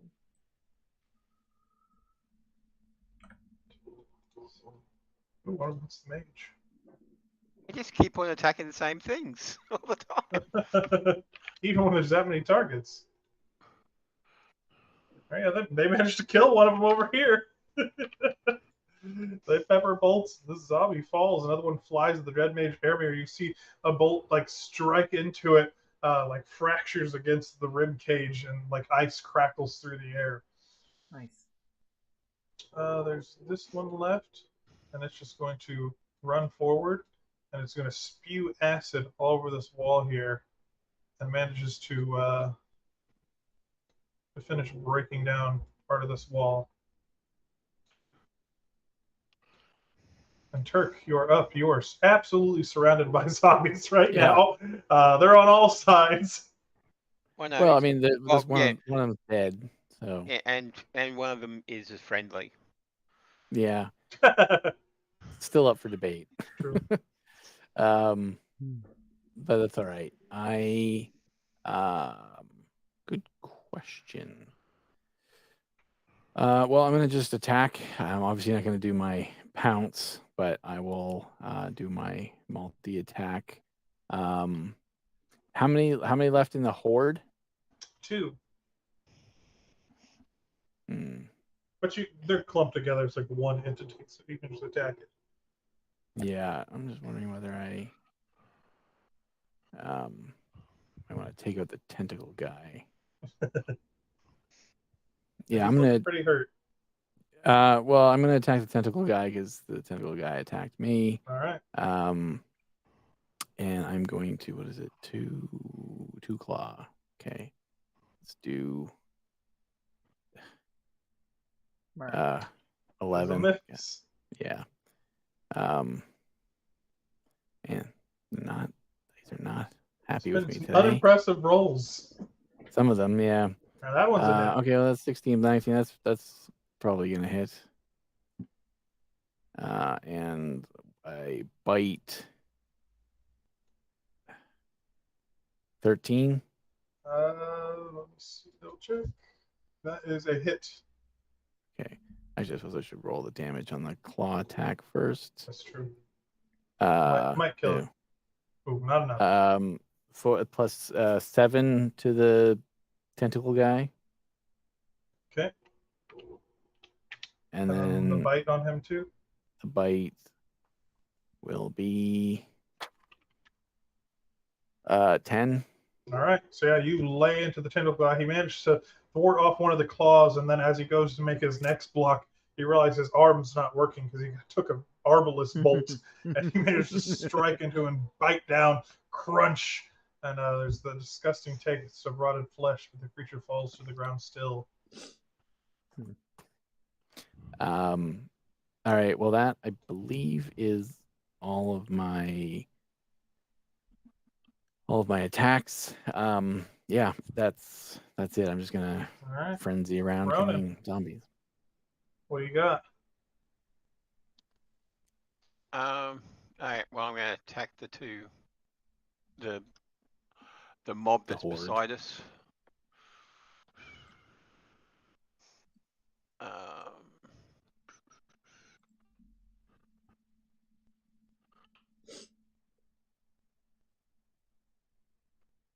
Okay, I'm going to use Fighting Spirit, which gives me 5 temporary hit points and gives me advantage on my attacks. Oh yeah. So that's 13 damage. Oh, okay. Damn. It's advantage on your attacks, though, right? Yeah. And crit. That's the crit damage. Oh wow. Yeah, because I'm attacking with one hand because I'm using the lantern in the other. Oh, okay. Okay, 13. So who's that again? Sorry. The purple guy. All right, he is dead. There's 2 zombies there, and like you hone your samurai skills. I imagine just like unsheath the sword, slash, and the 2 remaining ones just slide.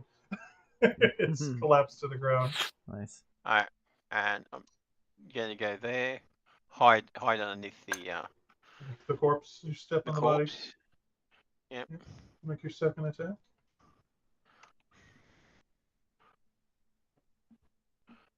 And that's a 22 to hit for 10 damage. Nice. That includes the +3s and everything. Yep, so you slice into that one. It's not quite dead, but you cut a nasty chunk out of his chest, and you can tell the zombies, Okay. swaying on his feet.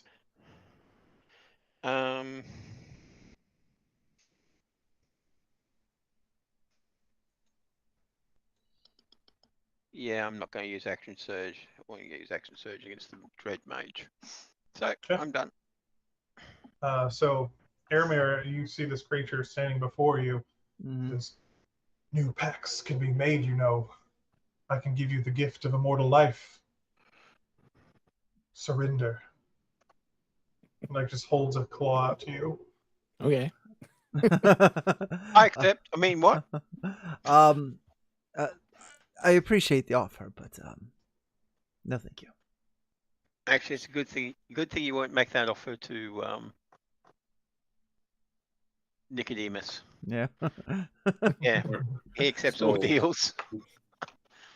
So are you gonna give him the cold shoulder? Hey. Yeah.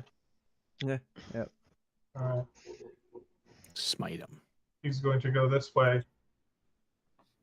Perhaps I can convince you by slaying your allies. And it's Good going luck. to Yeah, that usually works. make you give Well, up hope. okay. Well, okay. I'm not going to see them again. All right. I need you guys each to make dexterity saving throws, and the zombies as well, Okay. as it holds out a hand and splintering ice shards rain down over this battlefield. Ouch. I'm gonna- Fun times. All right. Dex save, you said? Yeah.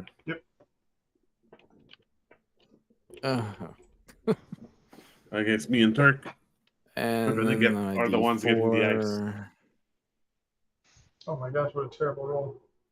Yeah. All right. Don't forget, you guys got a luck point. That's true. Oh, yeah. Might not be a bad idea to take that now. Yeah. And you get a D4 on you. Yeah. Yeah, it's not. I don't Yeah, think it's eight's a gonna D4. cut it. Okay. So the Nine. DC is 15. All right, there we go. I'll use my lucky re-roll There you and go. roll a 15. So if you That's like failed, you Wow. take 17 damage. It's cold and piercing if it matters. Otherwise, you take half damage. You will take I get 15. Does that? 15 matches. That's saves. So you take 8 damage instead. Nice. Well done. Okay.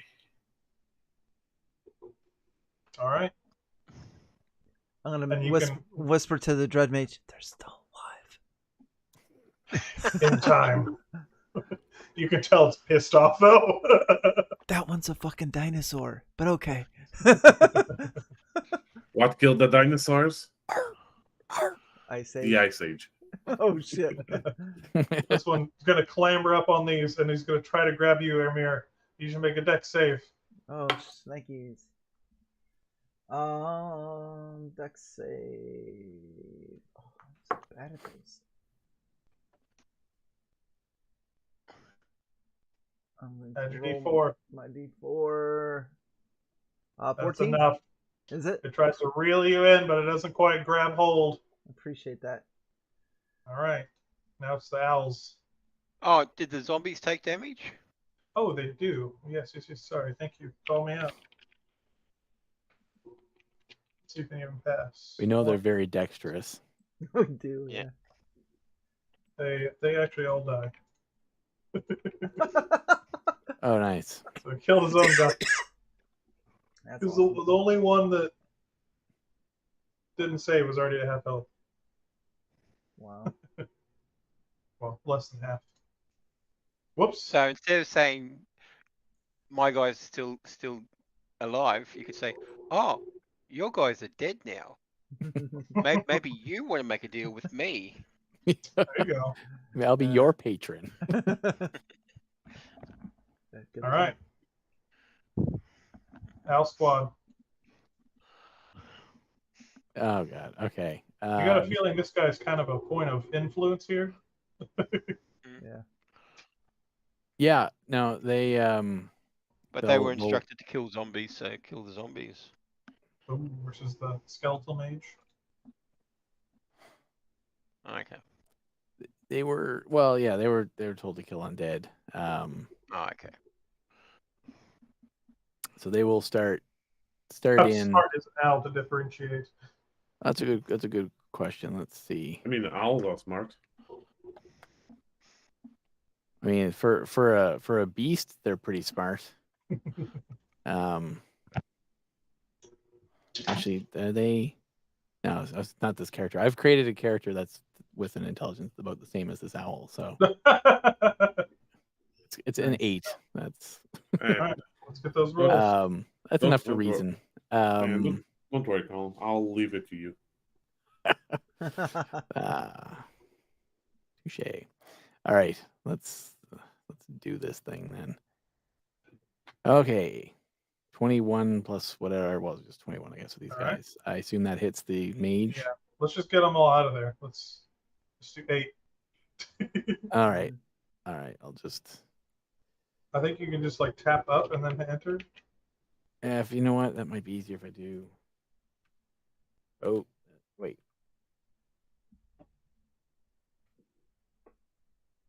Yeah. Is that re-rolling it, or is that just? No, it's just writing the same thing. No, but you can use that. It's simple. Wow, weird. Just assume they're all 21. Is it really not re-rolling them? No, because it's just printing out what it No, sent. it looks like which it's was from- rolling.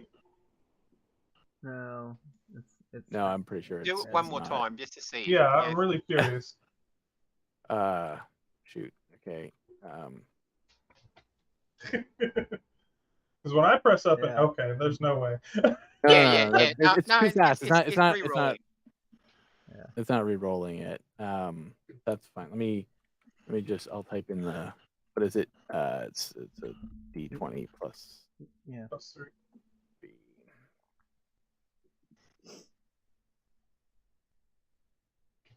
Plus 3. Oh, there you go. See, it's if you look it over, it says rolling 21 then in brackets it's 1d10 Yeah. equals 18 plus 3, which equals 2. Okay. So Okay, so we 21 got was one, the first 2. one. 3. Not great. What am I looking for? 6. You're looking for a 15. So we got That's 3 2 hits in there. Oh, That's 3 weird. hits. 17, Yeah. 16, Yeah, 21. 8. No, that's all of them. Yep, 3 hits. So now you give it Okay. all 66 plus 3. Terrible owls this time around.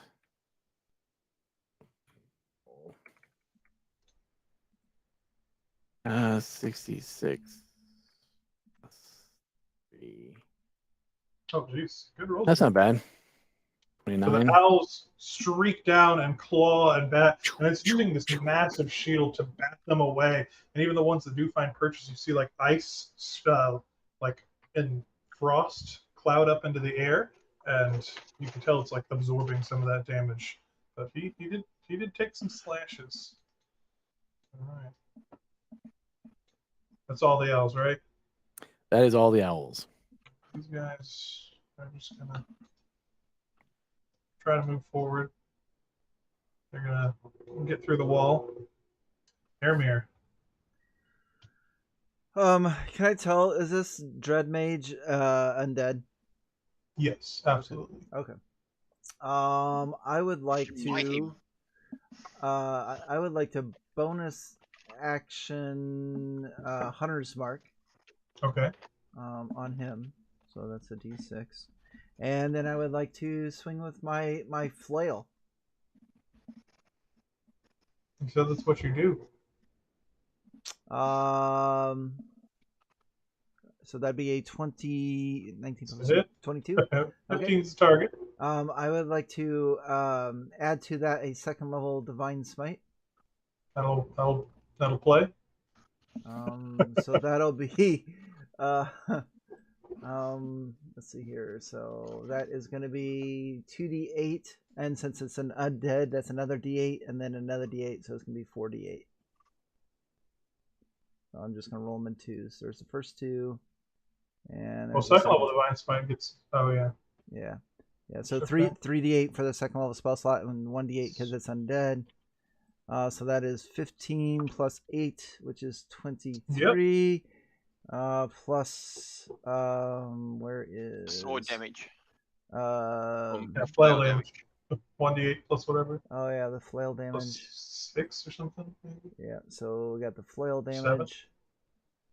And Jeez. and my hunter's Does mark. that include your +3 damage? So all that. So So, that's yeah. 31 damage. I mean, in true paladin fashion, like the owls have come by and screeched through, and there had been one of the townsfolk had peppered him, and then you just like look over, get that holy aura around your flail, and bring it down. Like he holds up his shield to try to deflect. He's got this beautiful like icy shield on his arm that has been like deflecting a bunch of the claws, and your flail just like crushes through it, and it implodes, breaks through the arm, and like hits him in the chest. Nice. And you see like that glowing in its eyes immediately just snuffs out as that flail just snuffs the life right out of him. And Give he him a crumbles wink before he down. goes. It's like, The cold never bothered me anyway. Yeah, I'm gonna whisper to him. It's like I still have one more attack. And you see like a green ethereal light drain out of the creature's body as it like floods out into the air, or floods out over to where that corpse is that you buried. Oh no. You see as the other undead that are left up start to collapse to the ground as the energy seems to be drained from them. Ooh. So all the undead are starting to fall. Yeah, Yeah. the ones that were left. Nice. And you like everyone's kind of paused, like does the undead like they're still staggering forward for a bit, and then like whatever's animating them, holding them together, like seems to be fading. Whatever will they have to go on, like they just kind of collapse to the ground and are once again corpses. Skilled necromancer might be able to make use of them again, but it seems no, when we're done with them. the central creature of the pact has fallen, and that was enough to break it. Nice. Very good. And like cheers ring out through the townsfolk. Everyone screams and cries out because barely anyone died thanks to all those owls. So The owl No shield. one died. Prince, Yeah. the owl died. squadron. The owls.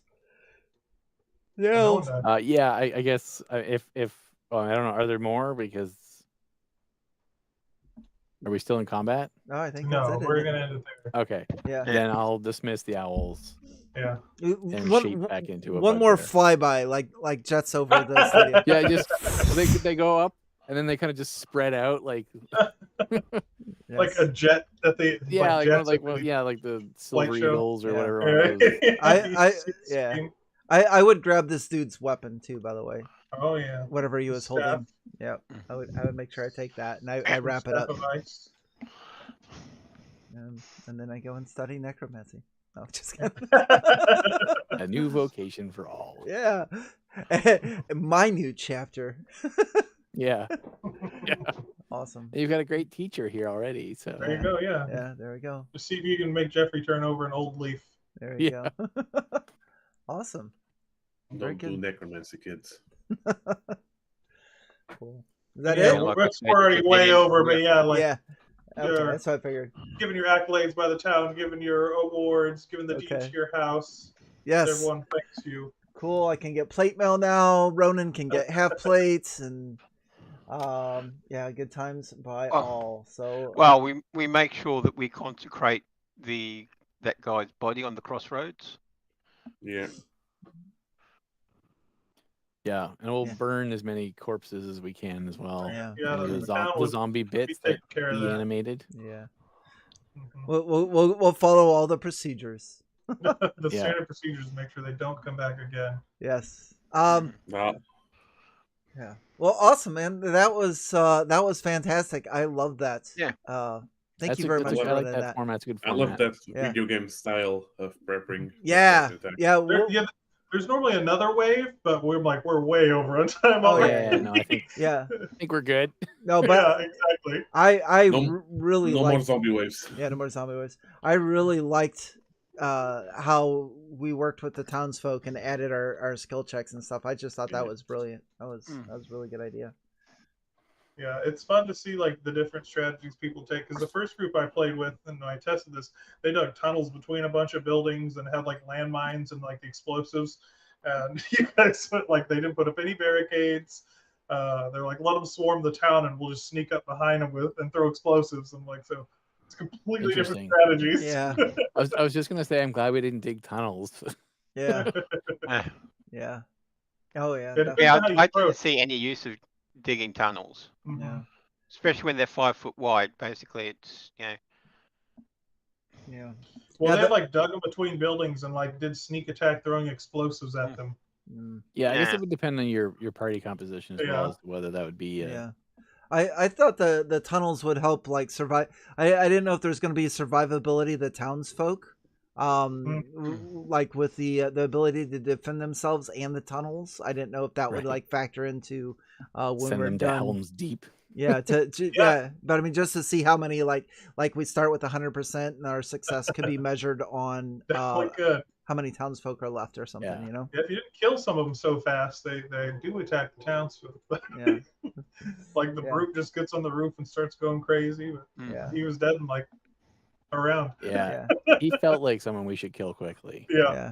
And you guys get some big old damage off on him. Yeah, I tell that kid on top of the roof, he did really good. He was our MVP. Yep. And the idea is like his role is to like smash down the barricades, like burst open a hole if the town is surrounded. Those other guys are just fodder for the explosives. But yeah, which they did well. Yeah,